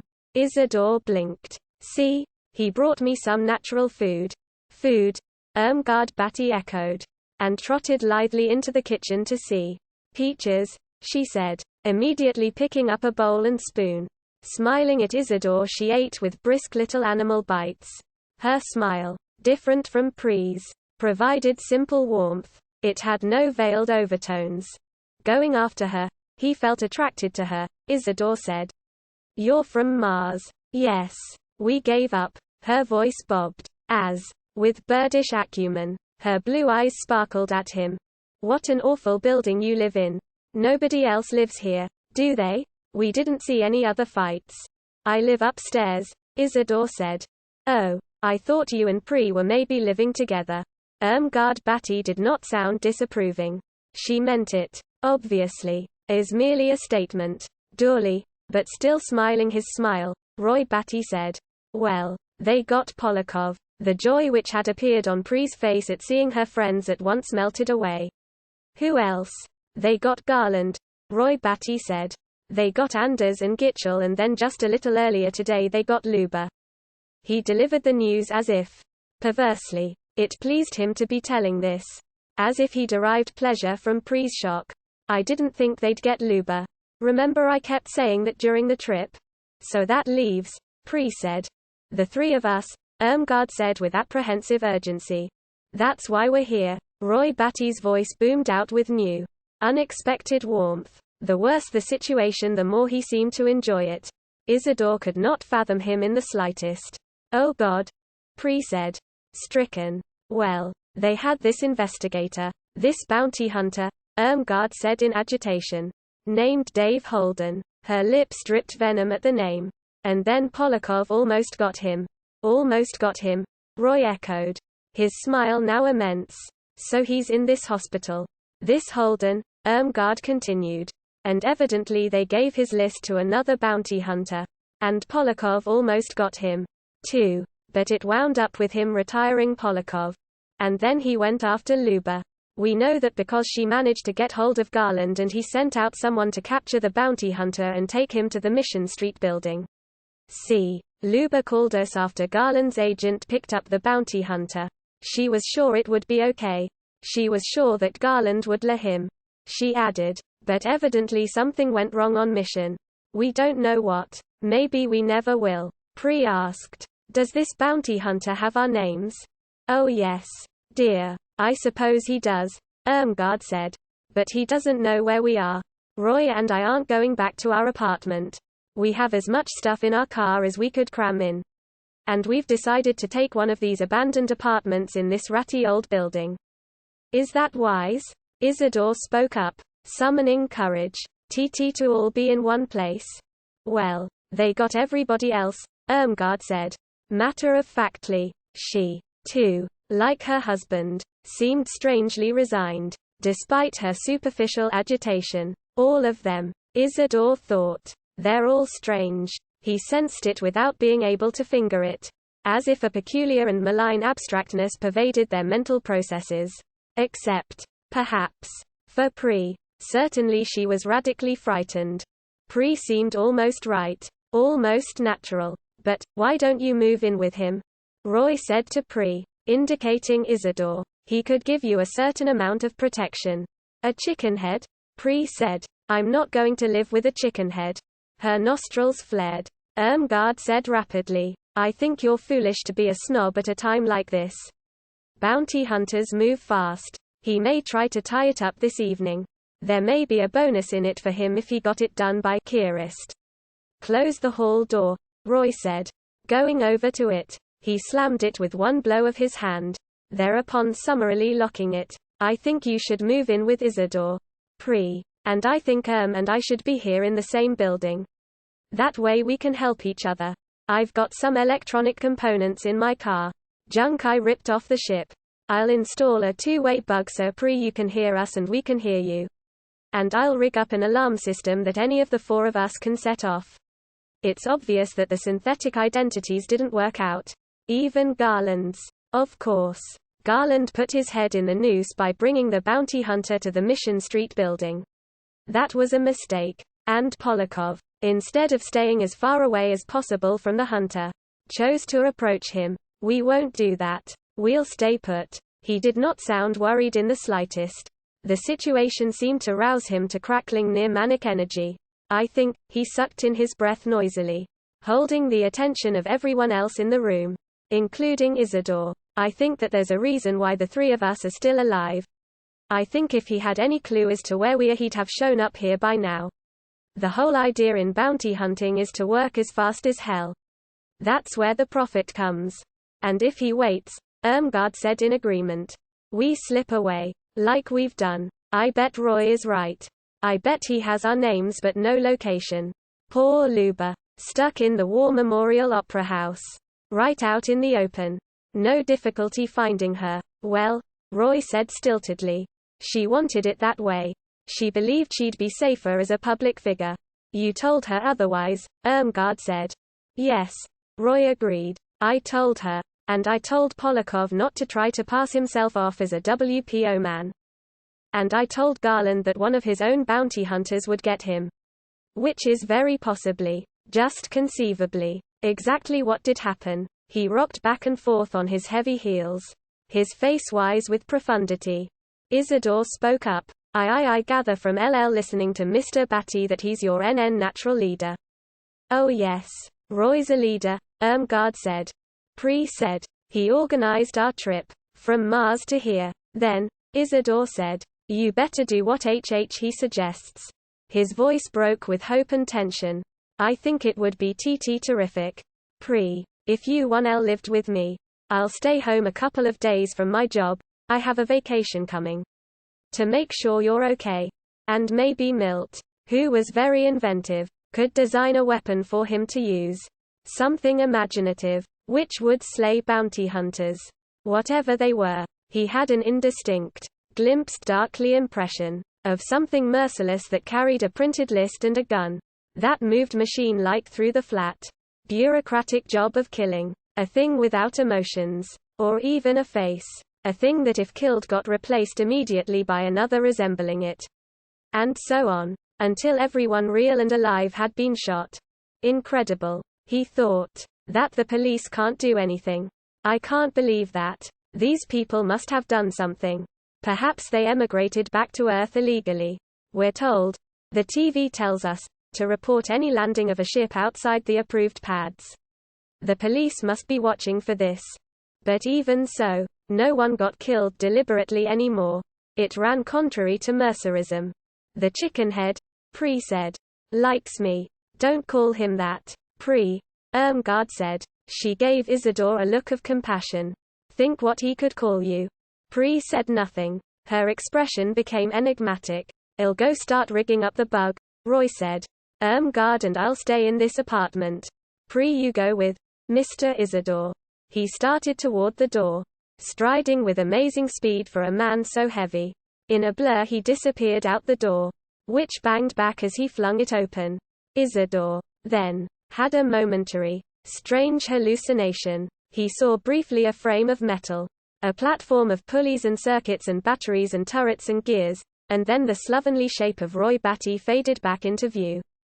Isidore felt a laugh rise up inside him. He nervously choked it off, and felt bewildered. A man, Pri said distantly, of action. Too bad he's so poor with his hands. Doing mechanical things. If we get saved, Irmgard said in a scolding, severe tone, as if chiding her, it'll be because of Roy. But is it worth it? Pri said. Mostly to herself. She shrugged, then nodded to Isidore. Okay, J.R. I'll move in with you and you can protect me. All of you, Isidore said immediately. Solemnly. In a formal little voice. Irmgard Batty said to him. I want you to know we appreciate it very much.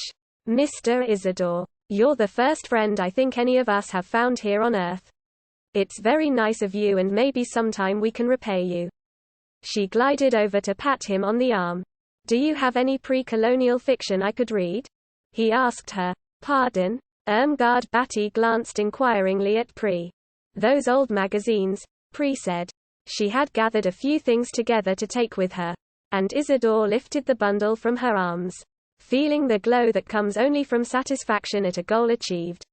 No, J.R., we didn't bring any back with us.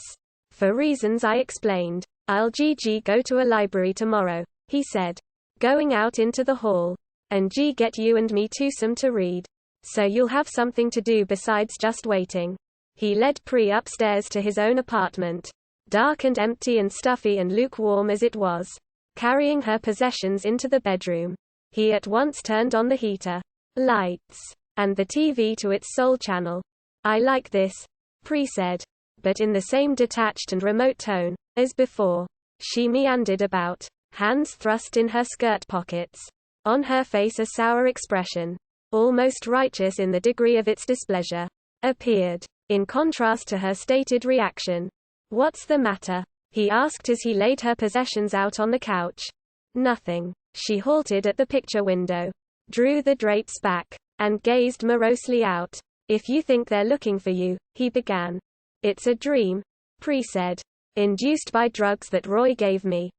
Pardon? You really think that bounty hunters exist? Mr. Batty said they killed your friends. Roy Batty is as crazy as I am, Pri said. Our trip was between a mental hospital on the East Coast and here. We're all schizophrenic, with defective emotional lives, flattening of affect. It's called. And we have group hallucinations. I didn't think it was true, he said full of relief. Why didn't you? She swiveled to stare intently at him. Her scrutiny was so strict that he felt himself flushing. Because things like that don't happen. The government never kills anyone. For any crime. And mercerism, but you see, Pri said. If you're not human, then it's all different. That's not true. Even animals, even eels and gophers and snakes and spiders, are sacred. Pri, still regarding him fixedly, said. So it can't be, can it? As you say, even animals are protected by law. All life, everything organic that wriggles or squirms or burrows or flies or swarms or lays eggs or, she broke off. Because Roy Batty had appeared, abruptly throwing the door of the apartment open and entering. A trail of wire rustled after him.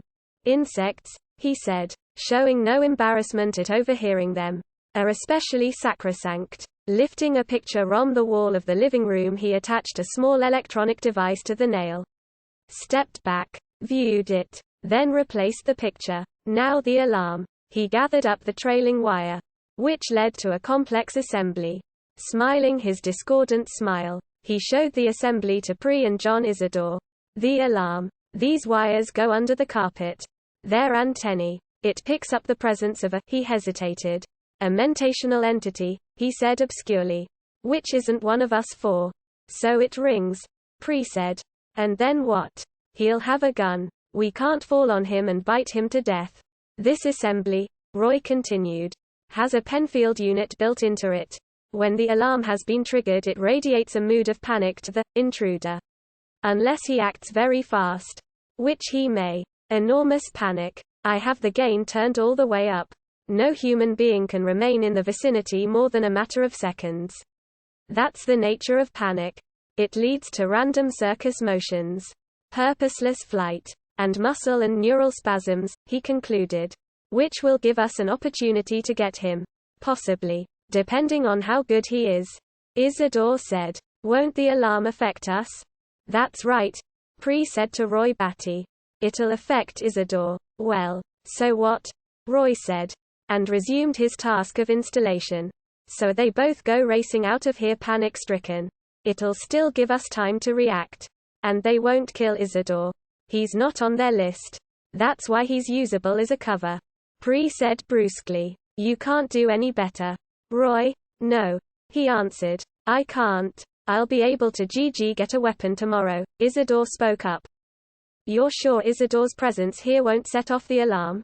Pre said. After all, he's, I've compensated for his cephalic emanations, Roy explained. Their sum won't trip anything. It'll take an additional human person. Scowling, he glanced at Isidore, aware of what he had said. You're androids, Isidore said. But he didn't care. It made no difference to him. I see why they want to kill you, he said. Actually, you're not alive. Everything made sense to him. Now, the bounty hunter, the killing of their friends, the trip to Earth, all these precautions. When I used the word human, Roy Batty said to Pre. I used the wrong word. That's right, Mr. Batty, Isidore said. But what does it matter to me? I mean, I'm a special. They don't treat me very well either. Like for instance, I can't emigrate. He found himself yabbering away like a folletto. You can't come here. I can't, he calmed himself. After a pause, Roy Batty said laconically. You wouldn't enjoy Mars. You're missing nothing. I wondered how long it would be, Pre said to Isidore. Before you realized. We are different, aren't we? That's what probably tripped up Garland and Max Polakov, Roy Batty said. They were so goddamn sure they could pass. Luba, too. You're intellectual, Isidore said. He felt excited again at having understood. Excitement and pride. You think abstractly. And you don't, he gesticulated. His words tangling up with one another. As usual. I wish I had an IQ like you have. Then I could pass the test. I wouldn't be a chickenhead. I think you're very superior. I could learn a lot from you. After an interval, Roy Batty said. I'll finish wiring up the alarm. He resumed work. He doesn't understand yet, Pre said in a sharp, brittle, stentorian voice. How we got off Mars. What we did there. What we couldn't help doing, Roy Batty grunted. At the open door to the hall, Irmgard Batty had been standing. They noticed her as she spoke up. I don't think we have to worry about Mr. Isidore, she said earnestly. She walked swiftly toward him. Looked up into his face. They don't treat him very well either. As he said. And what we did on Mars he isn't interested in. He knows us and he likes us, and an emotional acceptance like that, it's everything to him. It's hard for us to grasp that. But it's true. To Isidore she said, standing very close to him once again and peering up at him. You could get a lot of money by turning us in. Do you realize that? Twisting. She said to her husband. See. He realizes that, but still he wouldn't say anything. You're a great man, Isidore. Pre said. You're a credit to your race. If he was an android, Roy said heartily. He'd turn us in about 10 tomorrow morning. He'd take off for his job and that would be it. I'm overwhelmed with admiration. His tone could not be deciphered. At least Isidore could not crack it. And we imagined this would be a friendless world. A planet of hostile faces. All turned against us. He barked out a laugh. I'm not at all worried, Irmgard said. You ought to be seared to the soles of your feet, Roy said. Let's vote, Pre said. As we did on the ship. When we had a disagreement. Well, Irmgard said. I won't say anything more. But if we turn this down, I don't think we'll find any other human being who'll take us in and help us. Mr. Isidore is. She searched for the word. Special. Pre said. Chapter 15. Solemnly. And with ceremony. The vote was taken. We stay here, Irmgard said. With firmness. In this apartment. In this building. Roy Batty said. I vote we kill Mr. Isidore and hide somewhere else. He and his wife, and John Isidore, now turned tautly toward Pre. In a low voice Pre said. I vote we make our stand here. She added. More loudly. I think JR's value to us outweighs his danger. That of his knowing. Obviously we can't live among humans without being discovered. That's what killed Polakov and Garland and Luber and Anders. That's what killed all of them. Maybe they did just what we're doing, Roy Batty said. Confided in. Trusted. One given human being who they believed was different. As you said. Special. We don't know that. Irmgard said. That's only a conjecture. I think they, she gestured. Walked around. Sang from a stage like Luber. We trust. I'll tell you what we trust that fouls us up. Roy. It's our goddamn superior intelligence. She glared at her husband. Her small, high breasts rising and falling rapidly. We're so smart. Roy. You're doing it right now. Goddamn you. You're doing it now. Pre said. I think Irm's right. So we hang our lives on a substandard. Blighted, Roy began. Then gave up. I'm tired, he said simply. It's been a long trip. Isidore. But not very long here. Unfortunately. I hope, Isidore said happily. I can help make your stay here on Earth pleasant. He felt sure he could. It seemed to him a cinch. The culmination of his whole life, and of the new authority which he had manifested on the vidphone today at work. As soon as he officially quit work that evening, Rick Deckard flew across town to Animal Row. The several blocks of big-time animal dealers with their huge glass windows and lurid signs. The new and horribly unique depression which had floored him earlier in the day had not left. His activity here with animals and animal dealers, seemed the only weak spot in the shroud of depression. A flaw by which he might be able to grab it and exercise it. In the past, anyhow, the sight of animals, the scent of money deals with expensive steaks, had done much for him. Maybe it would accomplish as much now. Yes. Sit. A nattily dressed new animal salesman said to him chattily as he stood gaping with a sort of glazed, meek need at the displays. See anything you like? Rick said. I see a lot I like. It's the cost that bothers me. You tell us the deal you want to make, the salesman said. What you want to take home with you and how you want to pay for it. We'll take the package to our sales manager and get his big okay. I've got $3,000 cash. The department, at the end of the day, had paid him his bounty. How much? He asked. Is that family of rabbits over there?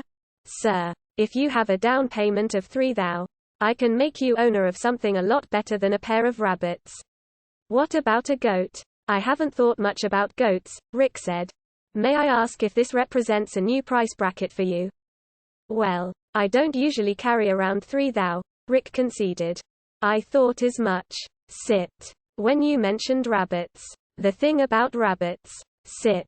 Is that everybody has one. I'd like to see you step up to the goat class where I feel you belong. Frankly, you look more like a goat man to me. What are the advantages to goats? The animal salesman said. The distinct advantage of a goat is that it can be taught to butt anyone who tries to steal it.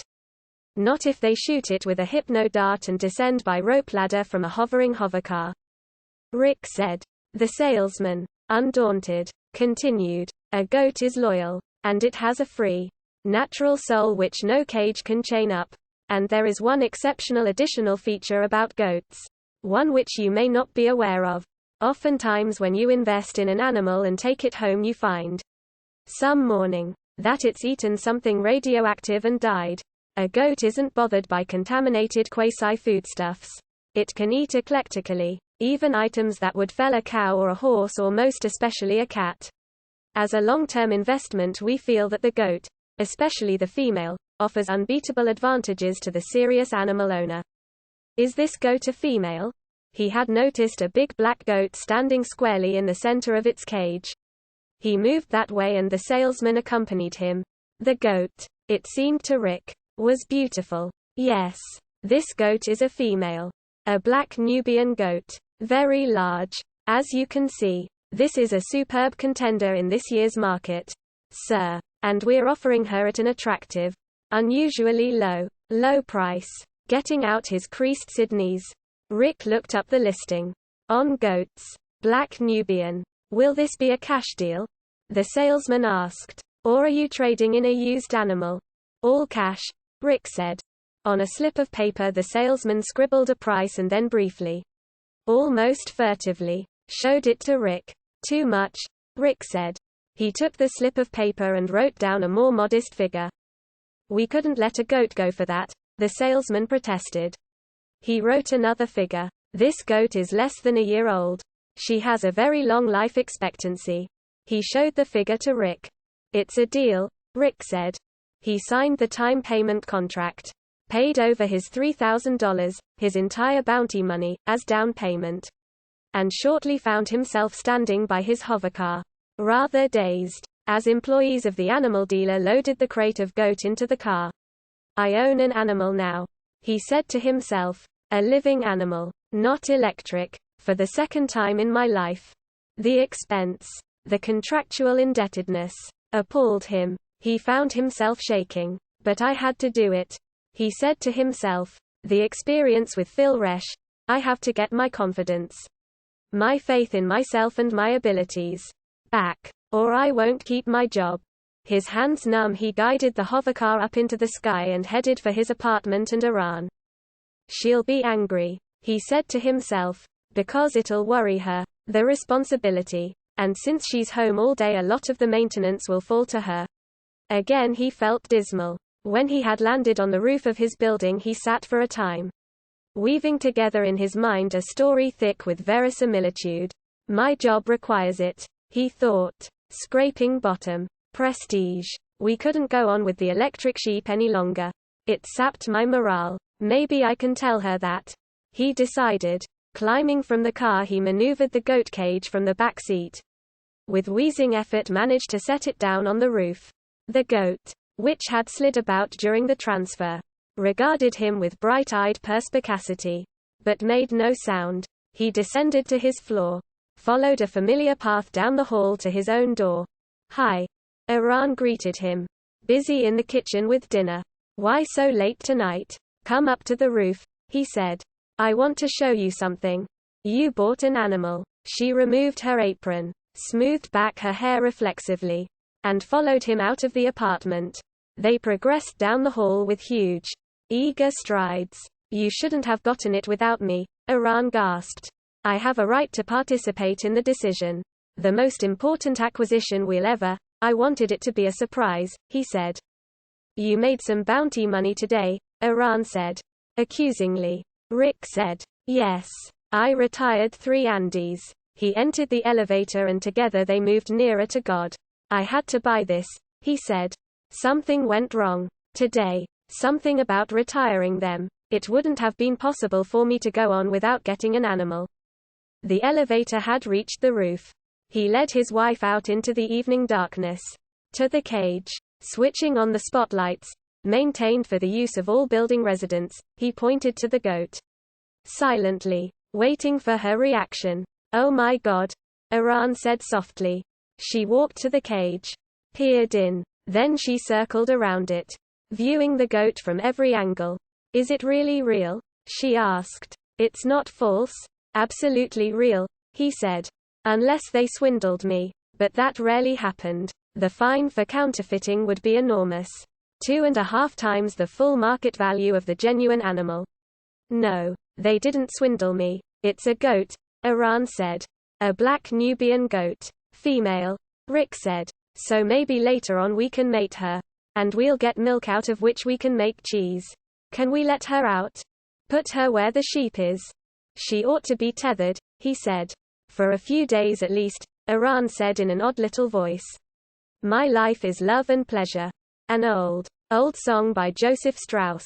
Remember, when we first met? She put her hand gently on his shoulder, leaned toward him, and kissed him. Much love, and very much pleasure. Thanks, he said, and hugged her. Let's run downstairs and give thanks to Mercer.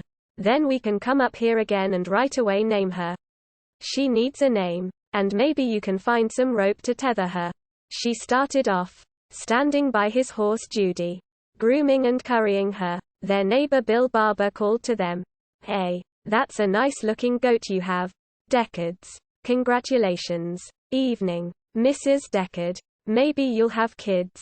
I'll maybe trade you my colt for a couple of kids. Thanks, Rick said. He followed after Iran, in the direction of the elevator. Does this cure your depression? He asked her. It cures mine, Iran said. It certainly does cure my depression. Now we can admit to everybody that the sheep's false. No need to do that, he said cautiously. But we can, Iran persisted. See, now we have nothing to hide. What we've always wanted has come true. It's a dream. Once more she stood on tiptoe, leaning and nimbly kissing him. Her breath, eager and erratic, tickled his neck. She reached, then, to stab at the elevator button. Something warned him. Something made him say, let's not go down to the apartment yet. Let's stay up here with the goat. Let's just sit and look at her and maybe feed the goat something. They gave me a bag of oats to start us out. And we can read the manual on goat maintenance. They included that, too, at no extra charge. We can call her Euphemia. The elevator, however, had come and already Iran was trotting inside. Iran. Wait, he said. It would be immoral not to fuse with Mercer in gratitude, Iran said. I had hold of the handles of the box today and it overcame my depression a little, just a little. Not like this. But anyhow I got hit by a rock. Here. She held up her wrist. On it he made out a small dark bruise. And I remember thinking how much better we are. How much better off. When we're with Mercer. Despite the pain. Physical pain but spiritually together. I felt everyone else. All over the world. All who had fused at the same time. She held the elevator door from sliding shut. Get in, Rick. This'll be just for a moment. You hardly ever undergo fusion. I want you to transmit the mood you're in now to everyone else. You owe it to them. It would be immoral to keep it for ourselves. She was, of course, right. So he entered the elevator and once again descended. In their living room, at the empathy box, Iran swiftly snapped the switch.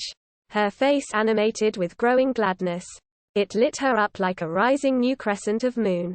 I want everyone to know, she told him. Once that happened to me. I fused and picked up someone who had just acquired an animal. And then one day, her features momentarily darkened. The pleasure fled. One day I found myself receiving from someone whose animal had died. But others of us shared our different joys with them. I didn't have any. As you might know. And that cheered the person up.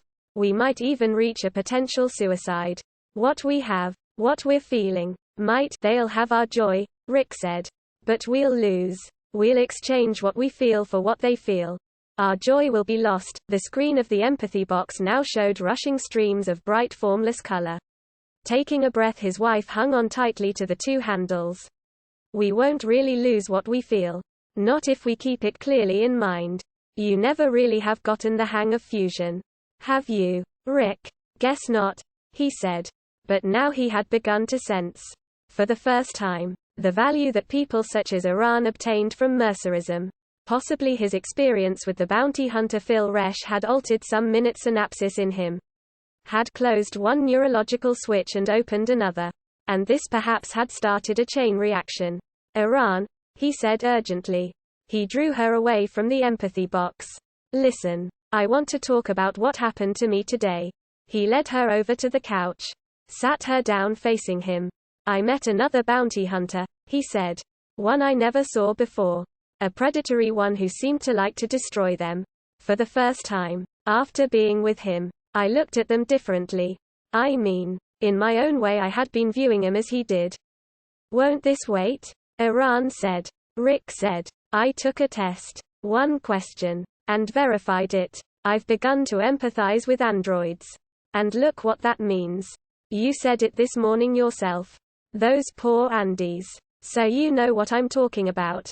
That's why I bought the goat. I never felt like that before. Maybe it could be a depression. Like you get. I can understand now how you suffer when you're depressed. I always thought you liked it and I thought you could have snapped yourself out any time. If not alone then by means of the mood organ. But when you get that depressed you don't care. Apathy. Because you've lost a sense of worth. It doesn't matter whether you feel better because if you have no worth, what about your job? Her tone jabbed at him. He blinked. Your job? Iran repeated. What are the monthly payments on the goat? She held out her hand. Reflexively he got out the contract which he had signed. Passed it to her. That much, she said in a thin voice. The interest. Good God. The interest alone. And you did this because you were depressed. Not is a surprise for me. As you originally said. She handed the contract back to him.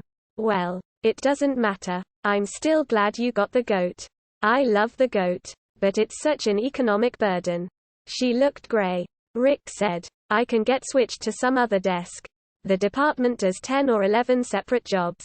Animal theft. I could transfer to that. But the bounty money. We need it or they'll repossess the goat. Quote. I'll get the contract extended from 36 months to 48. He whipped out a ballpoint pen. Scribbled rapidly on the back of the contract. That way it'll be $52.50 less a month. The vid phone rang. If we hadn't come back down here, Rick said. If we'd stayed up on the roof. With the goat. We wouldn't have gotten this call. Going to the vid phone. Iran said. Why are you afraid? They're not repossessing the goat. Not yet. She started to lift the receiver. It's the department, he said. Say I'm not here. He headed for the bedroom. Hello. Iran said. Into the receiver. 3 more Andes. Rick thought to himself. That I should have followed up on today. Instead of coming home. On the vidscreen Harry Bryant's face had formed. So it was too late to get away. He walked. With stiff leg muscles. Back toward the phone. Yes. He's here. Iran was saying. We bought a goat. Come over and see it. Mr. Bryant. A pause as she listened and then she held the receiver up to Rick. He has something he wants to say to you, she said. Going over to the empathy box she quickly seated herself and once more gripped the twin handles. She became involved almost at once. Rick stood holding the phone receiver. Conscious of her mental departure. Conscious of his own aloneness. Hello. He said into the receiver. We have a tail on 2 of the remaining androids, Harry Bryant said. He was calling from his office. Rick saw the familiar desk. The litter of documents and papers and kipple. Obviously they've become alerted. They've left the address Dave gave you and now they can be found at. Wait. Bryant groped about on his desk. At last located the material he wanted. Automatically Rick searched for his pen. He held the goat payment contract on his knee and prepared to write. Connaught Building 3967C, Inspector Bryant said. Get over there as soon as you can. We have to assume they know about the ones you picked off. Garland and Luft and Polakov. That's why they've taken unlawful flight. Unlawful, Rick repeated. To save their lives. Iran says you bought a goat, Bryant said. Just today? After you left work? On my way home. I'll come and look at your goat after you retire the remaining androids. By the way, I talked to Dave just now. I told him the trouble they gave you. He says congratulations and be more careful. He says the Nexus 6 types are smarter than he thought. In fact he couldn't believe you got 3 in one day. 3 is enough, Rick said. I can't do anything more. I have to rest. By tomorrow they'll be gone, Inspector Bryant said. Out of our jurisdiction. Not that soon. They'll still be around, Bryant said. You get over there tonight. Before they get dug in. They won't expect you to move in so fast. Sure they will, Rick said.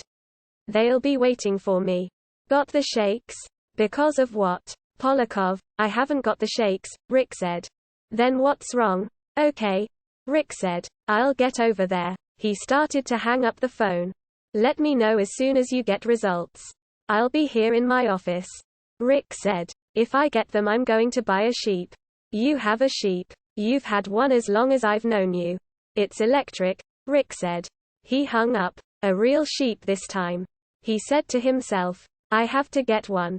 In compensation. At the black empathy box his wife crouched. Her face rapt. He stood beside her for a time. His hand resting on her breast. He felt it rise and fall. The life in her. The activity. Iran did not notice him. The experience with Mercer had, as always, become complete. On the screen the faint, old, robed figure of Mercer toiled upward. And all at once a rock sailed past him.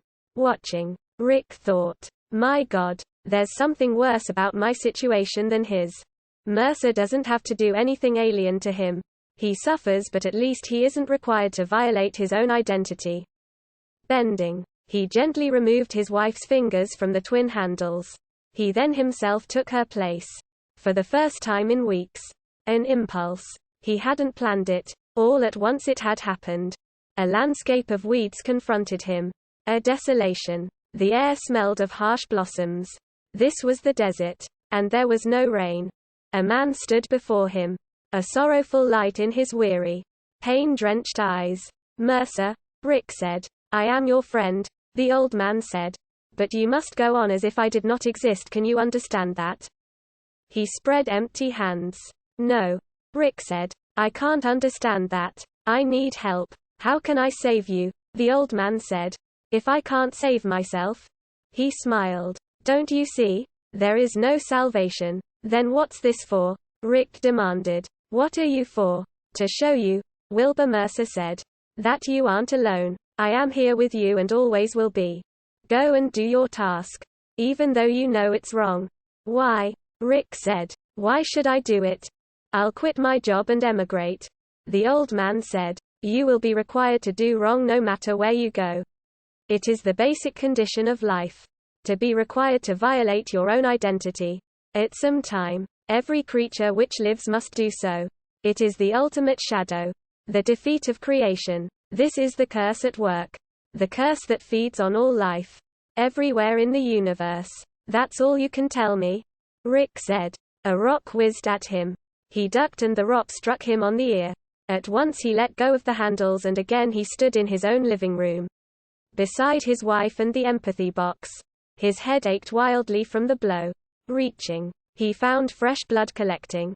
Spilling in huge bright drops down the side of his face. Iran, with a handkerchief, patted his ear. I guess I'm glad you pried me loose. I really can't stand it. Being hit. Thanks for taking the rock in my place. I'm going, Rick said. The job? 3 jobs. He took the handkerchief from her and went to the hall door. Still dizzy and, now, feeling nausea. Good luck, Iran said. I didn't get anything from holding onto those handles, Rick said. Mercer talked to me but it didn't help. He doesn't know any more than I do. He's just an old man climbing a hill to his death. Isn't that the revelation? Rick said. I have that revelation already. He opened the hall door. I'll see you later. Stepping out into the hall he shut the door after him. Conap 3967C. He reflected, reading it off the back of the contract. That's out in the suburbs. It's mostly abandoned. There. A good place to hide. Except. Or the lights at night. That's what I'll be going by. He thought. The lights. Phototropic. Like the death's head moth. And then after this. He thought. There won't be any more. I'll do something else. Earn my living another way. These 3 are the last. Mercer is right. I have to get this over with. But. He thought. I don't think I can. 2 Andys together. This isn't a moral question. It's a practical question. I probably can't retire them. He realized. Even if I try. I'm too tired and too much has happened today. Maybe Mercer knew this. He reflected. Maybe he foresaw everything that will happen. But I know where I can get help. Offered to me before but declined. He reached the roof and a moment later sat in the darkness of his hovercar. Dialing. Rosen Association, the answering service girl said. Rachel Rosen, he said. Pardon, sir, Rick grated. Get me Rachel Rosen. Is Miss Rosen expecting? I'm sure she is, he said. He waited. 10 minutes later Rachel Rosen's small dark face appeared on the vidscreen. Hello, Mr. Deckard. Are you busy right now or can I talk to you? He said. As you said earlier today. It did not seem like today. A generation had risen and declined since he had talked to her last, and all the weight, all the weariness of it, had recapitulated itself in his body. He felt the physical burden. Perhaps, he thought, because of the rock. With the handkerchief he dabbed at his still bleeding ear. Your ear is cut, Rachel said. What a shame, Rick said. Did you really think I wouldn't call you? As you said, I told you, Rachel said, that without me one of the Nexus -6s would get you before you got it. You were wrong, but you are calling. Anyhow, do you want me to come down there to San Francisco? Tonight, he said. Oh, it's too late. I'll come tomorrow. It's an hour trip. I have been told I have to get them tonight. He paused and then said, out of the original 8, 3 are left. You sound like you've had a just awful time. If you don't fly down here tonight, he said, I'll go after them alone and I won't be able to retire them. I just bought a goat, he added. With the bounty money from the 3 I did get. You humans. Rachel laughed. Goats smell terrible. Only male goats. I read it in the book of instructions that came with it. You really are tired, Rachel said. You look dazed. Are you sure you know what you're doing? Trying for 3 more Nexus 6s the same day? No one has ever retired 6 androids in one day. Franklin Powers, Rick said. About a year ago. In Chicago. He retired 7. The obsolete Macmillan Y4 variety, Rachel said. This is something else. She pondered. Rick. I can't do it. I haven't even had dinner. I need you, he said. Otherwise I'm going to die. He said to himself. I know it. Mercer knew it. I think you know it, too. And I'm wasting my time appealing to you. He reflected. An android can't be appealed to. There's nothing in there to reach. Rachel said. I'm sorry, Rick. But I can't do it tonight. It'll have to be tomorrow. Android vengeance, Rick said. What? Quote. Because I tripped you up on the Voight Camp scale. Do you think that? Wide-eyed, she said. Really? Goodbye, he said. And started to hang up. Listen, Rachel said rapidly. You're not using your head. It seems that way to you because you Nexus 6 types are cleverer than humans. No, I really don't understand, Rachel sighed. I can tell that you don't want to do this job tonight, maybe not at all. Are you sure you want me to make it possible for you to retire the 3 remaining androids? Or do you want me to persuade you not to try? Come down here, he said. And we'll rent a hotel room. Why? Something I heard today, he said hoarsely. About situations involving human men and android women. Come down here to San Francisco tonight and I'll give up on the remaining Andes. We'll do something else. She eyed him, then abruptly said, okay, I'll fly down. Where should I meet you? At the St. Francis. It's the only halfway decent hotel still in operation in the Bay Area. And you won't do anything until I get there. I'll sit in the hotel room, he said, and watch Buster Friendly on TV. His guest for the last 3 days has been Amanda Werner. I like her. I could watch her the rest of my life. She has breasts that smile. He hung up, then, and sat for a time. His mind vacant. At last the cold of the car roused him. He switched on the ignition key and a moment later headed in the direction of downtown San Francisco. And the St. Francis Hotel. Chapter 16. In the sumptuous and enormous hotel room, Rick Deckard sat reading the typed carbon sheets on the 2 androids Roy and Irmgard Batty. In these 2 cases telescopic snapshots had been included. Fuzzy 3D color prints which he could barely make out. The woman, he decided, looks attractive. Roy Batty, however, is something different. Something worse. A pharmacist on Mars. He read. Or at least the android had made use of that cover. In actuality it had probably been a manual laborer. A field hand. With aspirations for something better. Do androids dream? Rick asked himself. Evidently. That's why they occasionally kill their employers and flee here. A better life. Without servitude. Like Luba Luft. Singing Don Giovanni and La Nozze instead of toiling across the face of a barren rock-strewn field. on a fundamentally uninhabitable colony world. Roy Batty, the poop sheet informed him, has an aggressive, assertive air of ersatz authority. Given to mystical preoccupations, this android proposed the group escape attempt, underwriting it ideologically with a pretentious fiction as to the sacredness of so-called android life. In addition, this android stole and experimented with various mind-fusing drugs, claiming when caught that it hoped to promote in androids a group experience similar to that of mercerism, which it pointed out remains unavailable to androids. The account had a pathetic quality.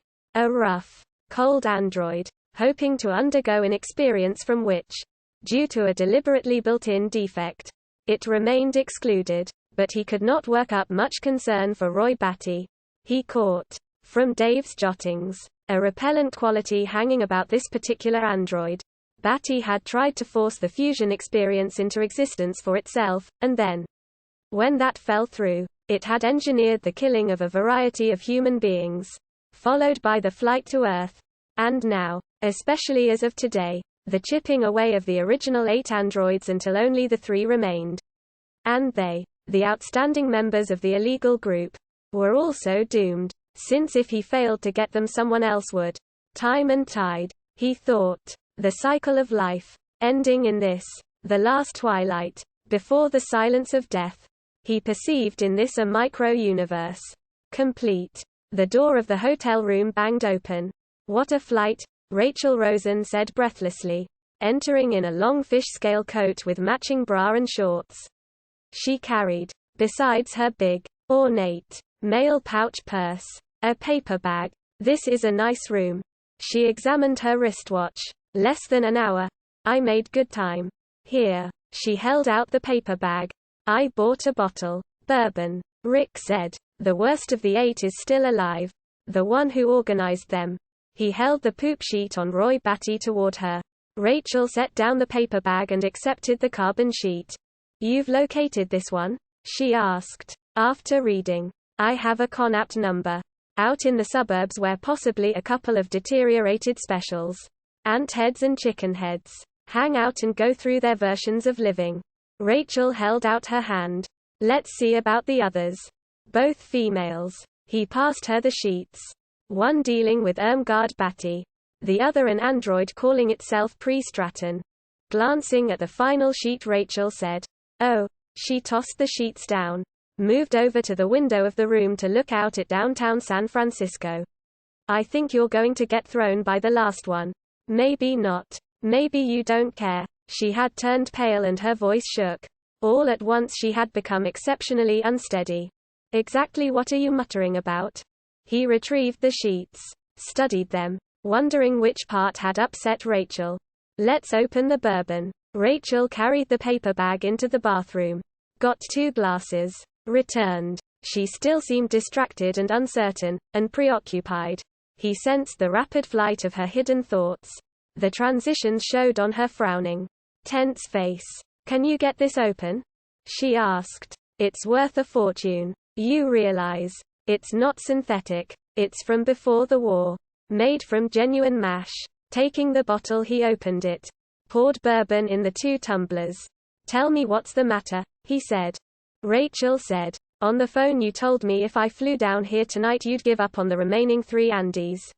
We'll do something else, you said. But here we are. Tell me what upset you, he said. Facing him defiantly, Rachel said. Tell me what we're going to do instead of fussing and fretting around about those last 3 Nexus 6 Andes. She unbuttoned her coat, carried it to the closet, and hung it up. This gave him his first chance to have a good long look at her.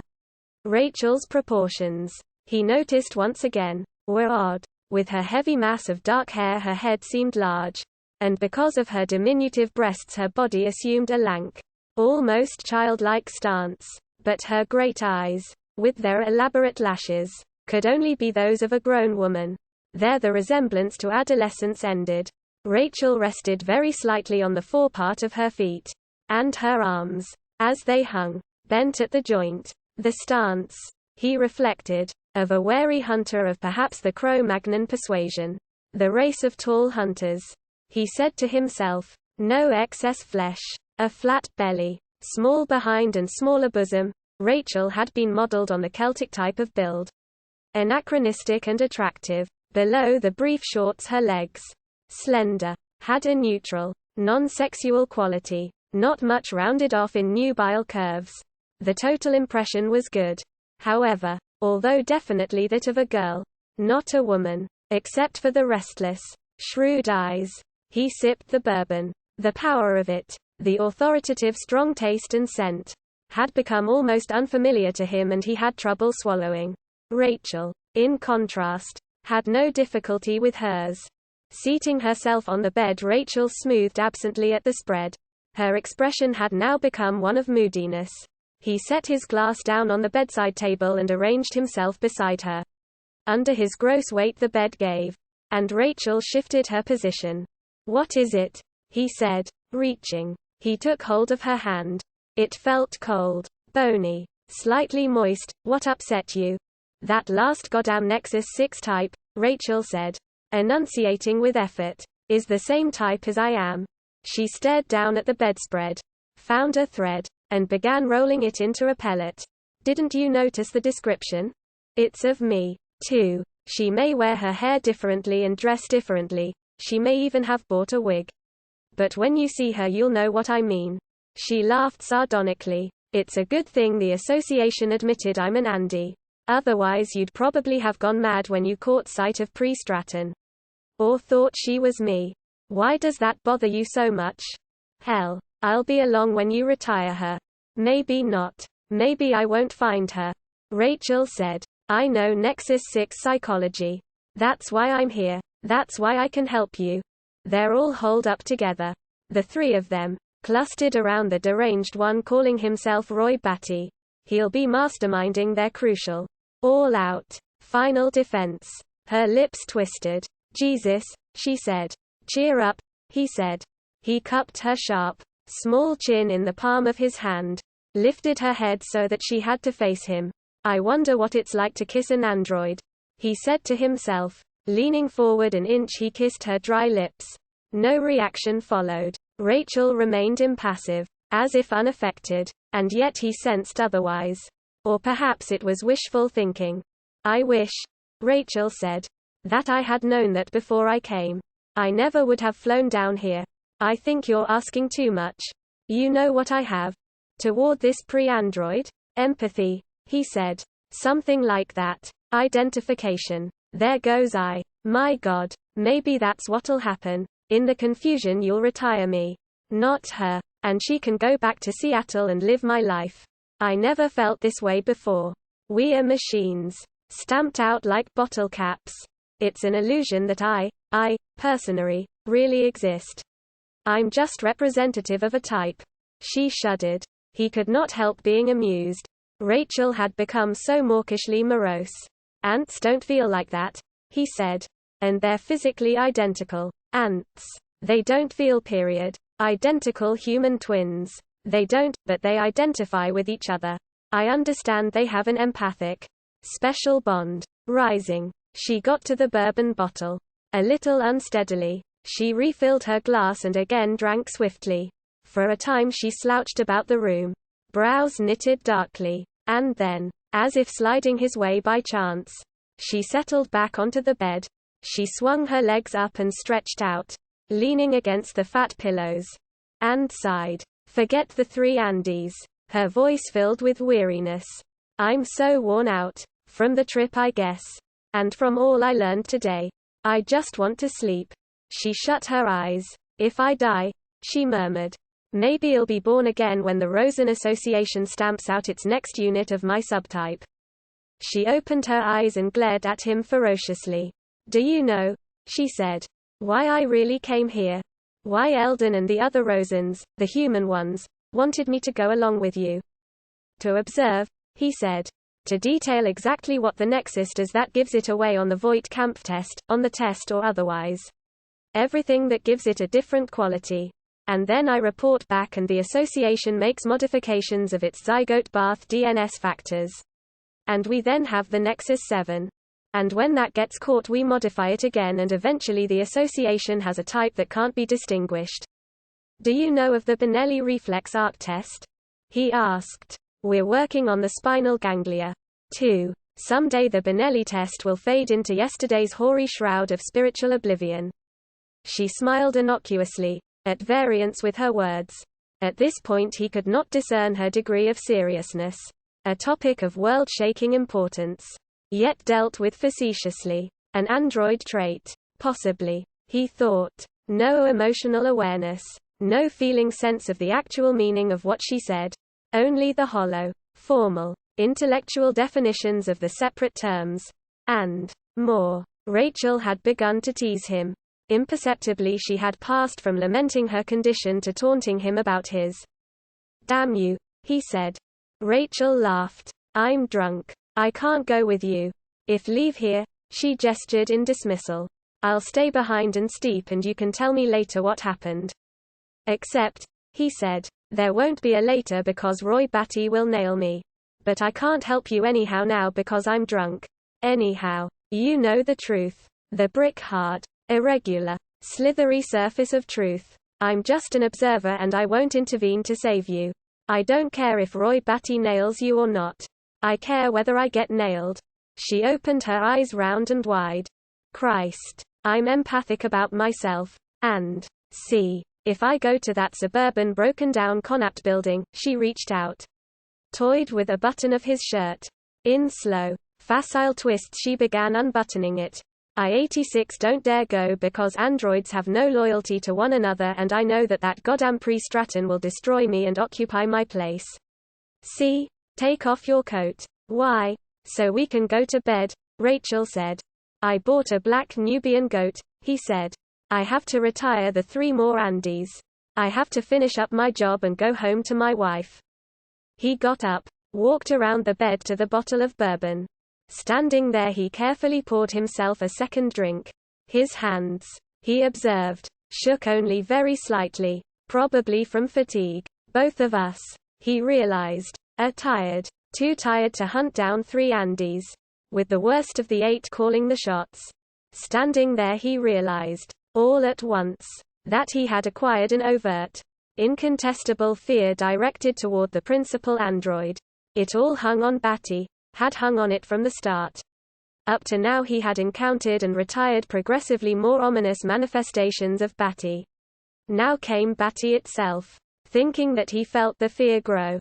It snared him completely, now that he had let it approach his conscious mind. I can't go without you now, he said to Rachel. I can't even leave here.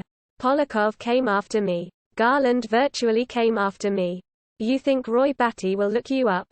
Setting down her empty glass she bent forward, reached back, and unfastened her bra. With agility she slid it from her. Then stood, swaying, and grinning because she swayed. In my purse, she said. I have a mechanism which our autofac on Mars builds is an EMA, she grimaced. An emergency safety thingamajig. Jig. While they're putting a newly made Andy through its routine inspection checks. Get it out. It resembles an oyster. You'll see it. He began hunting through the purse. Like a human woman. Rachel had every class of object conceivable filched and hidden away in her purse.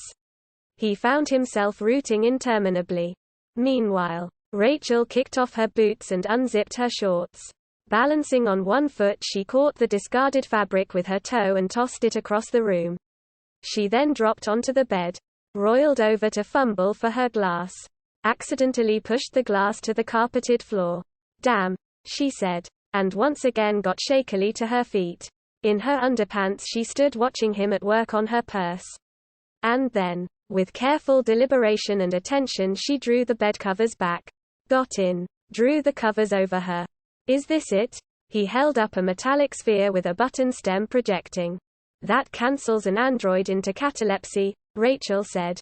Her eyes shut. For a few seconds. Suspends its respiration. Yours, too. But humans can function without respiring. Perspiring. For a couple of minutes. But the vagus nerve of an Andy, I know. He straightened up. The android autonomic nervous system isn't as flexible at cutting in and out as ours. But as you say, this wouldn't work for more than 5 or 6 seconds. Long enough, Rachel murmured. To save your life. So, see, she roused herself. Sat up in the bed. If Roy Batty shows up here, you can be holding that in your hand and you can press the stem on that thing.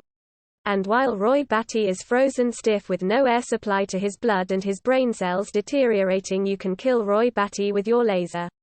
You have a laser tube, he said. In your purse. A fake. Androids, she yawned. Eyes again shut, aren't permitted to carry lasers. He walked over to the bed. Squirming about. Rachel managed to roll over at last onto her stomach. Face buried in the white lower sheet. This is a clean, noble, virgin type of bed, she stated. Only clean, noble girls who, she pondered. Androids can't bear children, she said. Then, is that a loss? He finished undressing her. Exposed her pale, cold loins. Is it a loss? Rachel repeated. I don't really know. I have no way to tell. How does it feel to have a child? How does it feel to be born? For that matter, we're not born. We don't grow up. Instead of dying from illness or old age, we wear out like ants. Ants again. That's what we are. Not you. I mean me. Chitinous reflex machines who aren't really alive. She twisted her head to one side. Said loudly, I'm not alive. You're not going to bed with a woman. Don't be disappointed. Okay? Have you ever made love to an android before? No. He said, taking off his shirt and tie. I understand. They tell me, it's convincing if you don't think too much about it. But if you think too much, if you reflect on what you're doing, then you can't go on. For physiological reasons. Bending. He kissed her bare shoulder. Thanks, Rick, she said wanly. Remember, though, don't think about it. Just do it. Don't pause and be philosophical. Because from a philosophical standpoint it's dreary. For us both. He said. Afterward I still intend to look for Roy Batty. I still need you to be there. I know that laser tube you have in your purse is. You think I'll retire one of your Andes for you? I think in spite of what you said you'll help me all you can. Otherwise you wouldn't be lying there in that bed. I love you. Rachel said. If I entered a room and found a sofa covered with your hide, I'd score very high on the Voight Kampf test, tonight sometime.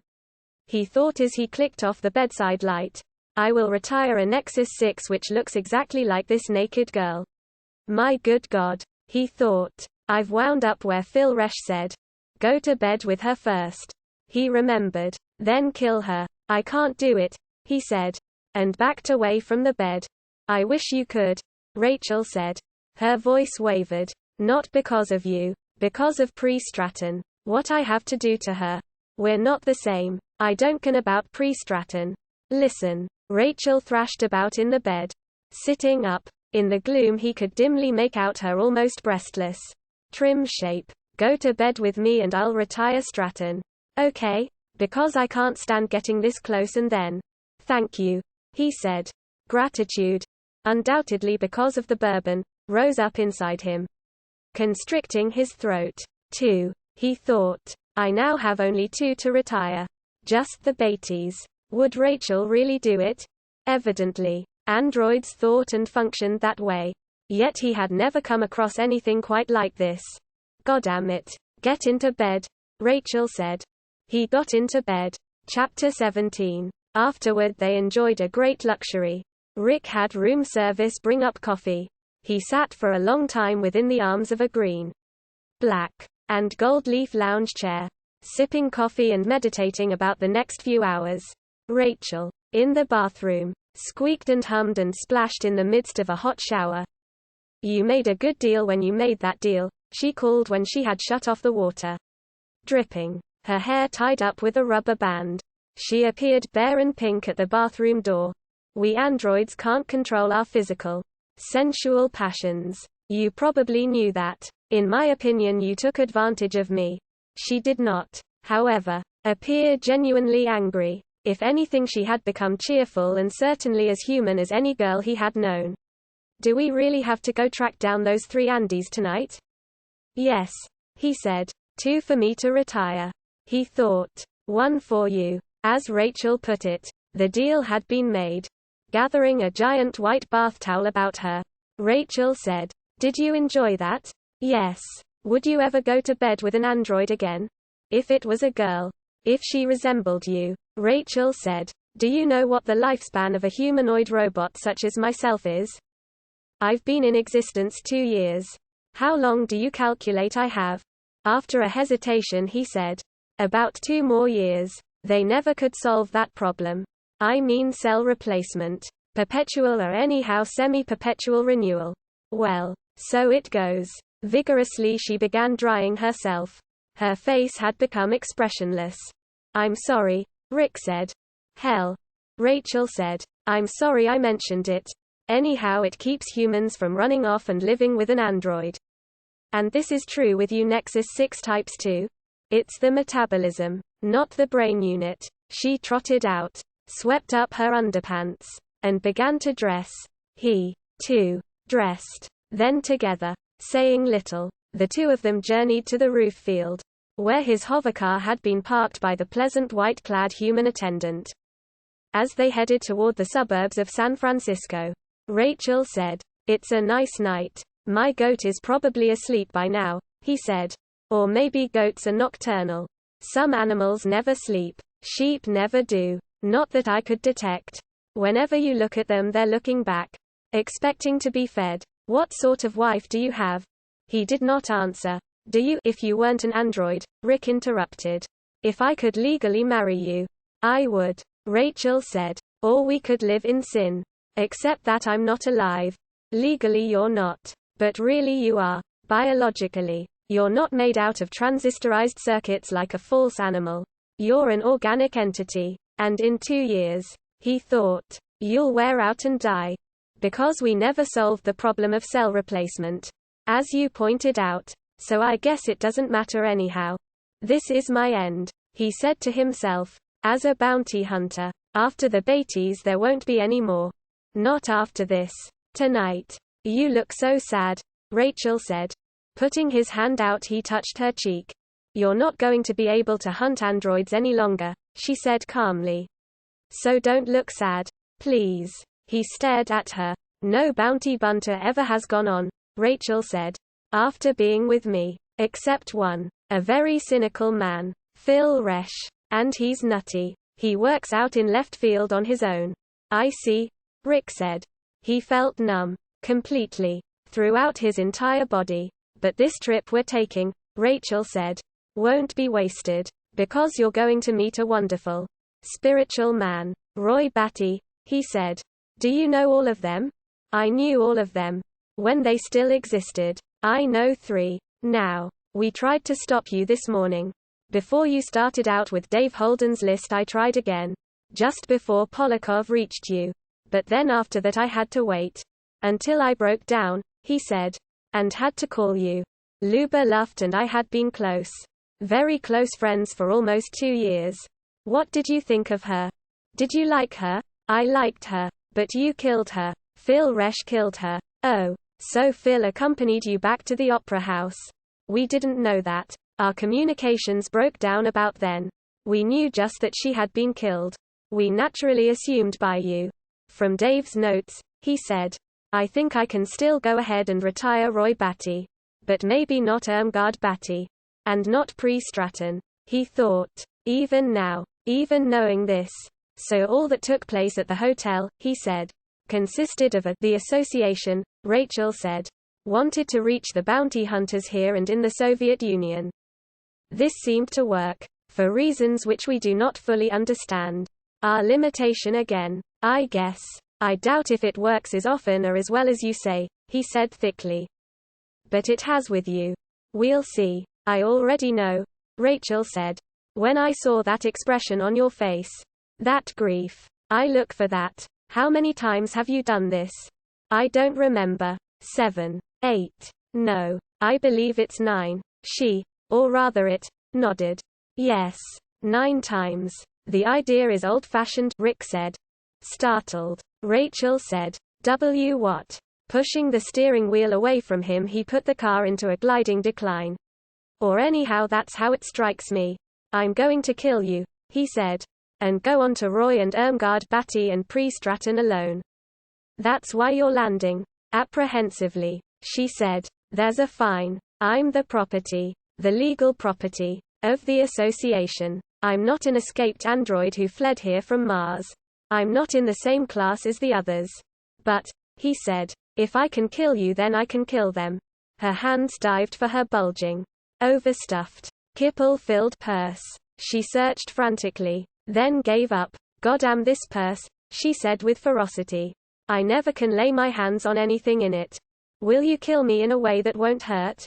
I mean, do it carefully. If I don't fight. Okay? I promise not to fight.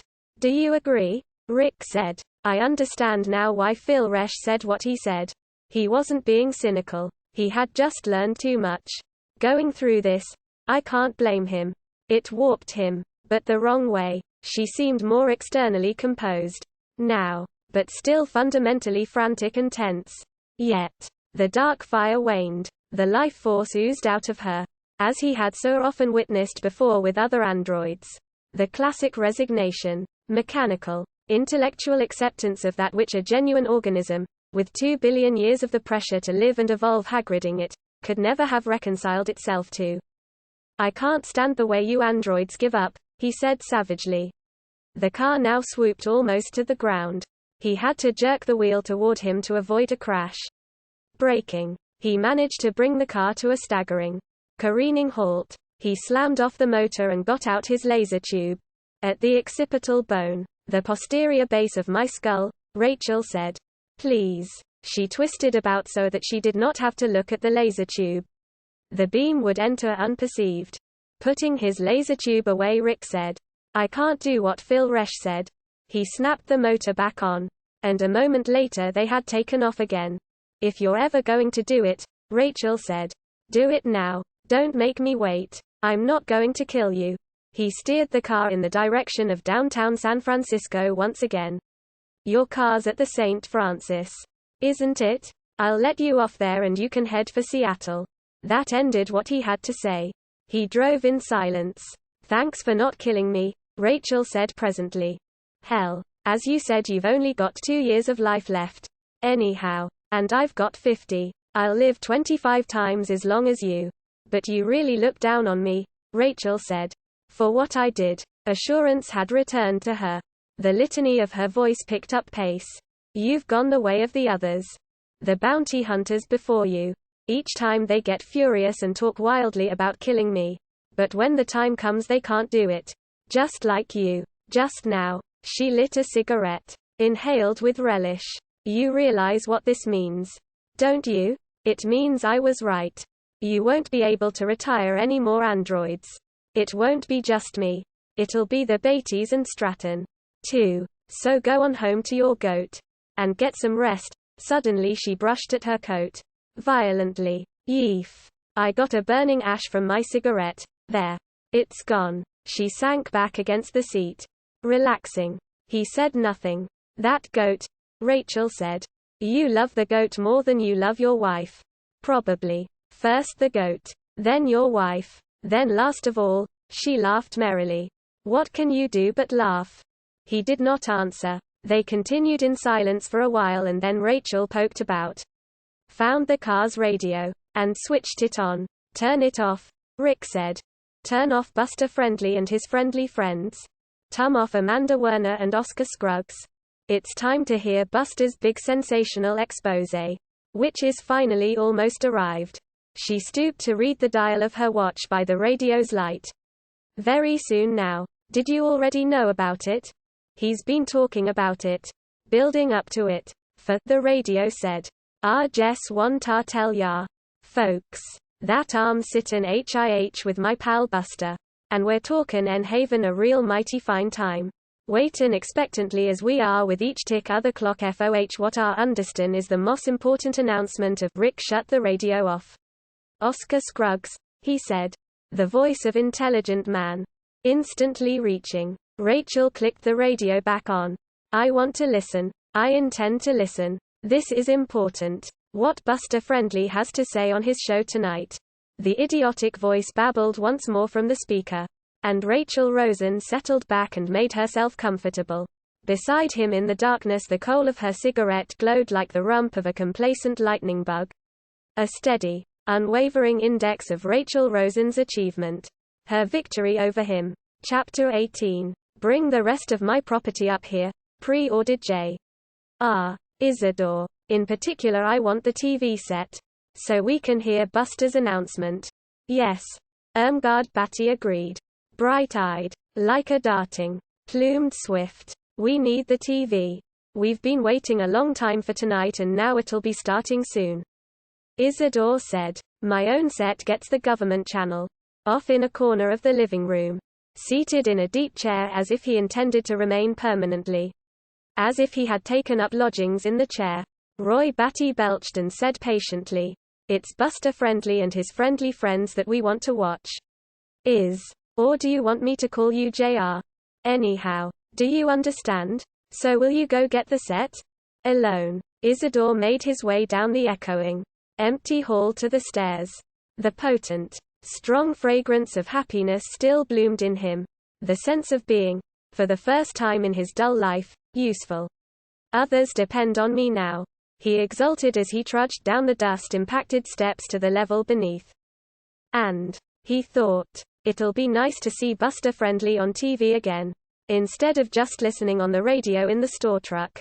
And that's right. He realized. Buster Friendly is going to reveal his carefully documented sensational exposé tonight.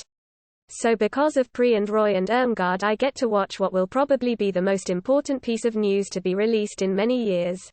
How about that? He said to himself. Life, for J.R. Isidore, had definitely taken an upswing. He entered Pri's former apartment, unplugged the TV set, and detached the antenna. The silence, all at once, penetrated. He felt his arms grow vague. In the absence of the Batys and Pri he found himself fading out. Becoming strangely like the inert television set which he had just unplugged. You have to be with other people, he thought, in order to live it all. I mean, before they came here I could stand it, being alone in the building.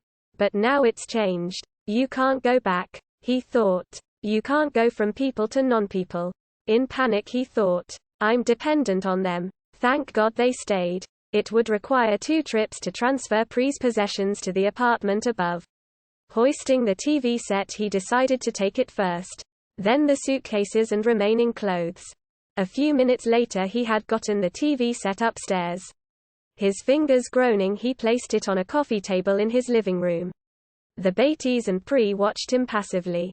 We get a good signal in this building, he panted as he plugged in the cord and attached the antenna. When I used to get Buster Friendly and his, just turn the set on, Roy Batty said. And stop talking. He did so, then hurried to the door. One more trip, he said. We'll do it. He lingered, warming himself at the hearth of their presence. Fine, Pri said remotely. Isidore started off once more. I think, he thought, they're exploiting me sort of. But he did not care. They're still good friends to have, he said to himself. Downstairs again, he gathered the girls' clothing together, stuffed every piece into the suitcases, then labored back down the hall once again and up the stairs. On a step ahead of him something small moved in the dust. Instantly he dropped the suitcases. He whipped out a plastic medicine bottle, which, like everyone else, he carried for just this.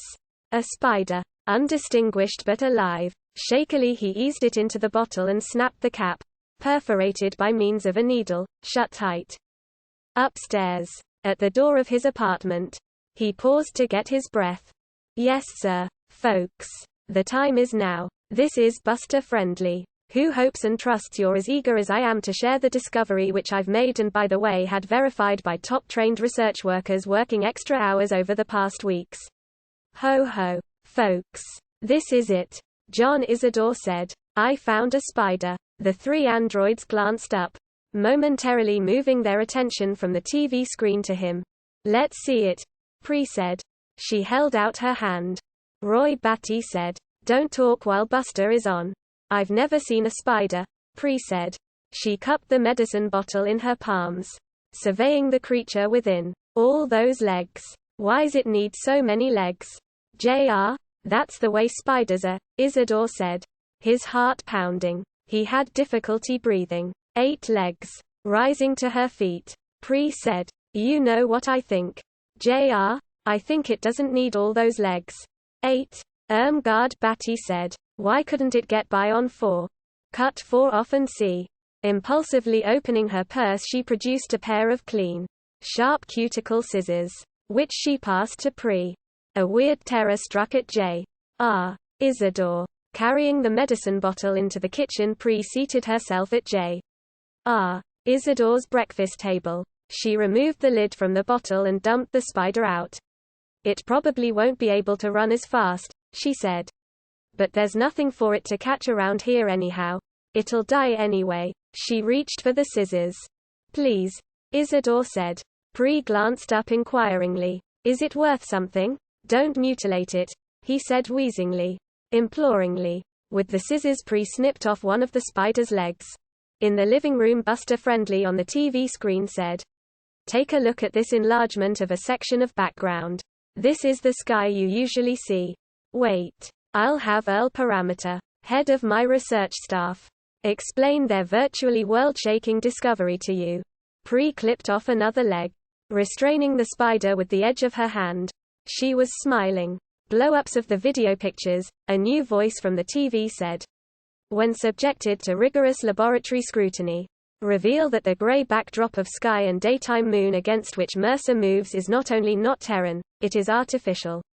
You're missing it. Irmgard called anxiously to Pri. She rushed to the kitchen door, saw what Pri had begun doing. Oh, do that afterward, she said coaxingly.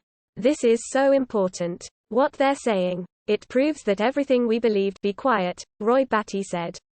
Is true, Irmgard finished. The TV set continued.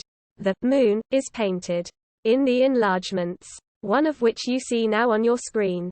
Brush strokes show. And there is even some evidence that the scraggly weeds and dismal, sterile soil, perhaps even the stones hurled at Mercer by unseen alleged parties, are equally faked. It is quite possible, in fact, that the stones are made of soft plastic, causing no authentic wounds. In other words, Buster Friendly broke in. Wilbur Mercer is not suffering at all. The research chief said, We've at last managed, Mr. Friendly, to track down a former Hollywood special effects man, a Mr. Wade Corto, who flatly states, from his years of experience, that the figure of Mercer could well be merely some bit player marching across a soundstage. Corto has gone so far as to declare that he recognizes the stage as one used by a now out-of-business minor movie maker with whom Corto had various dealings several decades ago. So according to Corto, Buster Friendly said, there can be virtually no doubt. Pri had now cut 3 legs from the spider, which crept about miserably on the kitchen table, seeking a way out, a path to freedom. It found none. Quite frankly, we believed Corto, the research chief said in his dry, pedantic voice. And we spent a good deal of time examining publicity pictures of bit players once employed by the now defunct Hollywood movie industry. And you found, listen to this, Roy Batty said. Irmgard gazed fixedly at the TV screen, and Pri had ceased her mutilation of the spider. We located, by means of thousands upon thousands of photographs, a very old man now, named Al Jarry, who played a number of bit parts in pre-war films. From our lab we sent a team to Jarry's home in East Harmony, Indiana. I'll let one of the members of that team describe what he found. Silence. Then a new voice, equally pedestrian. The house on Lark Avenue in East Harmony is tottering and shabby and at the edge of town, where no one, except Al Jarry, still lives. Invited amiably in, and seated in the stale-smelling, moldering, kipple-filled living room, I scanned by telepathic means the blurred, debris-cluttered, and hazy mind of Al Jarry seated across from me. Listen, Roy Batty said, on the edge of his seat, poised as if to pounce. I found, the technician continued, that the old man did in actuality make a series of short 15-minute video films for an employer whom he never met. And, as we had theorized, the rocks did consist of rubber-like plastic. The blood shed was catsup. And, the technician chuckled, the only suffering Mr. Jarry underwent was having to go an entire day without a shot of whiskey. Al Jarry, Buster Friendly said. his face returning to the screen. Well, an old man who even in his prime never amounted to anything which either he or ourselves could respect. Al-Jari made a repetitious and dull film. A series of them in fact. For whom he knew not, and does not to this day. It has often been said by adherents of the experience of Mercerism that Wilbur Mercer is not a human being. That he is in fact an archetypal superior entity perhaps from another star. Well, in a sense this contention has proven correct. Wilbur Mercer is not human. Does not in fact exist. The world in which he climbs is a cheap Hollywood, commonplace soundstage which vanished into Kipple years ago. And who, then, has spawned this hoax on the Sol system? Think about that for a time. Folks. We may never know, Irmgard murmured. Buster Friendly said. We may never know, nor can we fathom the peculiar purpose behind this swindle. Yes, folks. Swindle. Mercerism is a swindle. I think we know, Roy Batty said. It's obvious. Mercerism came into existence, but ponder this, Buster Friendly continued. Ask yourselves what is it that Mercerism does? Well, if we're to be one IEVE its many practitioners. The experience fuses, it's that empathy that humans have, Irmgard said, men and women throughout the Sol system into a single entity. But an entity which is manageable by the so-called telepathic voice of Mercer. Mark that. An ambitious politically minded would-be Hitler could know. It's that empathy, Irmgard said vigorously. Fists clenched. She roved into the kitchen. Up to Isidore. Isn't it a way of proving that humans can do something we can't do? Because without the Mercer experience we just have your word that you feel this empathy business. This shared group thing. How's the spider? She bent over Pre's shoulder. With the scissors Pre snipped off another of the spider's legs. For now, she said. She nudged the spider. He won't go, but he can. Roy Batty appeared at the doorway, inhaling deeply, an expression of accomplishment on his face. It's done. Buster said it out loud. And nearly every human in the system heard him say it. Mercerism is a swindle. The whole experience of empathy is a swindle. He came over to look curiously at the spider. It won't try to walk, Irmgard said. I can make it walk. Roy Batty got out a book of matches. Lit a match. He held it near the spider. Closer and closer. Until at last it crept feebly away. I was right, Irmgard said. Didn't I say it could walk with only 4 legs? She peered up expectantly at Isidore. What's the matter? Touching his arm she said. You didn't lose anything. We'll pay you what's it called? That Sydney's catalogue says. Don't look so grim. Isn't that something about Mercer? What they discovered? All that research? Hey, answer. She prodded him anxiously. He's upset, Pre said. Because he has an empathy box. In the other room. Do you use it, JR? She asked Isidore. Roy Batty said. Of course he uses it. They all do. Or did. Maybe now they'll start wondering. I don't think this will end the cult of Mercer, Pre said. But right this minute there are a lot of unhappy human beings. To Isidore she said. We've waited for months. We all knew it was coming. This pitch of Buster's. She hesitated and then said. Well, why not?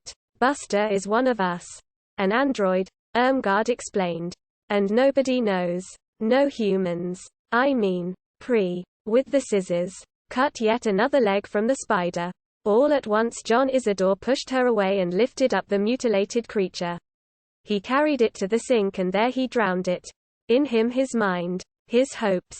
Drowned. Too. As swiftly as the spider. He's really upset, Irmgard said nervously. Don't look like that, JR, and why don't you say anything? To Pre and to her husband she said. It makes me terribly upset. Him just standing there by the sink and not speaking. He hasn't said anything since we turned on the TV. It's not the TV, Pre said. It's the spider, isn't it? John R. Isidore. He'll get over it, she said to Irmgard, who had gone into the other room to shut off the TV.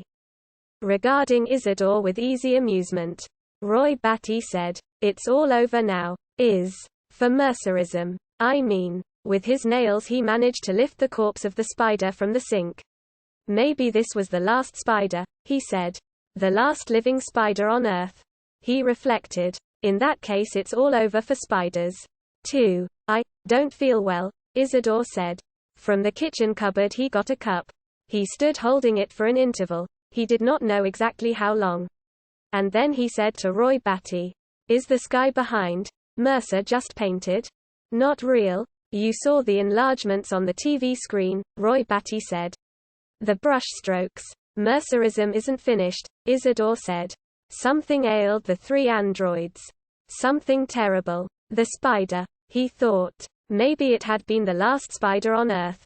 As Roy Batty said. And the spider is gone. Mercer is gone. He saw the dust and the ruin of the apartment as it lay spreading out everywhere. He heard the kipple coming. The final disorder of all forms. The absence which would win out.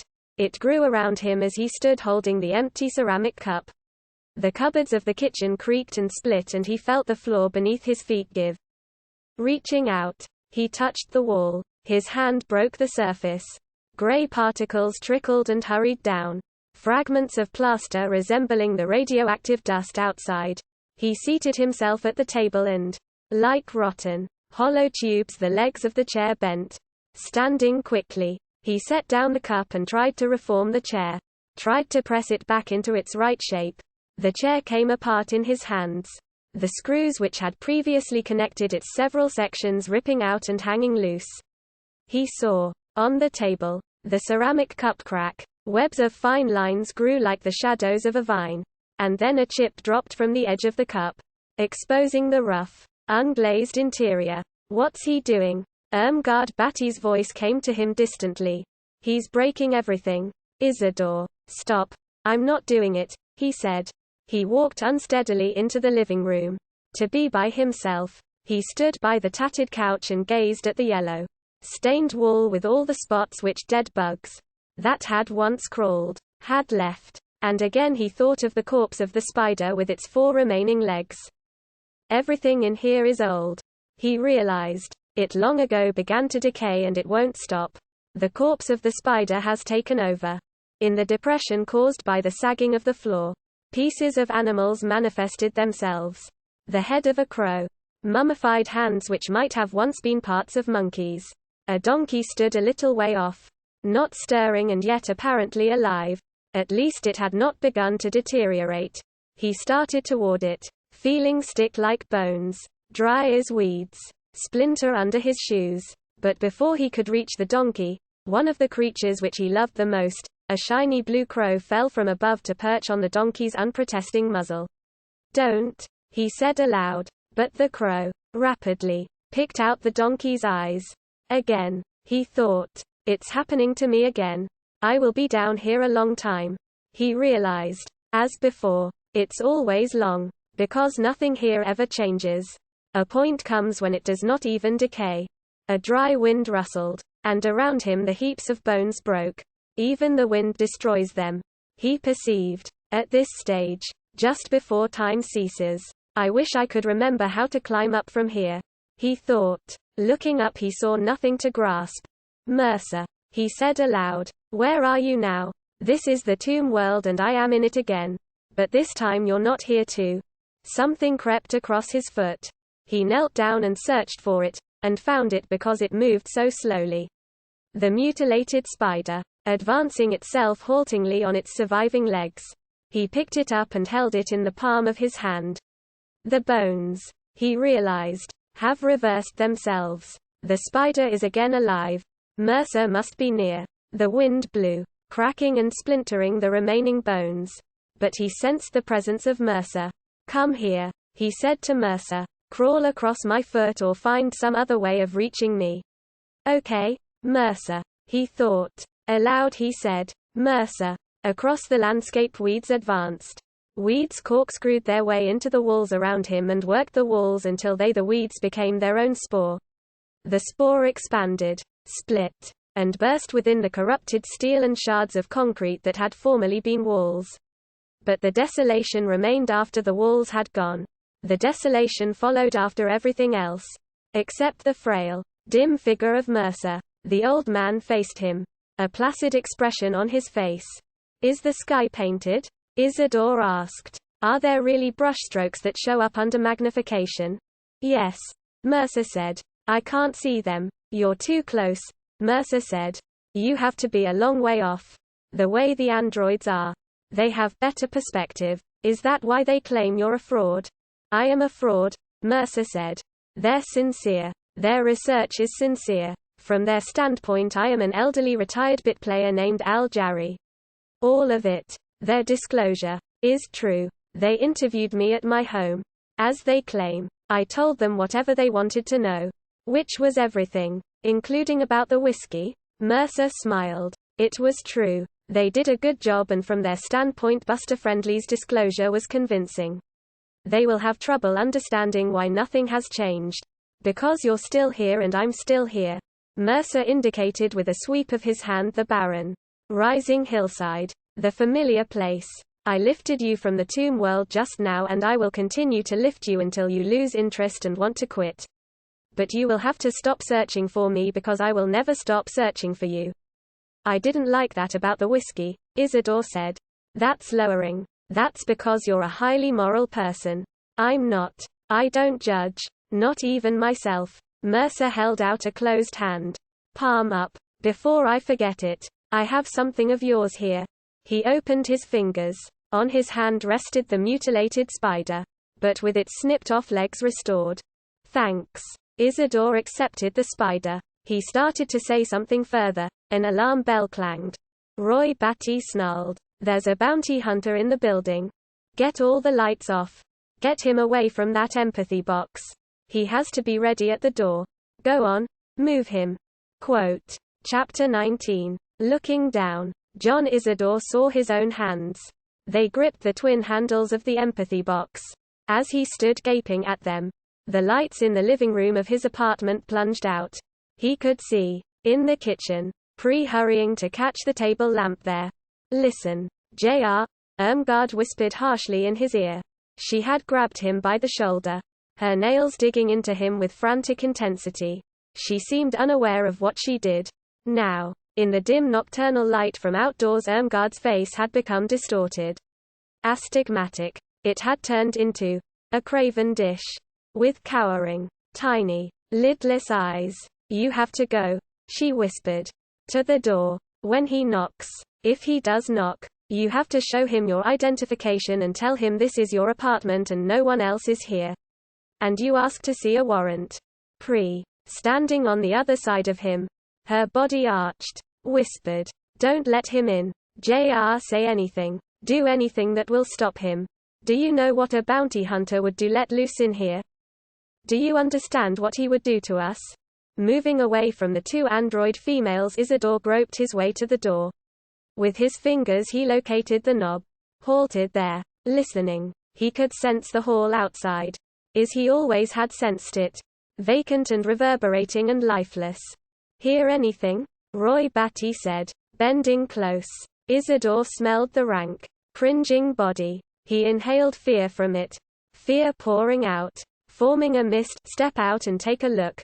Opening the door, Isidore looked up and down the indistinct hall. The air out here had a clear quality. Despite the weight of dust, he still held the spider which Mercer had given him. Was it actually the spider which Pri had snipped apart with Irmgard Batty's cuticle scissors? Probably not. He would never know. But anyhow, it was alive. It crept about within his closed hand, not biting him. As with most small spiders, its mandibles could not puncture human skin. He reached the end of the hall, descended the stairs, and stepped outside, onto what had once been a terraced path. Garden enclosed. The garden had perished during the war and the path had ruptured in 1,000 places. But he knew its surface. Under his feet the familiar path felt good. And he followed it, passed along the greater side of the building, coming at last to the only verdant spot in the vicinity, a yard-square patch of dust-saturated, drooping weeds. There he deposited the spider. He experienced its wavering progress as it departed his hand. Well, that was that. He straightened up. A flashlight beam focused on the weeds. In its glare their half-dead stalks appeared stark, menacing. Now he could see the spider. It rested on a serrated leaf. So it had gotten away all right. What did you do? The man holding the flashlight asked. I put down a spider, he said, wondering why the man didn't see. In the beam of yellow light the spider bloated up larger than life. So it could get away. Why don't you take it up to your apartment? You ought to keep it in a jar. According to the January Sydney's, most spiders are up 10% in retail price. You could have gotten $100 and some odd for it. Isidore said. If I took it back up there she'd cut it apart again. Bit by bit. To see what it did.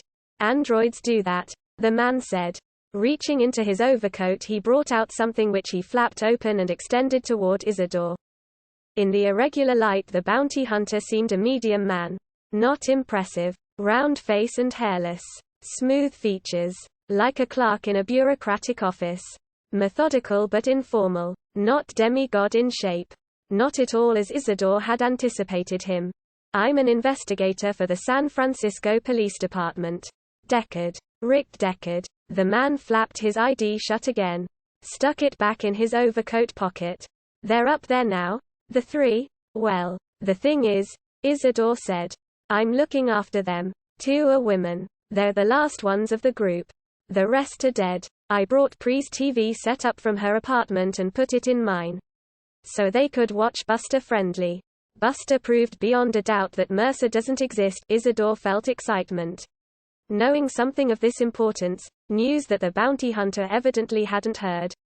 Let's go up there, Deckard said. Suddenly he held a laser tube pointed at Isidore. Then, indecisively, he put it away. You're a special, aren't you? He said. A chickenhead. But I have a job. I drive a truck for. Horrified. He discovered he had forgotten the name. A pet hospital, he said.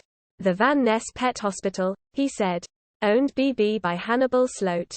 Deckard said. Will you take me up there and show me which apartment they're in? There are over 1,000 separate apartments. You can save me a lot of time. His voice dipped with fatigue. If you kill them you won't be able to fuse with Mercer again, Isidore said. You won't take me up there? Show me which floor. Just tell me the floor. I'll figure out which apartment on the floor it is. No, Isidore said. Under state and federal law, Deckard began. He ceased. Then, giving up the interrogation. Good night, he said. And walked away. Up the path and into the building. His flashlight bleeding a yellowed, diffuse path before him. Inside the Connaught building, Rick Deckard shut off his flashlight. Guided by the ineffectual, recessed bulbs spaced ahead of him he made his way along the hall. Thinking, the chickenhead knows they're androids. He knew it already. Before I told him. But he doesn't understand. On the other hand, who does? Do I? Did I? And one of them will be a duplicate of Rachel. He reflected. Maybe the special has been living with her. I wonder how he liked it. He asked himself. Maybe that was the one who he believed would cut up his spider. I could go back and get that spider. He reflected. I've never found a live, wild animal. It must be a fantastic experience to look down and see something living scuttling along. Maybe it'll happen someday to me like it did him. He had brought listening gear from his car. He set it up. Now, a revolving detect snout with blip screen. In the silence of the hall the screen indicated nothing. Not on this floor, he said to himself. He clicked over to vertical. On that axis the snout absorbed a faint signal. Upstairs. He gathered up the gear and his briefcase and climbed the stairs to the next floor. A figure in the shadows waited. If you move I'll retire you, Rick said. The male one. Waiting for him. In his clenched fingers the laser tube felt hard but he could not lift it and aim it. He had been caught first. Caught too soon. I'm not an android, the figure said. My name is Mercer. It stepped into a zone of light. I inhabit this building because of Mr. Isidore. The special who had the spider. You talked briefly to him outside. Am I outside Mercerism now? Rick said. As the chickenhead said. Because of what I'm going to do in the next few minutes. Mercer said. Mr. Isidore spoke for himself. Not for me. What you are doing has to be done. I said that already. Raising his arm he pointed at the stairs behind Rick. I came to tell you that one of them is behind you and below. Not in the apartment. It will be the hard one of the three and you must retire it first. The rustling, ancient voice gained abrupt fervor. Quick, Mr. Deckard. On the steps, his laser tube thrust out. Rick spun and sank onto his haunches facing the flight of stairs. Up it glided a woman. Toward him. And he knew her. He recognized her and lowered his laser tube. Rachel, he said, perplexed. Had she followed him in her own hovercar? Tracked him here? And why? Go back to Seattle, he said. Leave me alone. Mercer told me I've got to do it. And then he saw that it was not quite Rachel. For what we've meant to each other, the android said as it approached him. Its arms reaching as if to clutch at him. The clothes, he thought, are wrong. But the eyes. The same eyes. And there are more like this. There can be a legion of her. Each with its own name. But all Rachel Rosen, Rachel. The prototype. Used by the manufacturer to protect the others. He fired at her as. Imploringly. She dashed toward him. The android burst and parts of it flew. He covered his face and then looked again. Looked and saw the laser tube which it had carried roll away. Back onto the stairs. The metal tube bounced downward. Step by step. The sound echoing and diminishing and slowing. The hard one of the three. Mercer had said. He peered about. Searching for Mercer. The old man had gone. They can follow me with Rachel Rosen's until I die. He thought. Or until the type becomes obsolete. Whichever comes first, and now the other two. He thought. One of them is not in the apartment. Mercer had said. Mercer protected me. He realized. Manifested himself and offered aid. It would have gotten me. He said to himself. Except for the fact that Mercer warned me. I can do the rest. Now. He realized. This was the impossible one. She knew I couldn't do this. But it's over. In an instant. I did what I couldn't do. The Beatties I can track by standard procedure. They will be hard but they won't be like this. He stood alone in the empty hall. Mercer had left him because he had done what he came for. Rachel, or rather Pre Stratton, had been dismembered and that left nothing now. Only himself. But elsewhere in the building. The Beatties waited and knew. Perceived what he had done. Here. Probably. At this point. They were afraid. This had been their response to his presence in the building. Their attempt. Without Mercer it would have worked. For them. Winter had come. This has to be done quickly. What I'm after now. He realized. He hurried down the hall and all at once his detection gear registered the presence of cephalic activity. He had found their apartment. No more need of the gear. He discarded it and rapped on the apartment door. From within. A man's voice sounded. Who is it? This is Mr. Isidore, Rick said. Let me in because I'm looking after you and TT2 of you are women. We're not opening the door, a woman's voice came. I want to watch Buster Friendly on Pre's TV set, Rick said. Now that he's proved Mercer doesn't exist it's very important to watch him. I drive a truck for the Van Ness Pet Hospital, which is owned by Mr. Hannibal S.S. Sloat. He made himself stammer. S.S. So would you open the DD door? It's my apartment. He waited. And the door opened. Within the apartment he saw darkness and indistinct shapes. Two of them. The smaller shape. The woman. Said. You have to administer tests. It's too late. Rick said. The taller figure tried to push the door shut and turn on some variety of electronic equipment. No. Rick said. I have to come in. He let Roy Batty fire once. He held his own fire until the laser beam had passed by him as he twisted out of the way. You've lost your legal basis, Rick said.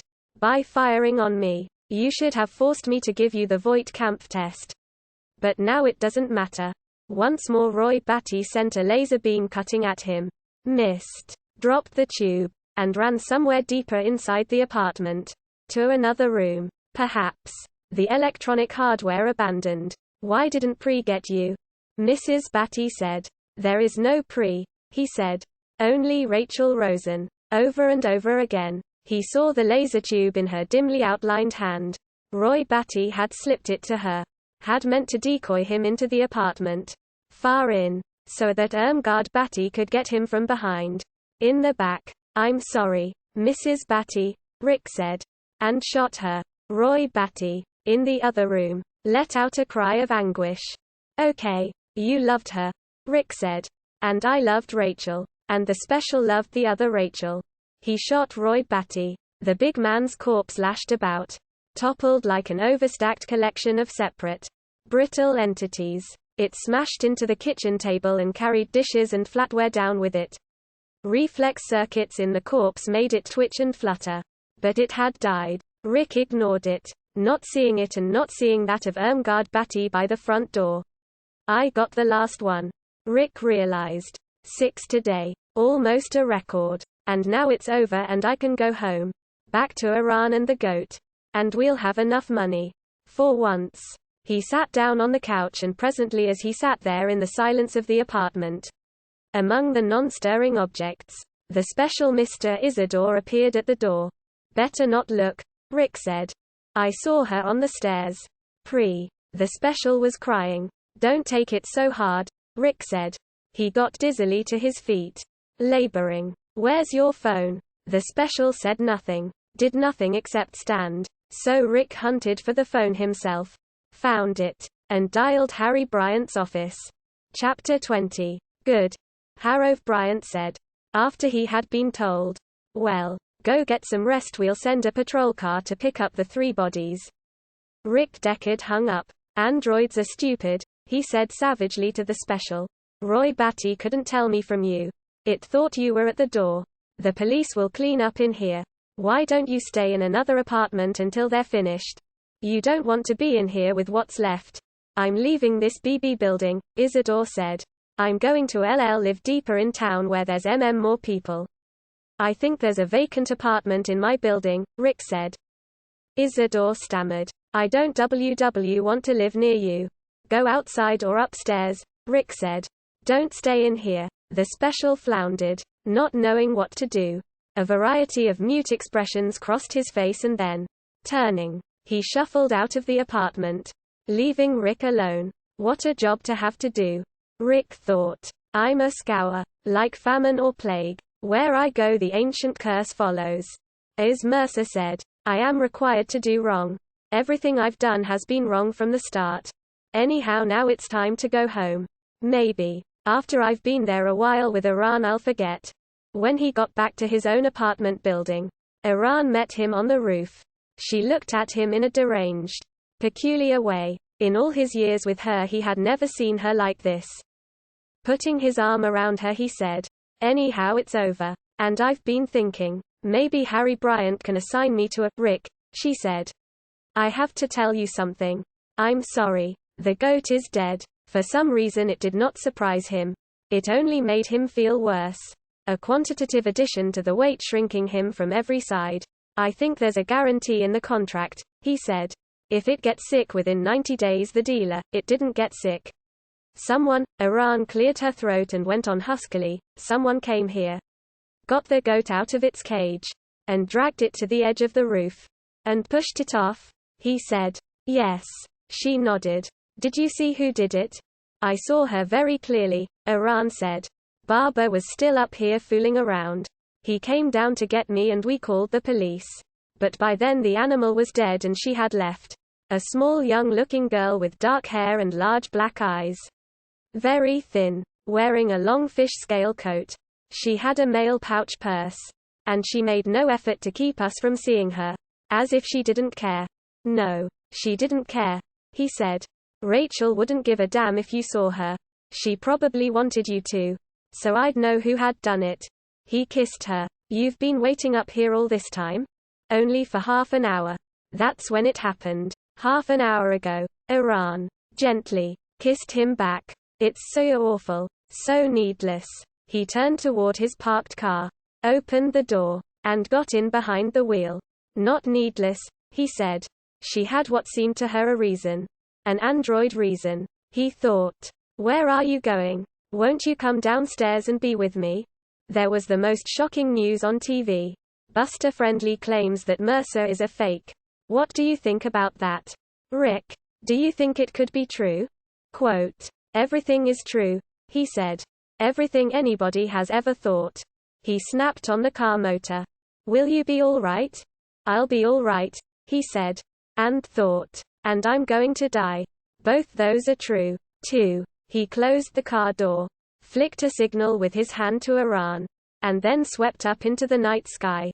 Once, he thought, I would have seen the stars. Years ago. But now it's only the dust.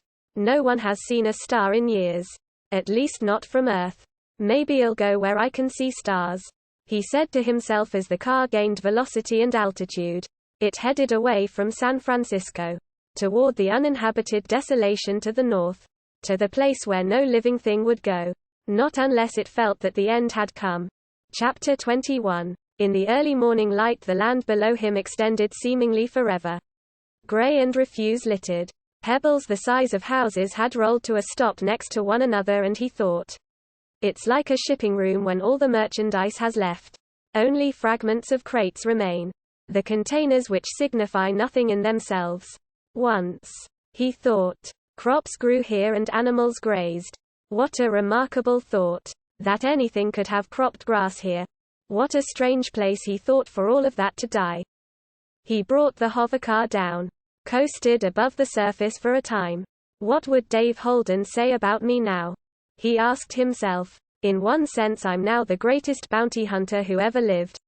No one ever retired 6 Nexus 6 types in one 24-hour span, and no one probably ever will again. I ought to call him, he said to himself. A cluttered hillside swooped up at him. He lifted the hovercar as the world came close. Fatigue, he thought. I shouldn't be driving still. He clicked off the ignition, glided for an interval, and then set the hovercar down. It tumbled and bounced across the hillside, scattering rocks. Headed upward, it came at last to a grinding, skittering stop. Picking up the receiver of the car's phone, he dialed the operator at San Francisco. Give me Mount Zion Hospital, he told her. Presently he had another operator on the vidscreen. Mount Zion Hospital. You have a patient named Dave Holden, he said. Would it be possible to talk to him? Is he well enough?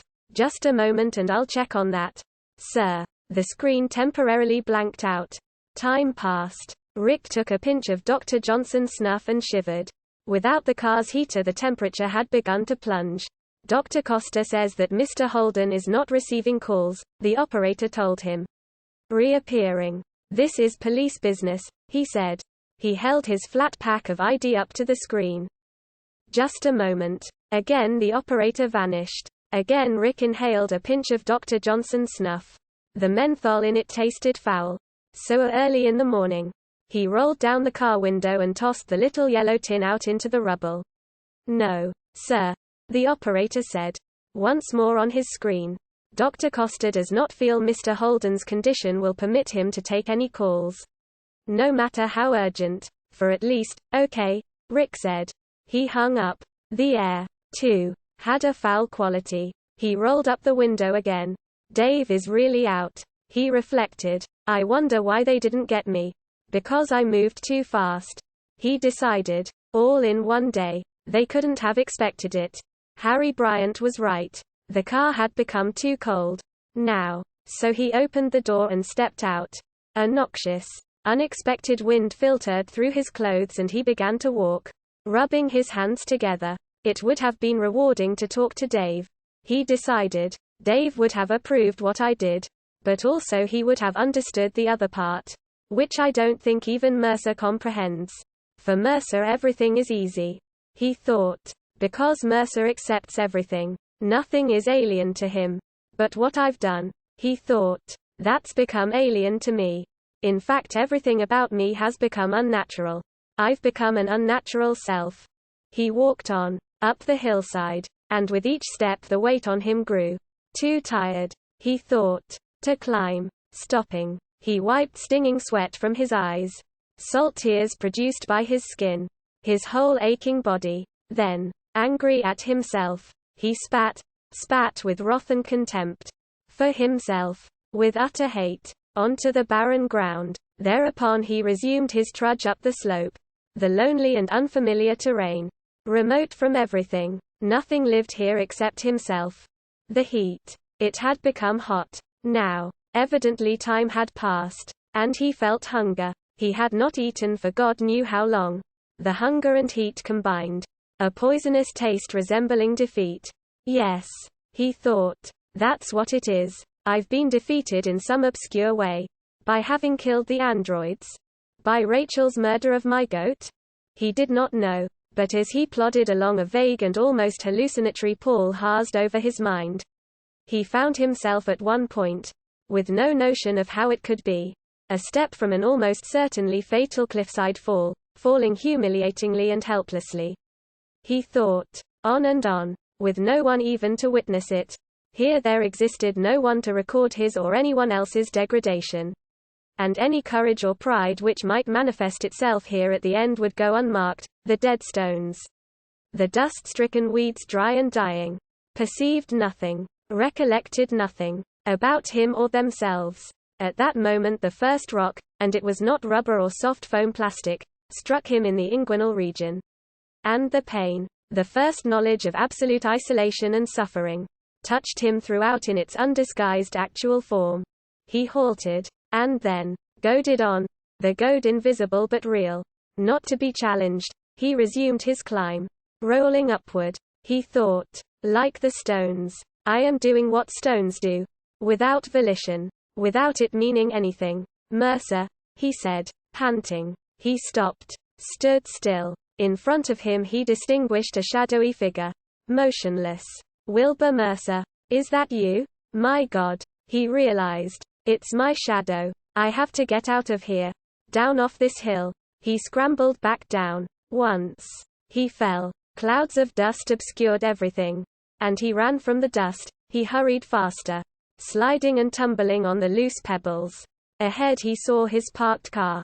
I'm back down, he said to himself. I'm off the hill. He plucked open the car door. Squeezed inside. Who threw the stone at me? He asked himself. No one. But why does it bother me? I've undergone it before. During fusion. While using my empathy box. Like everyone else.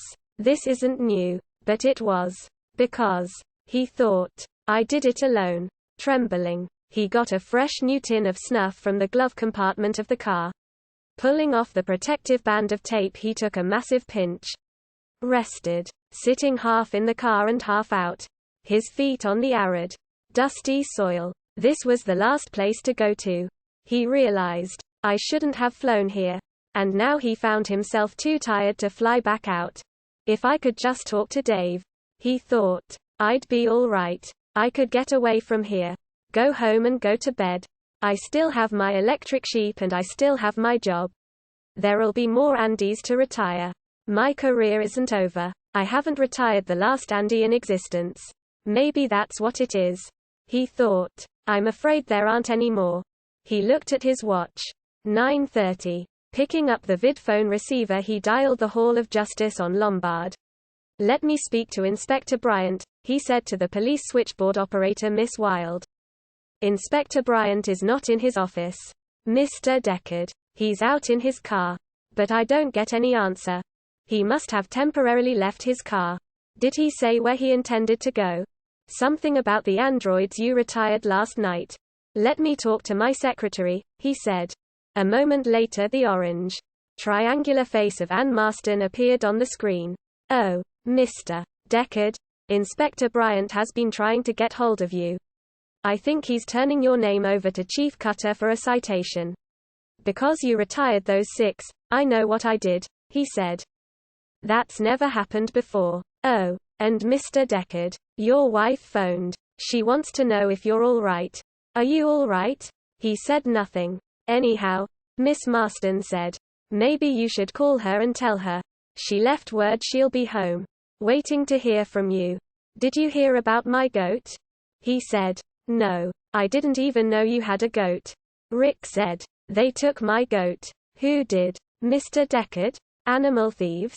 We just got a report on a huge new gang of them. Probably teenagers. Operating in life thieves, he said. I don't understand you, Mr. Deckard. Miss Marston peered at him intently. Mr. Deckard, you look awful. So tired. And God, your cheek is bleeding. Putting his band up, he felt the blood. From a rock. Probably. More than one. Evidently. Had struck him. You look Miss Marston said. Like Wilbur Mercer. I am, he said. I'm Wilbur Mercer. I've permanently fused with him. And I can't unfuse. I'm sitting here waiting to unfuse. Somewhere near the Oregon border. Shall we send someone out? A department car to pick you up? No. He said. I'm no longer with the department. Obviously you did too much yesterday. Mr. Deckard. She said chidingly. What you need now is bed rest, Mr. Deckard. You're our best bounty hunter. The best we've ever had. I'll tell Inspector Bryant when he comes in. You go on home and go to bed. Call your wife right away. Mr. Deckard. Because she's terribly worried. I could tell. You're both in dreadful shape. It's because of my goat, he said. Not the androids. Rachel was wrong. I didn't have any trouble retiring them. And the special was wrong, too. About my not being able to fuse with Mercer again. The only one who was right is Mercer. You better get back here to the Bay Area. Mr. Deckard. Where there are people. There isn't anything living up there near Oregon. Isn't that right? Aren't you alone? It's strange, Rick said. I had the absolute, utter, completely real illusion that I had become Mercer and people were lobbing rocks at me. But not the way you experience it when you hold the handles of an empathy box. When you use an empathy box you feel you're with Mercer. The difference is I wasn't with anyone. I was alone. They're saying now that Mercer is a fake. Mercer isn't a fake, he said. Unless reality is a fake. This hill, he thought. This dust and these many stones. Each one different from all the others. I'm afraid, he said, that I can't stop being Mercer. Once you start it's too late to back off. Will I have to climb the hill again? He wondered. Forever. As Mercer does. Trapped by eternity. Goodbye, he said, and started to ring off. You'll call your wife? You promise? Yes. He nodded. Thanks, Anne. He hung up. Bed rest. He thought. The last time I hit bed was with Rachel. A violation of a statute. Copulation with an android. Absolutely against the law. Here and on the colony worlds as well. She must be back in Seattle now. With the other Rosens. Real and humanoid. I wish I could do to you what you did to me. He wished. But it can't be done to an android because they don't care. If I had killed you last night my goat would be alive now. There's where I made the wrong decision. Yes. He thought. It can all be traced back to that and to my going to bed with you. Anyhow you were correct about one thing. It did change me. But not in the way you predicted. A much worse way, he decided. And yet I don't really care. Not any longer. Not. He thought. After what happened to me up there. Toward the top of the hill. I wonder what would have come next. If I had gone on climbing and reached the top. Because that's where Mercer appears to die. That's where Mercer's triumph manifests itself. There at the end of the great sidereal cycle. But if I'm Mercer, he thought. I can never die. Not in 10,000 years. Mercer is immortal. Once more he picked up the phone receiver. To call his wife. And froze. Chapter 22. He set the receiver back down and did not take his eyes from the spot that had moved outside the car. The bulge in the ground. Among the stones. An animal. He said to himself. And his heart lugged under the excessive load. The shock of recognition. I know what it is. He realized. I've never seen one before but I know it from the old nature films they show on government TV. They're extinct. He said to himself. Swiftly he dragged out his much-creased Sydneys. Turned the pages with twitching fingers. Toad. Bouffonidae. All varieties. Extinct for years now. The critter most precious to Wilbur Mercer. Along with the donkey. But toads most of all. I need a box. He squirmed around. Saw nothing in the backseat of the hovercar. He leaped out. Hurried to the trunk compartment. Unlocked and opened it. There rested a cardboard container. Inside it a spare fuel pump for his car. He dumped the fuel pump out. Found some furry hempish twine. And walked slowly toward the toad. Not taking his eyes from it. The toad, he saw, blended in totally with the texture and shade of the ever-present dust it had. Perhaps. Evolved. Meeting the new climate as it had met all climates before. Had it not moved he would never have spotted it. Yet he had been sitting no more than 2 yards from it. What happens when you find, if you find, an animal believed extinct? He asked himself, trying to remember. It happened so seldom. Something about a star of honor from the UN and a stipend. A reward running into millions of dollars.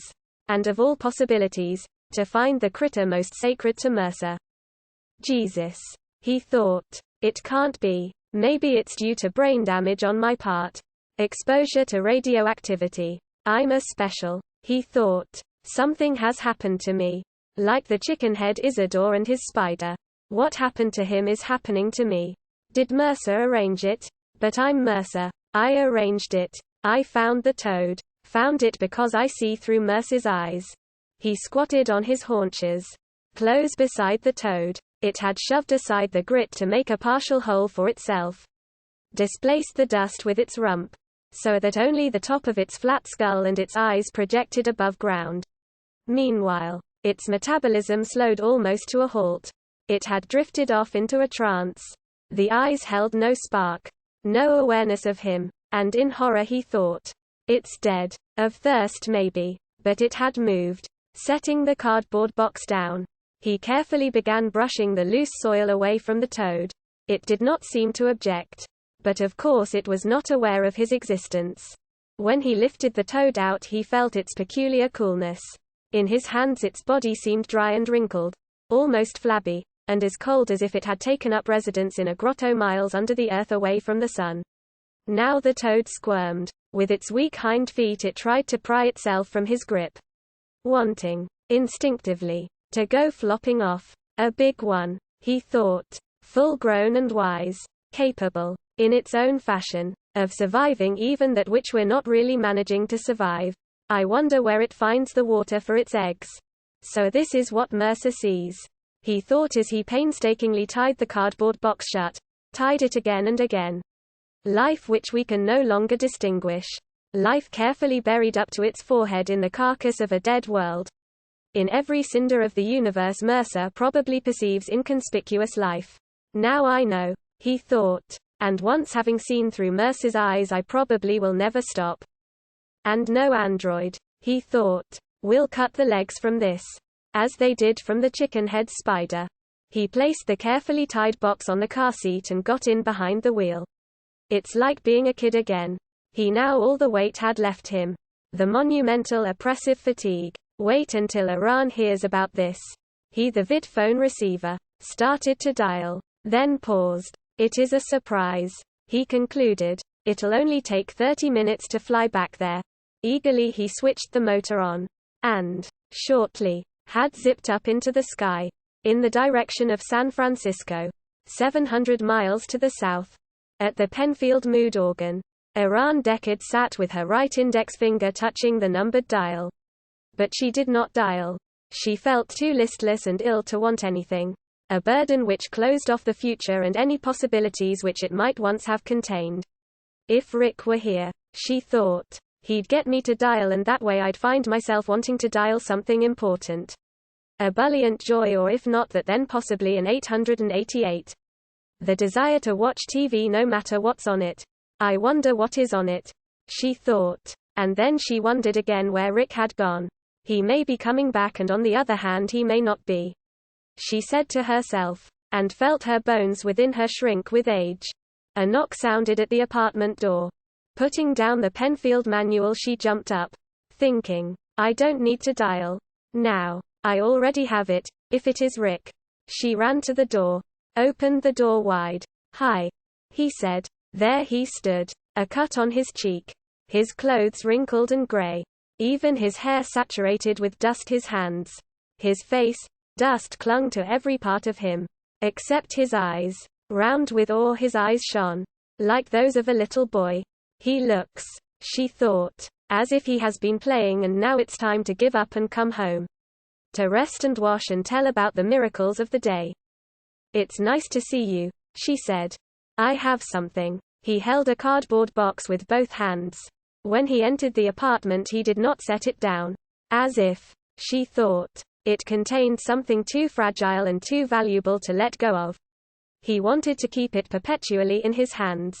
She said, I'll fix you a cup of coffee. At the stove she pressed the coffee button and in a moment had put the imposing mug by his place at the kitchen table. Still holding the box he seated himself. And on his face the round-eyed wonder remained. In all the years she had known him she had not encountered this expression before. Something had happened since she had seen him last. Since last night. He had gone off in his car. Now he had come back and this box had arrived with him. He held in the box everything that had happened to him. I'm going to sleep, he announced. All day. I phoned in and got Harry Bryant. He said take the day off and rest, which is exactly what I'm going to do. Carefully he set the box down on the table and picked up his coffee mug. Dutifully. Because she wanted him to. He drank his coffee. Seating herself across from him she said, "What do you have in the box?" "Rick. A toad. Can I see it?" She watched as he untied the box and removed the lid. "Oh," she said, seeing the toad. For some reason it frightened her. "Will it bite?" she asked. "Pick it up. It won't bite. Toads don't have teeth." Rick lifted the toad out and extended it toward her. Stemming her aversion she accepted it. "I thought toads were extinct," she said as she turned it over. Curious about its legs. They seemed almost useless. "Can toads jump like frogs?" "I mean, will it jump out of my hands suddenly?" "The legs of toads are weak," Rick said. "That's the main difference between a toad and a frog. That and water. A frog remains near water but a toad can live in the desert. I found this in the desert. Up near the Oregon border. Where everything had died." He reached to take it back from her. But she had discovered something. Still holding it upside down she poked at its abdomen and then, with her nail, located the tiny control panel. She flipped the panel open. "Oh." His face fell by degrees. "Yeah. So I see. You're right." Crestfallen. He gazed mutely at the false animal. He took it back from her. Fiddled with the legs as if baffled. He did not seem quite to understand. He then carefully replaced it in its box. "I wonder how it got out there in the desolate part of California like that. Somebody must have put it there. No way to tell what for. Maybe I shouldn't have told you about it being electrical." She put her hand out. Touched his arm. She felt guilty, seeing the effect it had on him. The change. "No," Rick said. "I'm glad to know. Or rather," he became silent. "I'd prefer to know. Do you want to use the mood organ? To feel better? You always have gotten a lot out of it. More than I ever have." "I'll be okay." He shook his head, as if trying to clear it. Still bewildered. The spider Mercer gave the chicken head. Isidore. It probably was artificial, too. But it doesn't matter. The electric things have their lives, too. Paltry as those lives are. Iran said. "You look as if you've walked 100 miles. It's been a long day." He nodded. "Go get into bed and sleep." He stared at her. Then, as if perplexed, "It is over, isn't it?" Trustingly he seemed to be waiting for her to tell him. As if she would know. As if hearing himself say it meant nothing. He had a dubious attitude toward his own words. They didn't become real. Not until she agreed. "It's over," she said. "God. What a marathon assignment," Rick said. "Once I began on it there wasn't any way for me to stop. It kept carrying me along. Until finally I got to the Beatties. And then suddenly I didn't have anything to do. And that," he hesitated, evidently amazed at what he had begun to say. "That part was worse," he said. "After I finished. I couldn't stop because there would be nothing left after I stopped. You were right this morning when you said I'm nothing but a crude cop with crude cop hands. I don't feel that anymore," she said. "I'm just damn glad to have you come back home where you ought to be." She kissed him and that seemed to please him. His face lit up, almost as much as before she had shown him that the toad was electric. "Do you think I did wrong?" he asked. "What I did today? No. Mercer said it was wrong but I should do it anyhow. Really weird. Sometimes it's better to do something wrong than right. It's the curse on us," Iran said. "That Mercer talks about. The dust?" he asked. "The killers that found Mercer in his 16th year. When they told him he couldn't reverse time and bring things back to life again. So now all he can do is move along with life. Going where it goes. To death. And the killers throw the rocks. It's they who are doing it. Still pursuing him. And all of us. Actually. Did one of them cut your check? Where it's been bleeding? Yes. He said wanly. Will you go to bed now? If I set the mood organ to a 670 setting? What does that bring about? He asked. Long-deserved peace, Iran said. He got to his feet. Stood painfully. His face drowsy and confused. As if a legion of battles had ebbed and advanced there. Over many years. And then, by degrees, he progressed along the route to the bedroom. Okay. He said. Long-deserved peace. He stretched out on the bed. Dust sifting from his clothes and hair onto the white sheets. No need to turn on the mood organ. Iran realized as she pressed the button which made the windows of the bedroom opaque. The gray light of day disappeared. On the bed Rick, after a moment, slept. She stayed there for a time, keeping him in sight to be sure he wouldn't wake up, wouldn't spring to a sitting position in fear as he sometimes did at night. And then, presently, she returned to the kitchen, reseated herself at the kitchen table. Next to her the electric toad flopped and rustled in its box. She wondered what it ate, and what repairs on it would run. Artificial flies, she decided. Opening the phone book she looked in the yellow pages under animal accessories. Electric. She dialed and when the saleswoman answered, said, I'd like to order 1 pound of artificial flies that really fly around and buzz. Please. Is it for an electric turtle? Ma'am, a toad, she said. Then I suggest our mixed assortment of artificial crawling and flying bugs of all types including, the flies will do, Iran said. Will you deliver? I don't want to leave my apartment. My husband's asleep and I want to be sure he's all right. The clerk said, for a toad I'd suggest also a perpetually renewing puddle. Unless it's a horned toad. In which case there's a kit containing sand, multicolored pebbles, and bits of organic debris. And if you're going to be putting it through its feed cycle regularly I suggest you let our service department make a periodic tongue adjustment. In a toad that's vital. Fine. Iran said. I want it to work perfectly. My husband is devoted to it. She gave her address and hung up. And, feeling better, fixed herself at last a cup of black, hot coffee.